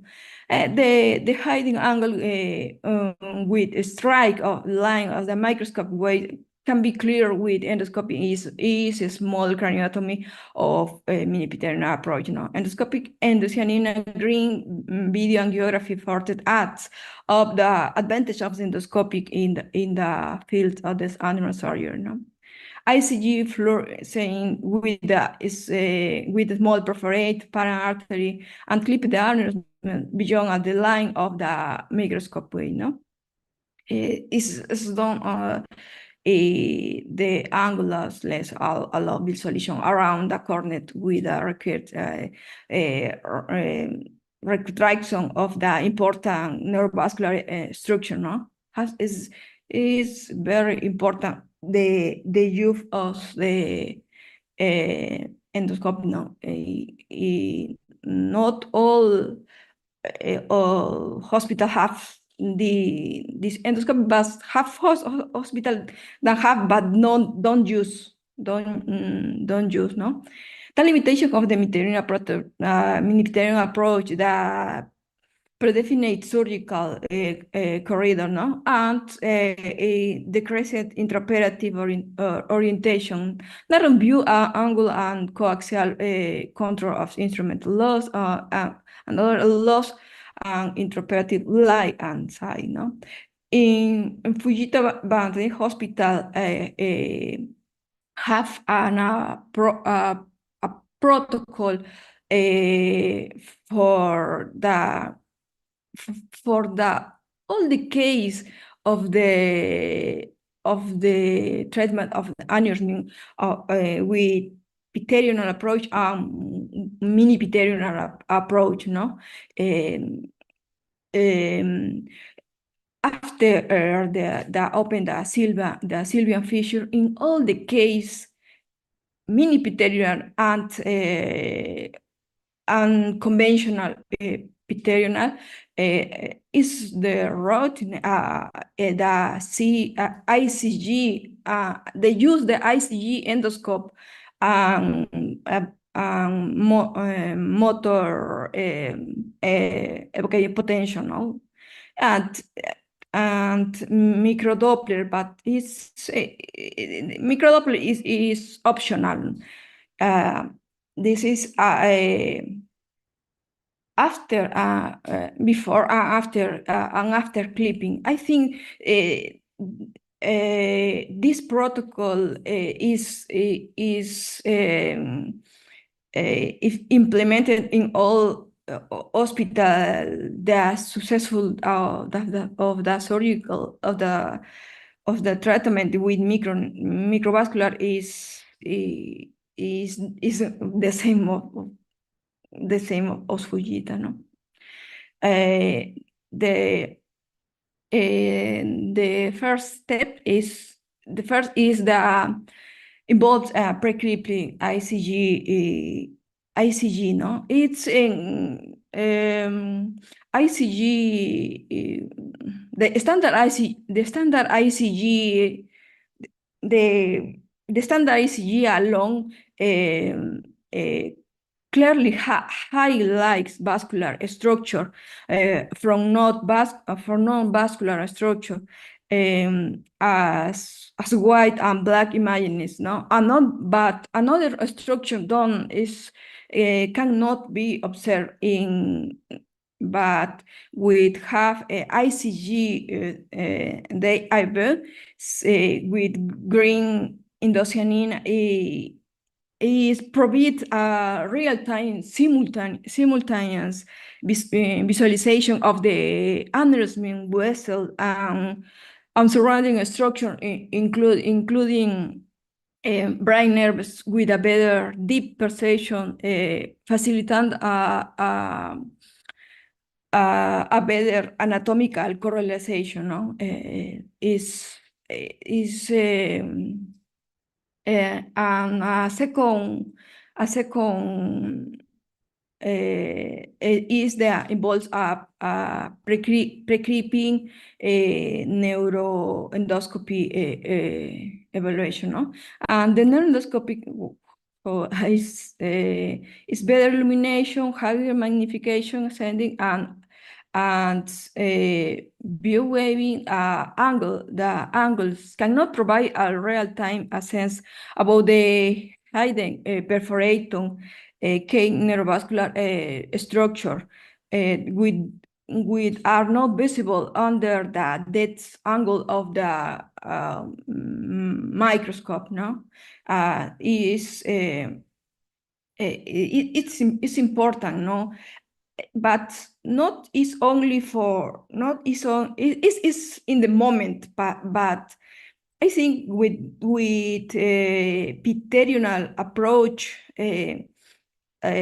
for the young neurosurgeons is excellent for the training the 3D for the view 3D, but with these tools, I think is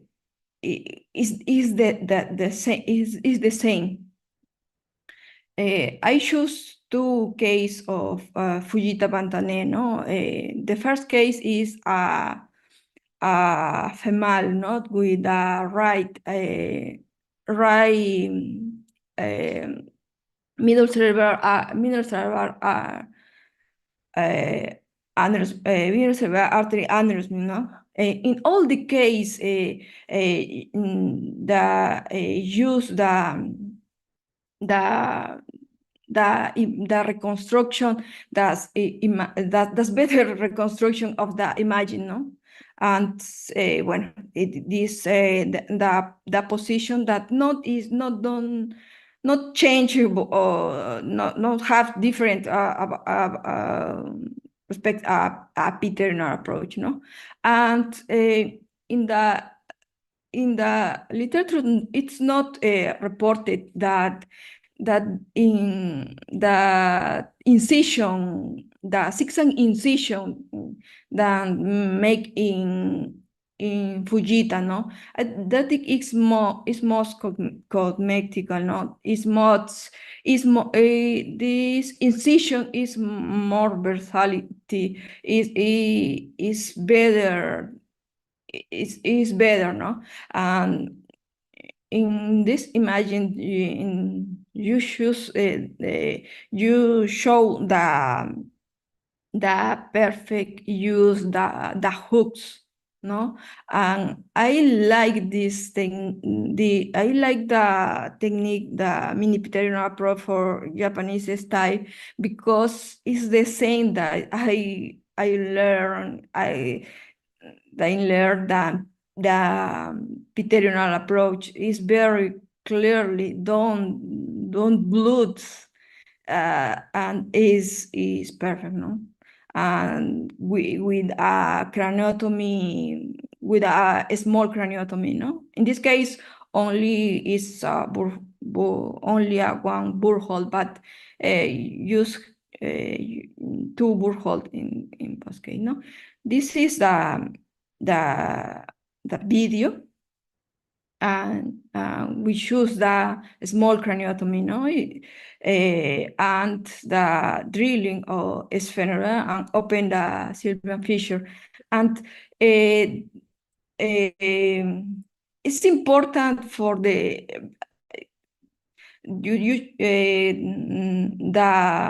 the dissection, no, the dissection, but is the way is not about minipitherial, no. You should conduct put the first clip and clip previously was ICG and endoscope, and with I choose the ICG and endoscope, but it's a very good technique, and the incision is very cosmetic, no? This is another case of 𝑰𝒓𝒂𝒓 right, but the middle cerebral aneurysm artery, no? It's the same thing. Is the use all the appropriate images for analyzing the case, no? This imaging is what the same. The zigzags in incision, no, is very the is the craniotomy would use correct the hooks is very very clear, you know. And the same, no, my Professor Ferris say the sylvian fissure is in the central, is the object, you know, but it's the same, no. Open the sylvian fissure and deep the micro dissection around the aneurysm, no. Is very is very small craniotomy at the way, but the tools with ICG and endoscope before, I see around, but not but see the perforates or patency artery, you know. It's very safety that the technique we use the endoscope of routing and ICG, you know, and the incision is there. The key point I think that the young neurosurgeons need to practice, need not only use the minipiterinal. The better neurosurgeons use the piterional craniotomy. I think why the best neurosurgeons, the best neurosurgeon in the world, use the piterional approach. Actually, I think the piterional approach actually is perfect for the word is not training, but that you are better all the days, but not only in vascular neurosurgery. The key points are minimal soft tissue damage as the better cosmetic outcome in minipiterinal and piterional. Atrophy and injury, it's the facial can be scarred when improved the technique. You know? Fewer adverse events of minipiterinal. This is important in neurocraniotomy. It's crucial the expertise, the surgeons and the support of the instrument, that's the instrument. I think that the neurosurgeons use the minipiterinal approach all the days. In the past, if we make the piterional perfect, and the better you perform to use a minipiterinal craniotomy, the either for the perform with a minipiterinal craniotomy. Piterional craniotomy allows you be in a continuous improvement of your microsurgical skills. And all the time, the neurosurgeon needs to training, and in general, I think that in Fujita, I learning to need to lifelong learning. The conclusion is that about this topic is the Fujita-Bantané protocol for intraoperative use of multimodal tools helps to safely perform as microsurgical clipping, especially important in minipiterinal craniotomy, and provides consultation in good operating outcomes.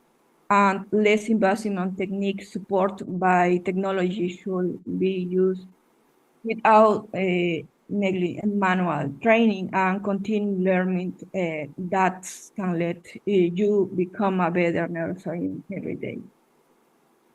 Yes. Thank you very much for this opportunity. Happy. Thank you very much for everyone. So during the 2 months, you learned a lot, and you just focus on the mini concept. It's very, very important for the patient, but for the doctor. So Ben, please. Yes, and thank you for this quick lecture about learning a mini terminal craniotomy. Sorry, I would like to ask about during your skin incision. I can see there are different shapes of the or variation of the skin incision. Some is more like with an acute angle. I would like to ask about what is the rationale, and also how would you preserve the frontal branch of the facial nerve during your dissection of the skin incision in a mini terminal approach? Thank you so much.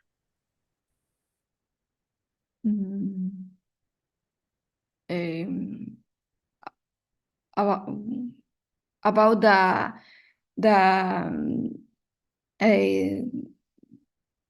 in this the sixth incision, it's better for for expand the cranial the weight with the hook with the hooks, not and and they make the interfacial interface is I don't understand your question about is the interfacial the dissection interfacial. Okay. His question is how you can preserve the frontal branch, STA. I preserve that because that is not in the with this it's not in the way it's that is better for not I don't in a few cases you see the frontal branch with the pituitary approach, but in pituitary approach you need to the perfect landmark. It's important that the neuroanatomy for not damage to frontal nerve. Okay. So usually we check the STA running rate before surgery with the CDA. Yeah. Then we can make a decision of the skin incision. Thank you so much. Understand. Okay. Thank you.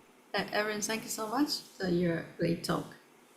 So we move to the next talk, Dr. Ali from Iraqi, post-ventricular hydrocephalus. Okay. Okay. Hello, everybody.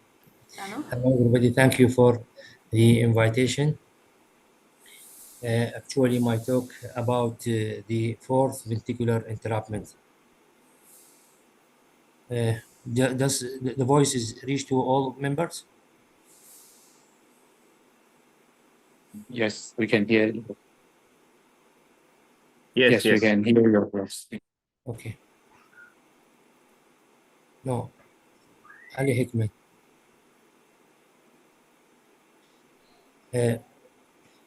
It is also named as a double compartment hydrocephalus. It is isolated fourth ventricle. Does the PowerPoint appear in the Zoom? No. Dr. Ali? No, No. not yet.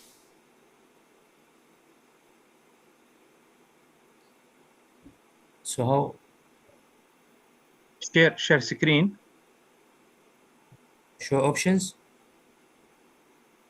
Share screen. Just press on share screen in the bottom.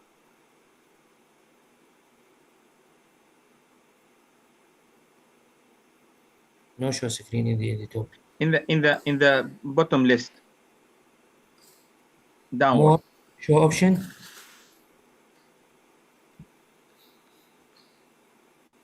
Share.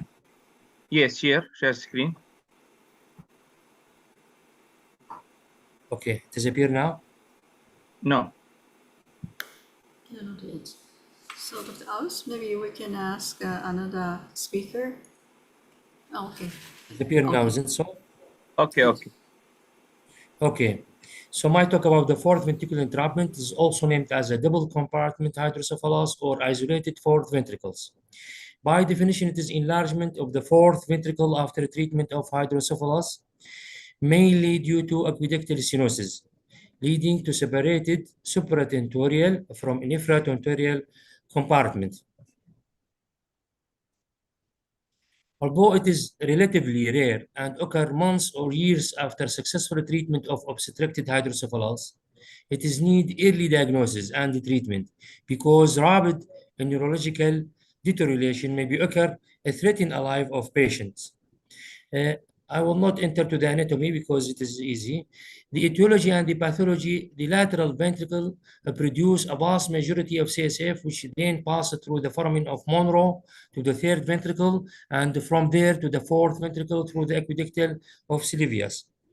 When both aqueduct of Sylvius, along with foramen of Lischka and Magenti, are occluded, the fourth ventricle become isolated from the remaining ventricle system, as well as from the circulation of the CSF through the pathway of the subarachnoid space. Irrespective of that, CSF production from the isolated choroidal plexus of the fourth ventricle continue, resulting in a progressive dilatation of the fourth ventricle. Although the etiology is not well understood, there were three concept theories. The number one, the arachnoid obstruction to the bulk of CSF flow occurred as a part of widespread pathological process that also caused supratentorial and infratentorial hydrocephalus, and the later can be delayed due to less degree of obstruction to the CSF bulk flow. The second, it is occurs secondary to the direct compression and obliteration of the subarachnoid space by the effect severe and protracted increase in the intracranial pressure from the aqueductal hydrocephalus itself. After shunting, this effect may be recovered. If failed to occur, lead to the double compartment hydrocephalus. The third is infratentorial CSF bulk flow system caused by subarachnoid blood from trauma and infection. The third one is more accepted nowadays in many articles, and the most common scenario referring to the premature infant who is suffering from post-hemorrhagic hydrocephalus related to the intraventricular hemorrhage due to premature. This table shows the condition related to the predisposing factor to trapped fourth ventricular. It is either congenital in Dandy-Walker malformation or post-hemorrhagic if there were subarachnoid hemorrhage, intraventricular hemorrhage, or there were an infection by bacteria, myobacterium, tuberculosis, fungal parasite, ventriculoperitoneal shunt infection, also post-inflammatory as sarcoidosis or neoplasm as carcinomatosis meningitis. The clinical feature is related to the expansion of the volume of the fourth ventricle cavity and compression to the nearby neural structure. That is cerebellum, brainstem, and lower cranial nerves. The net result of that phenomenon is a clinical representation that equivalent to that of enlarged posterior fossa mass, called the posterior fossa syndrome. Initially, patients suffer from irritability, headache, emesis, along with bulbar and cerebellar dysfunction.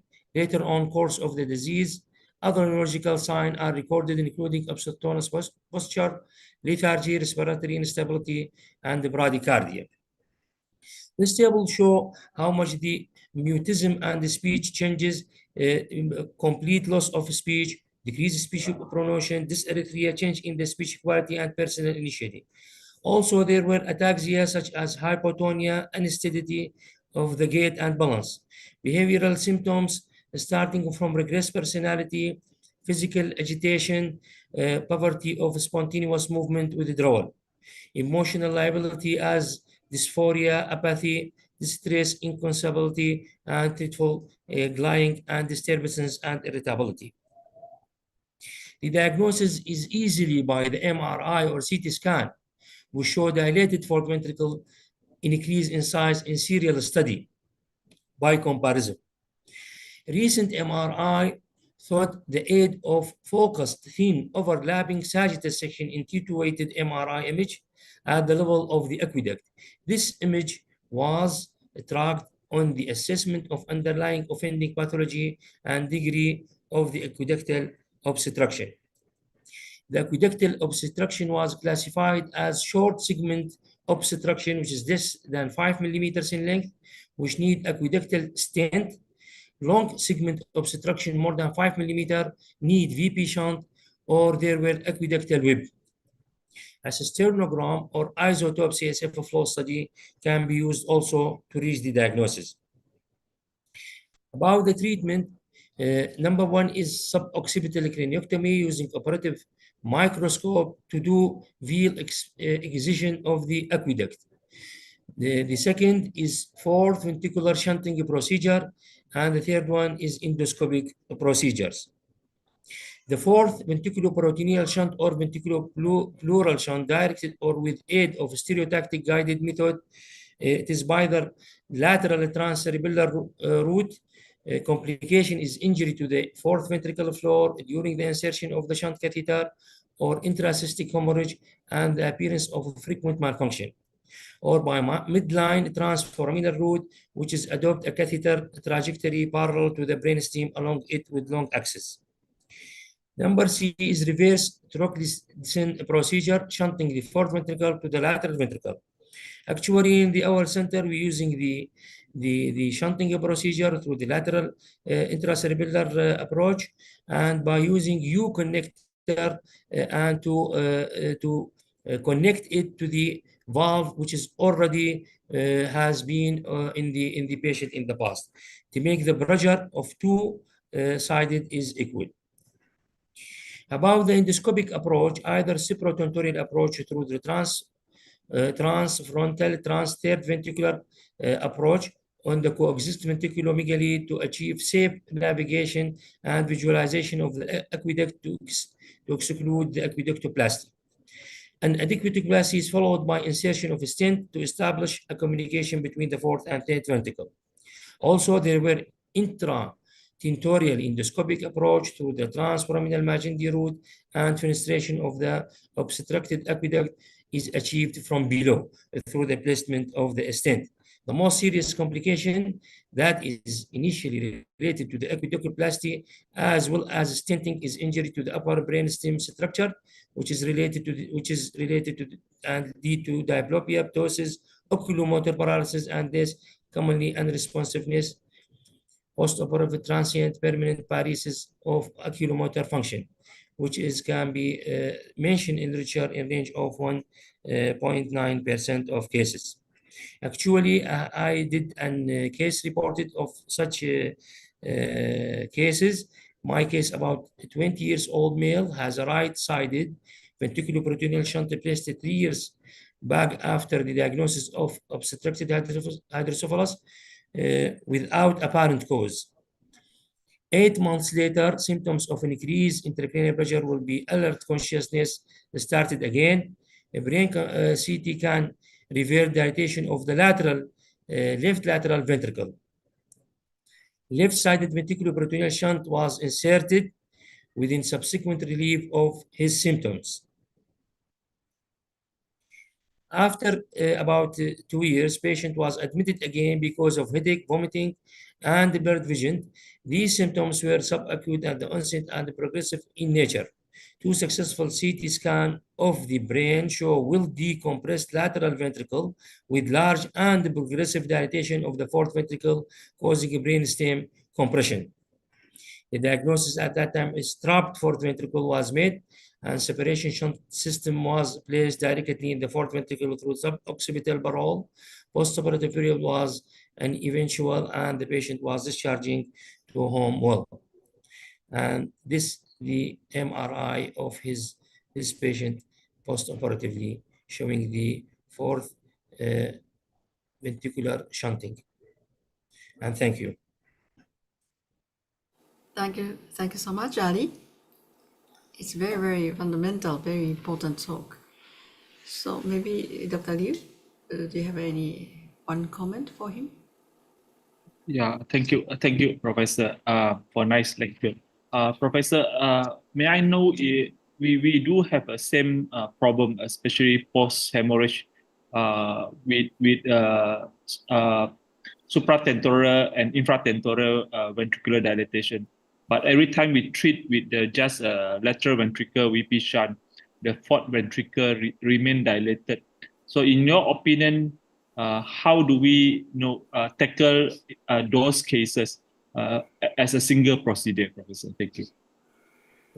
Thank you for your question. Actually, as you know, the lateral ventricle is only dilated. Most of the patient will be relieved the symptoms by the VP shunt as we did in the past, and now by ETV. There were a little number which receive them. After that, they having a compartment syndrome, and the shunting is doing its job in one side. And then in such cases, we shunting the other side. It means that there were something wrong. As I said in the cause, most theories now said that there were a post-hemorrhagic, most of patients of post-hemorrhagic ventricular hemorrhage at birth. This lead, as you know, to some sort of subarachnoid obstruction. And I think this dilemma make the ventricles separated from each others. And by the time this will be developed and make a separation. So the VP shunt will function only in the chapter we put in. So when the clinical feature go with the brain stem or the nephrotentorial symptoms, we have to have a high index of suspicion that this is a trapped ventricles. Although it is rare, but it should be not forget. Thank you, Professor. Okay, thank you very much, Ali. So all the best in your future. Thank you so much. So we move to the next one. Is Dr. Mohammed. He's going to talk about that. Thanks so much. So we're going to talk about the endoscopic surgery of the skull base lesions. Please, go ahead. Hello, everyone. Thanks for invitation. Thanks, Dr. Aus. Thanks, Prof. 𝑦𝒓𝒂𝒓. I am Dr. Mohammed Nadir from Iraq, a neurosurgeon interested in base of a skull and vascular surgery. Do you hear me well? Yes. Yes, okay. Yes. My talk about learning curve in endoscopic base of a skull surgery. And can you slide show, please? Okay, good. Okay. Okay. Yes. And our team, me and Dr. Haytham, an ENT surgeon, we start our first case at March 2011, 2018.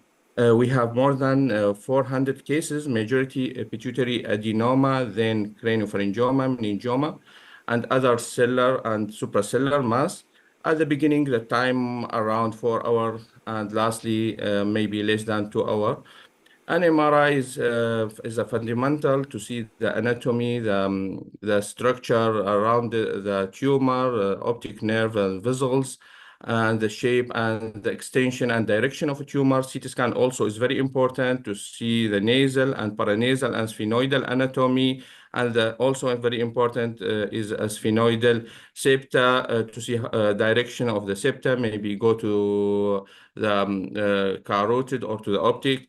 And also about the incremental level for endoscopic base of skull surgery, I advise to start with macroadenoma cellular with no extension, then macroadenoma with inferior extension, then macroadenoma with midline supracellular extension at the cisternal level.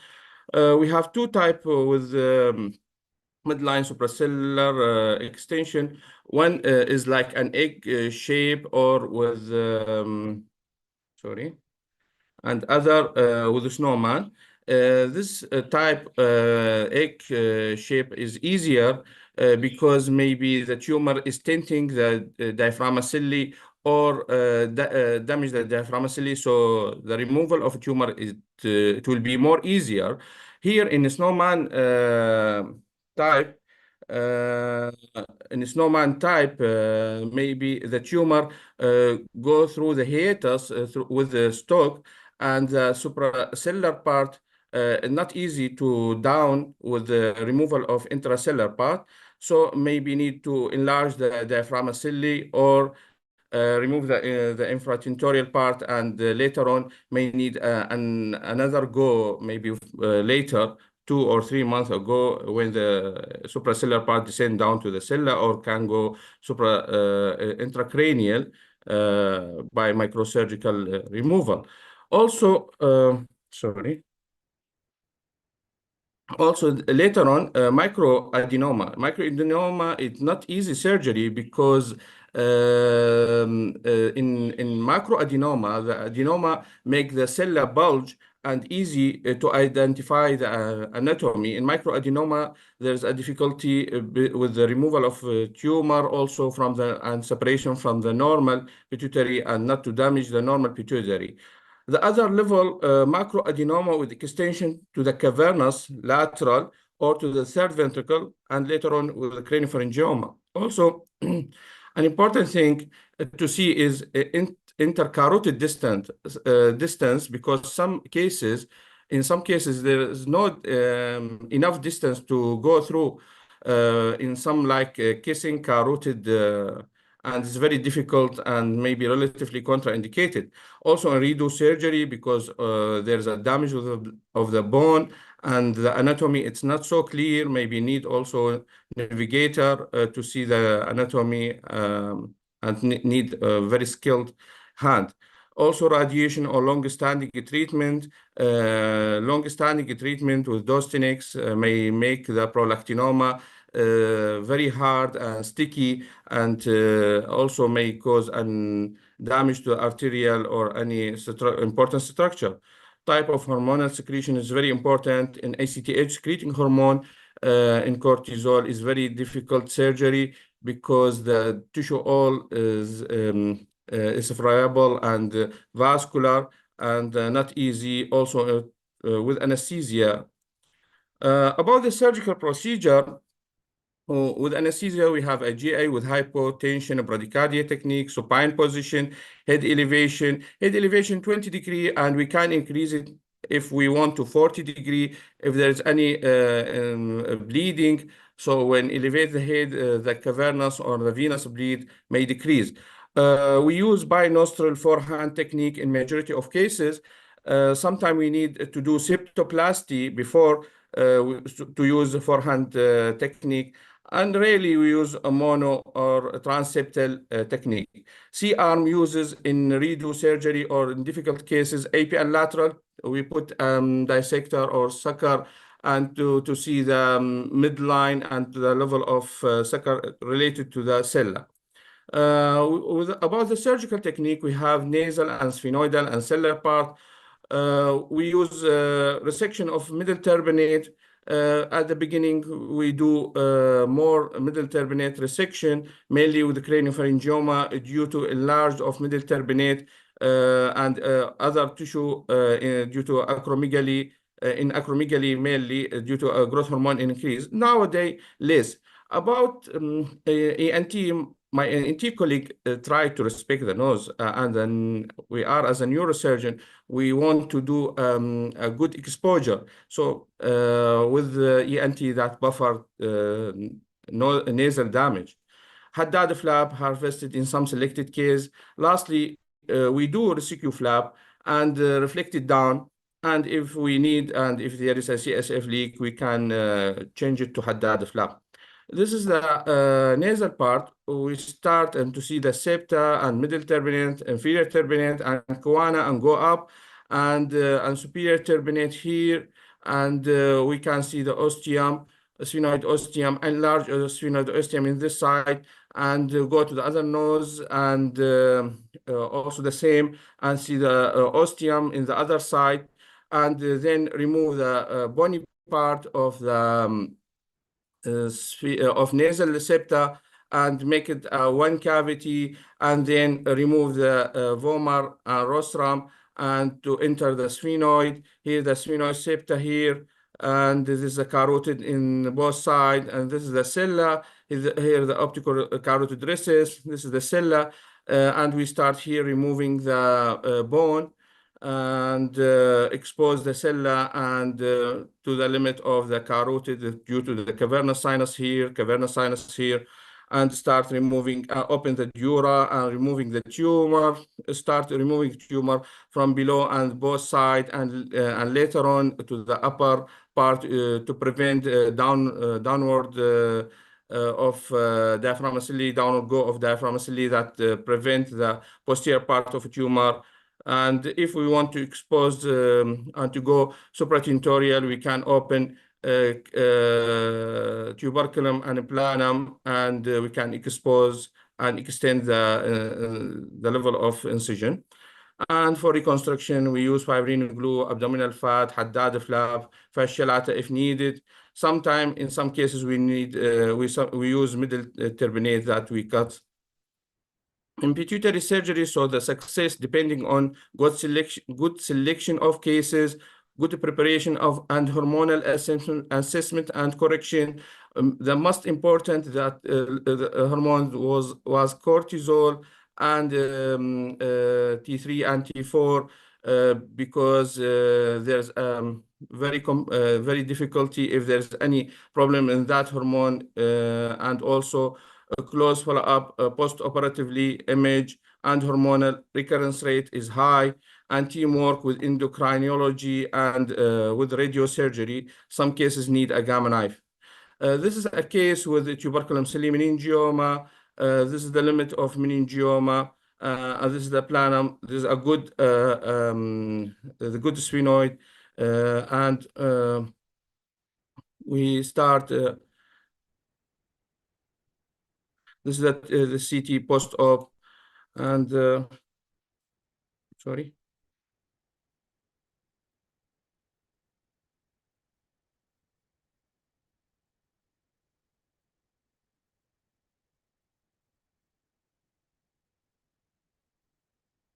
Yes. This is me and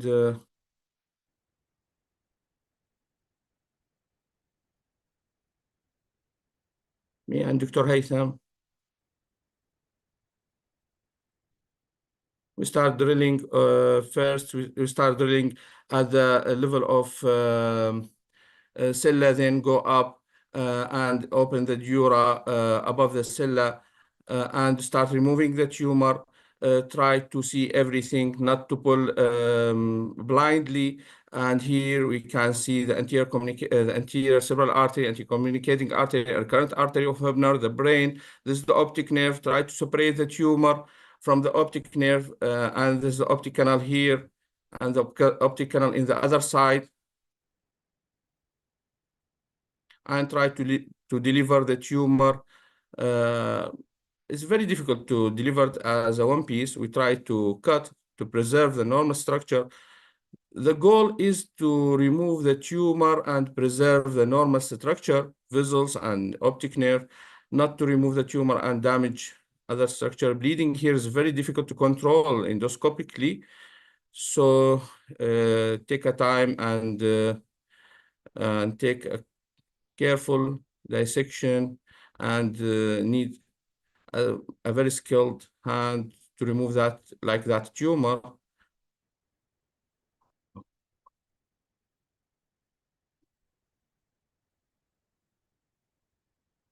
Tumor adherent to the optic nerve and try to separate with like 𝒌𝒐𝒐 or pituitary curate with suction, and this is pituitary biopsy. This is a tumor in the optic canal. Try to remove it, and later on, after remove the tumor, and this is another case with pituitary adenoma, macroadenoma, but without supracellular extension. It's easy to start with that level of surgery, and it's safer to start with that level because the anatomy, it's clear and no risk of injury to arterial or to the here with chisel. Try to open the sella. Sometimes we use chisel, sometimes we use high-speed drill. With chisel a little bit faster. After that, we put a dissector, the 𝒌𝒐𝒐 dissector, separate the dura from the bone, and with Carrison enlarge the dura. I opened the dura in the midline with knife, and later on extended to the both side with the knife and with then with scissor. I try to palpate below the dura before to cut more if there's any important structure or vessel can see or feel. After that, enlarge the dura. and start the removal of a tumor. Here, the tumor is a little bit hard, sticky, as I think this is prolactinoma receiving Dostinex for more than 2 years. So the tumor look like rubbery and sticky, and try to separate it from diaphragm ocelli as much as I can. And here CSF leak can occur intra-op, and we can manage it with multi-layer closure.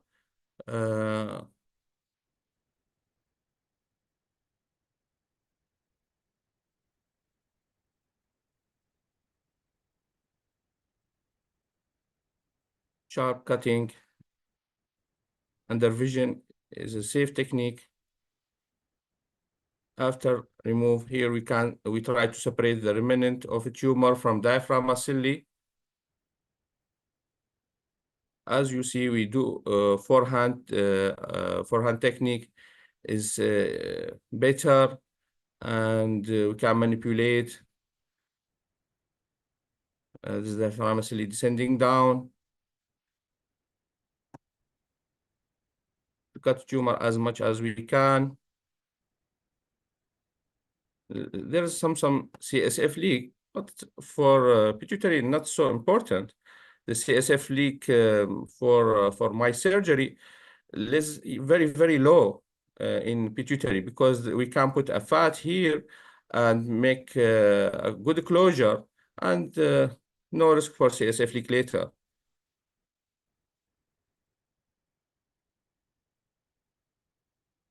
Here we put a fat as a plug to plug the bone by the bone edge. Here's the fascia, this Haddad flap reflected, and then we put the glue around it, and my ENT colleague complete the obstruction.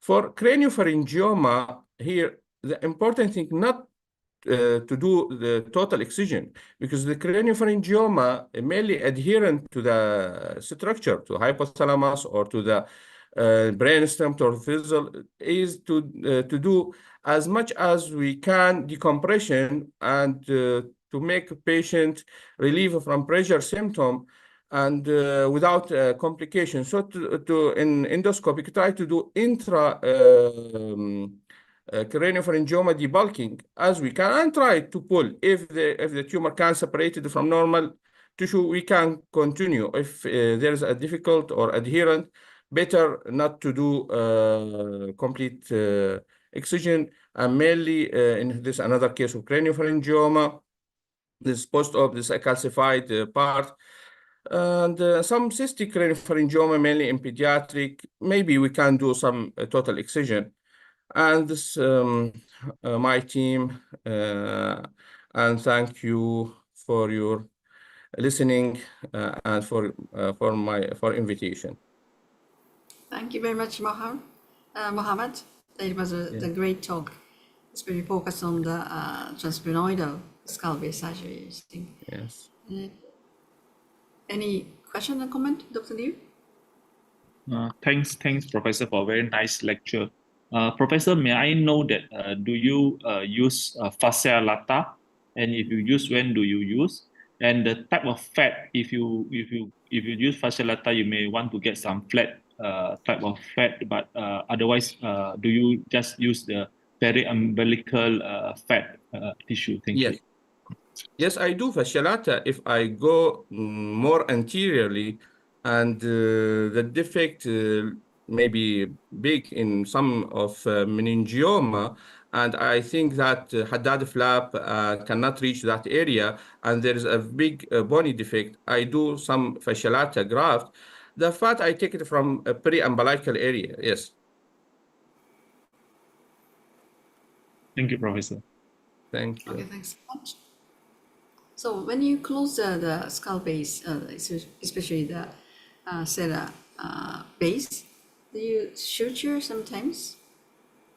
Suture? Yeah, No, suturing. no. I think it's very difficult to do suturing.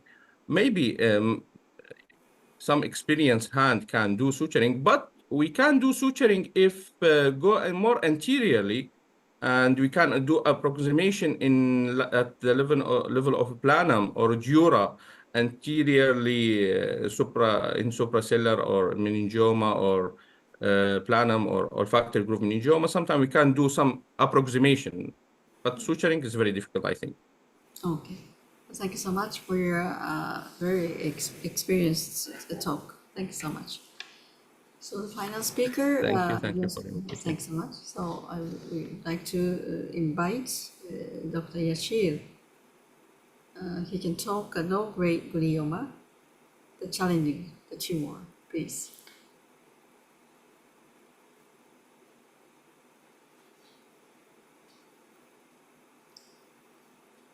Dr. Yashir.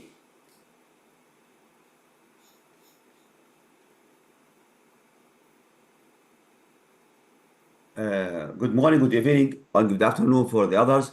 Can you hear me, please? Yes. Okay. Thank you for the invitation to me this webinar, and I wish one day to visit Japan. In fact, to see the progress in Japan, inshallah. Okay. In the name of Allah, the entirely merciful and especially merciful. I am Dr. 𝑦𝒓𝒂𝒒-𝑷𝒆𝒓𝒖. I am a consultant neurosurgeon. I am the supervisor of the Iraqi Board of Medical Specialization in Neurosurgery in Mosul City.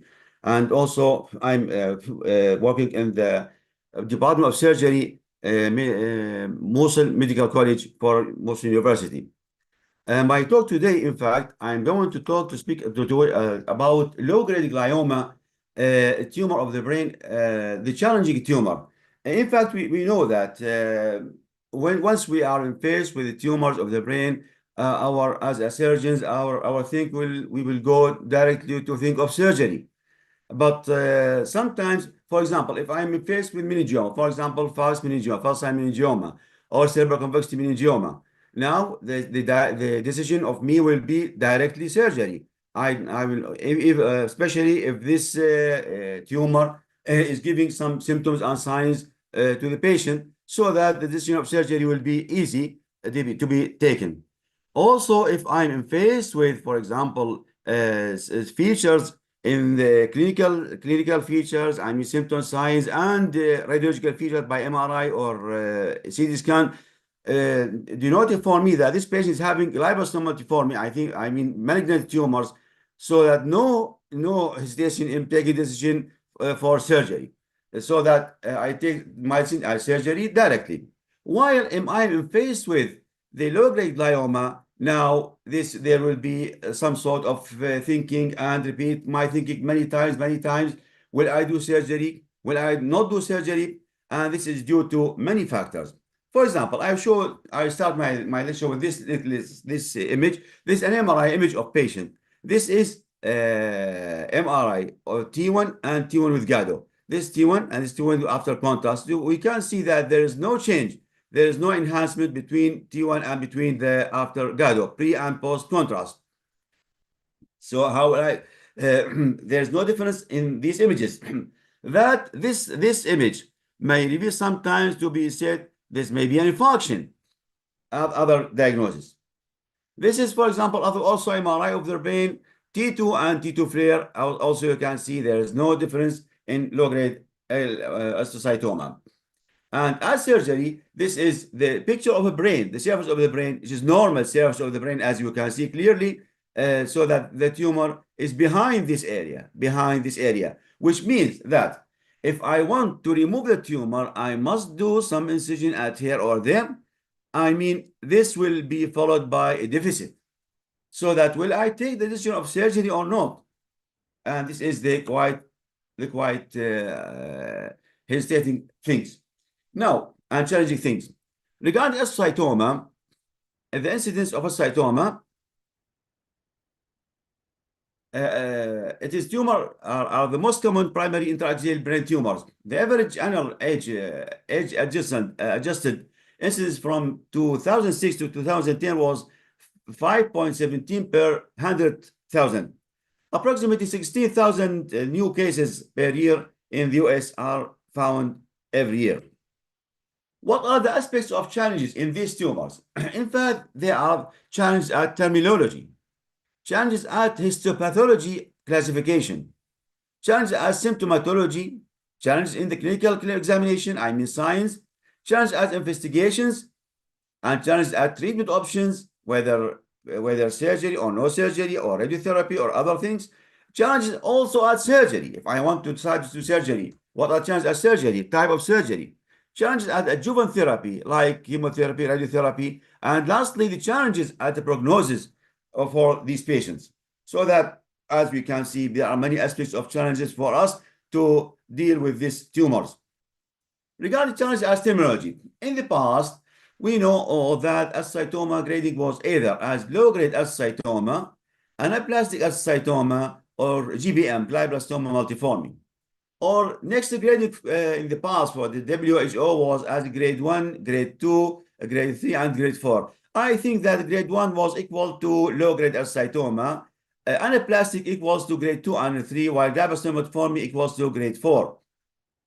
Now, today, classification with potential semantic sources of confusion. The WHO 2016 classification changed either as diffuse astrocytic tumor, sometimes called as diffuse astrocytoma, which is a class of infiltrating CNS tumors composed of astrocytes, sometimes called diffuse gliomas, or diffuse astrocytoma lower grade, that's WHO grade 2, or high grade lesions consisting of anaplastic astrocytoma, I mean WHO grade 3, or glioblastoma, which are in the past as WHO grade 4. Challenges at histopathology. In fact, in the molecular genetics in the brain tumors, we have what's called IDH, isocytrate dehydrogenase mutations. IDH, wild type or mutant IDH. IDH wild type is a normal enzyme in the Krebs cycle, while mutant IDH occurs in many tumors, but not in normal cells.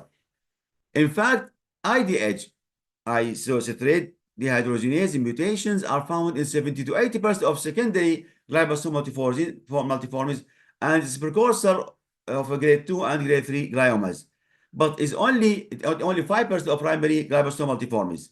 Prognosis in tumors with the mutated, and with the second type, mutant or mutated IDH is better than those with IDH wild type.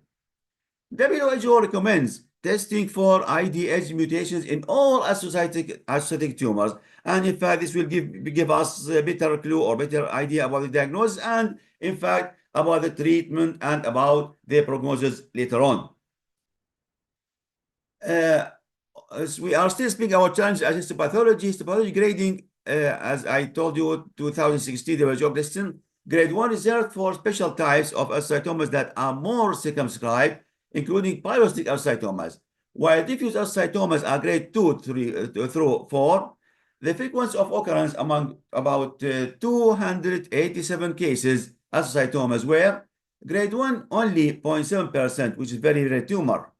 Grade 2 equals 16% of the cases, grade 3 17.8% of the cases, and grade 4 65.5% of the cases. Now, challenges at symptomatology.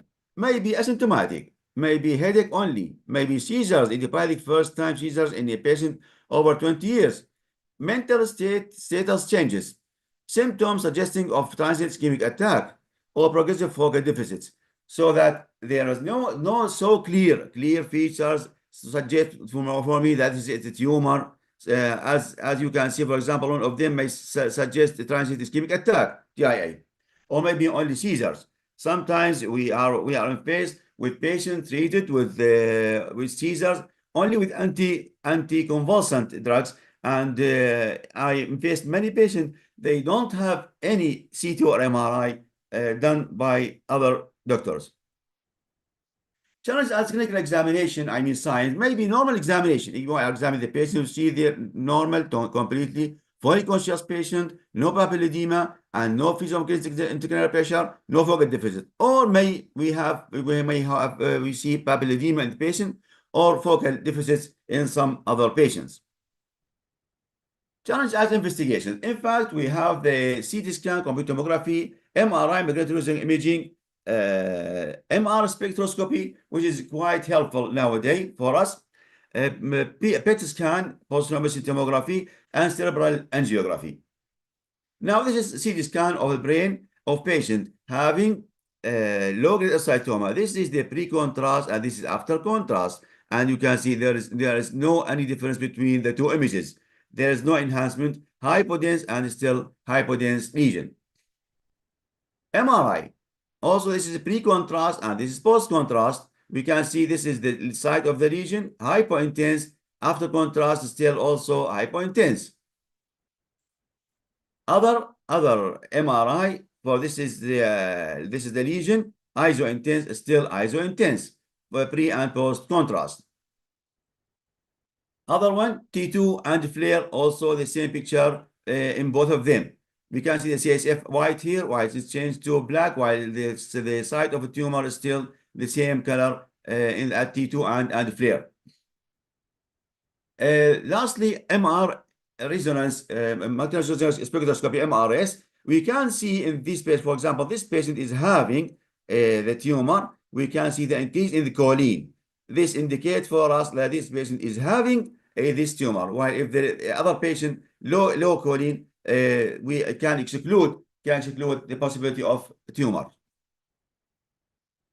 PET scan. After CT and MRI, the PET scan, low-grade fibrillary ascytoma appears as hypometabolic cold spots with the fluorodeoxyglucose, the FDG, PET scans. So that low grade will appear as hypometabolic, while hypermetabolic hot spots suggest high grade, grade 3 or 4 ascytomas, and have distinguished high grade gliomas that do not enhance on MRI from lower grade to astrocytomas. So that it is helpful also in diagnosis. Lastly, cerebral angiography, low-grade ascytoma usually appears as an avascular mass, while tumor blush and AV shunting with early draining veins are more characteristic of GBM glioblastoma multiforme. After that, challenges are treatment options. Maybe either no specific treatment or radiation therapy, chemotherapy, surgery, or combination of radiation and chemotherapy with or without surgery. So that many options in front of us to treat these patients. Challenge our treatment options, for example, to start with non-specific. Treat the symptomatically. For example, control seizures and or perilesional edema with medications like mannitol or decadron, and follow serial neurologic examination and imaging studies with interventions reserved for cases showing progression. I mean progression of the disease symptoms and signs, progression in the size. I mean increase in the size of the tumor. In these cases, I am going to interfere surgically. Radiation therapy, radiotherapy, chemotherapy, surgery, or combination. There is no class 1 data available. Initial management with early maximal safe surgical, I mean for surgical treatment, initial management with early maximal safe surgical resection is currently considered the standard of care for most WHO grade 2 ascytomas in adults. Following maximal safe resection, randomized trial stratified patients into either low-risk patients or high-risk patients. Low-risk patients, the characteristic of them, age less than 40 years, and the gross total excision or resection has been done as surgery. The recommendation for this patient, routine imaging surveillance, example, every 3 to 6 months. While high-risk patients, those are aged more than 40 years, and we did for them subtotal resection. The recommendation for these patients is to combination of X-ray, radiotherapy, and or chemotherapy. The challenge at surgery, as I will still talk about it, we have 4 objectives for performing surgery for low-grade gliomas. Number 1, to obtain histologic confirmation and molecular genetic analysis. To improve neurological condition of the patient, to reduce the risk of tumor growth, and to prevent or delay malignant transformation, because we must put in our mind that these tumors may change suddenly from benign ascytoma to glioblastoma multiforme, or appear from grading from 1 to 3 to grade 4. The challenge at surgery also intraoperative mapping and awake craniotomy. Complete dissection is often not possible, and this is one of the challenges.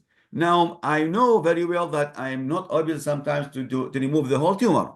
Complete dissection is often not possible due to the infiltrative nature of low-grade gliomas and their frequent location near an eloquent areas like the motor or sensory area. Resection can be safely maximized by means of intraoperative mapping and awake surgeries, away craniotomies. Despite these advances, the role of surgery remains limited for widespread gliomas or very deep-seated lesions.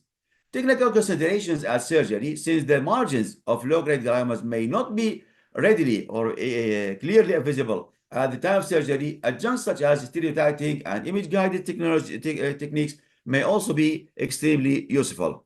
And I put in my mind always that total resection of these tumors is sometimes, or in the most of times, is impossible.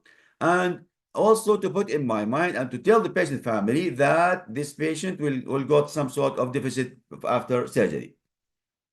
Challenges at adjuvant therapy, radiation therapy or chemotherapy. Early radiotherapy has been debated as an adjunct. It has been shown to prolong median progression-free survival from 3.4 to 5.3 years, but does not affect overall survival. Chemotherapy usually reserved for tumor progression after surgery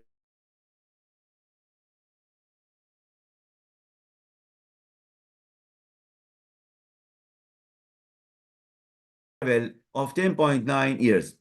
The pre-IDH era data shows worse prognosis with the following: age more than 40, astrocytoma histology, largest tumor diameter more than 6 centimeters, a tumor crossing the midline, neurologic deficit prior to surgery. All these factors, age more than 40, astrocytoma histology, largest tumors more than 6 centimeters, tumor section, tumor crossing the midline, or neurologic deficit prior to surgery, all of these carry bad prognosis when compared to the others.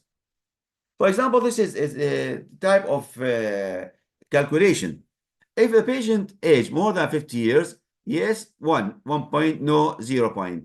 Karlovsky performance score, if it is less than or equal to 80%, yes, it is 1, no, 0. Located in locant areas, like Broca's area or Renix area or primary motor or sensory area, yes, 1, no, 0. Maximum diameter more than 4 centimeters, yes, 1, no, 0. Now, after that, we are going to submit this. What will happen? If the sum is 0 to 1, the 5-year survival 97%, 5-year progression-free survival 76%. The sum of these is 2. This 5-year survival is 81%, while 5-year progression-free survival 49%. 3 to 4 sum of these that 5-year survival 56%, and the 5-year progression-free survival is 18%. Now, letters after that is to be taken with us, or with us, all of us, after this lecture, that low-grade glioma or astrocytoma is a challenging tumor. Classifications of disease are changing over years, so we must follow the advances. We must read. Molecular genetics made a big change in the diagnosis and management of brain tumors. Idiopathic first-time seizures in patients more than 30 years need neurological investigations like CT scan or MRI at least. Our future wish is to do awake craniotomy, which is not done till now in our country. We are wishing to do this in the near future, inshallah. And this is the possibility of awake craniotomy. Thank you, all of you. Thank you so much, Yasir. That you are very, how to say, very, very experienced at the talk. Taught us a lot. Thank you so much. So how much you can do the awake surgery? Awake surgery. As I told you, we not do awake surgery till now in our city, and we are wishing to do it in the near future. Near future. I mentioned in the last, yes. Okay, maybe you need some collaboration with other staffs, I think. Like with you. Anyway, thank you so much. You are doing awake surgery in Japan? Yes, we do it a lot. Okay. Yes. So that we need cooperation with you, inshallah, in the near future. Yes, of course. Maybe we can discuss later, please. Dr. Liu, one comment? Yeah. Thanks, Professor, for very comprehensive talk on low-grade glioma. May I know that in your country, those with grade 2, younger than 40 years old, post surgery, if there's a residual, would you prefer radiotherapy or follow-up and the resection later? Thank you. In fact, I send them directly for radiotherapy. if I'm sure that there's any remnant of the tumor, I send them for radiotherapy directly, not to postpone this for a long time, because I think that tumor will be enlarging. Thank you, Professor. Thank you. Okay, thank In you. fact, I would just want to mention one point which I mentioned in the last page of my lecture, that once we are faced with, for example, epilepsy patient, we must send him for at least radiological investigations like CT or MRI. I was faced with a patient aged 16 years old, male, who has a resistant epilepsy. He came with me to my clinic, carrying with him about six EEG, electroencephalography. All of them mentioned abnormal EEG, abnormal EEG, abnormal EEG, abnormal EEG, abnormal EEG, abnormal EEG. I asked them, this is for 4 years, many different types of anticonvulsant therapy he is taking. Then I examined him, there's no focus deficit, but I asked him, where is your MRI? He was treated 4 years with antiepileptics. Now, where's your MRI? He said, no MRI. I always, his father said, I always ask the neurologist, please send him for MRI. He said, no, this is just epilepsy. And I sent him for MRI, discovered that he's having a left temporal tumor. It was very clear. Thank you.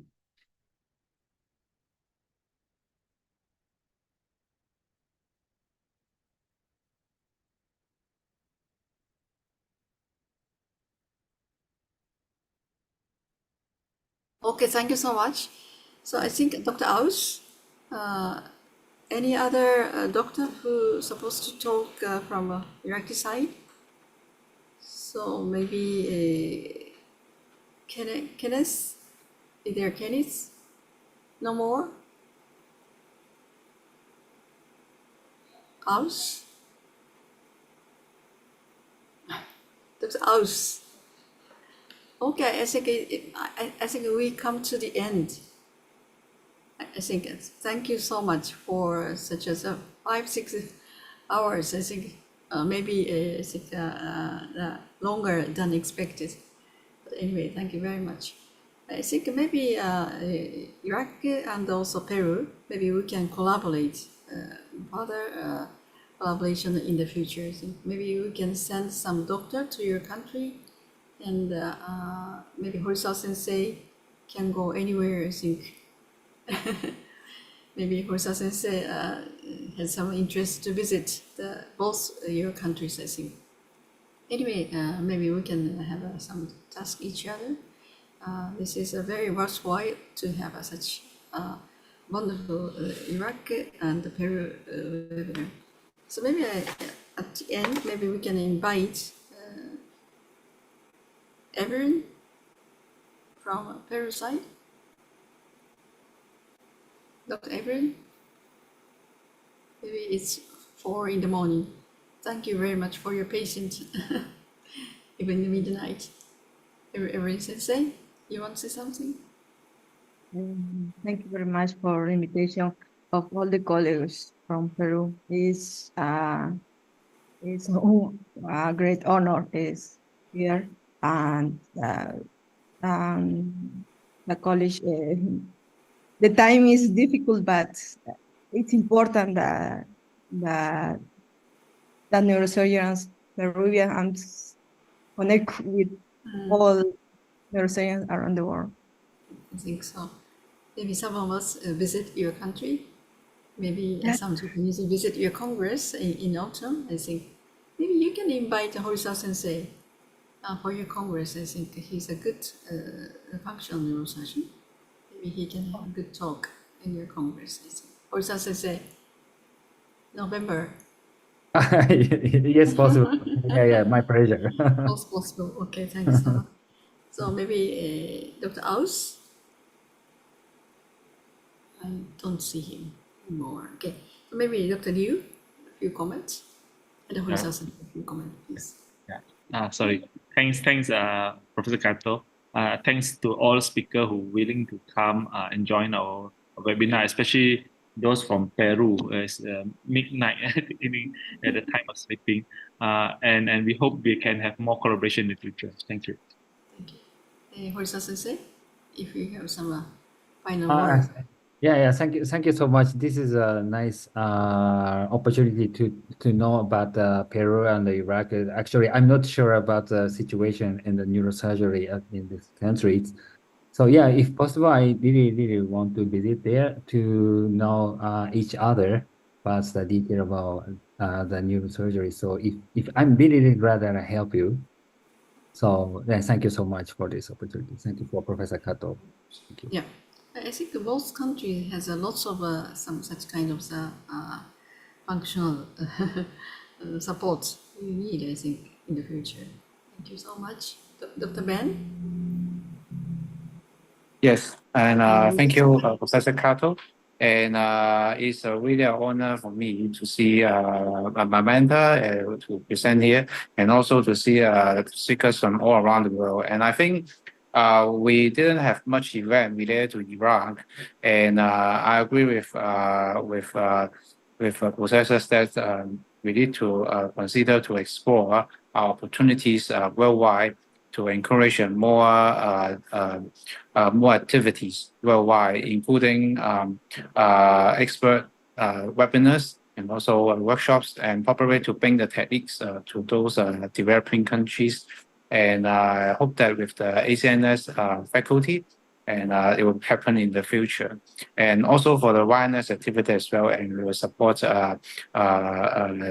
support to all of you as always. And I'm so glad to see you all and hope to meet you all in person. Thank you so much, Professor. Thank you so much. Okay, so now it's really the end of this seminar. Thank you very much. Okay, see you again. Professor Yasir, you want to talk something, Professor? Yes. Yasir, you are representative of the Iraq, please. Yes. Dr. Ausa have some connection problem. Oh. And we are all thank you very much for this very interesting webinar. We hope to see more and more webinars in the future, and more connection with you, inshallah, in the future. Okay. Thank you very much. Thank you very much. Okay. See you soon. Thank you. Bye. Thank you. See you all.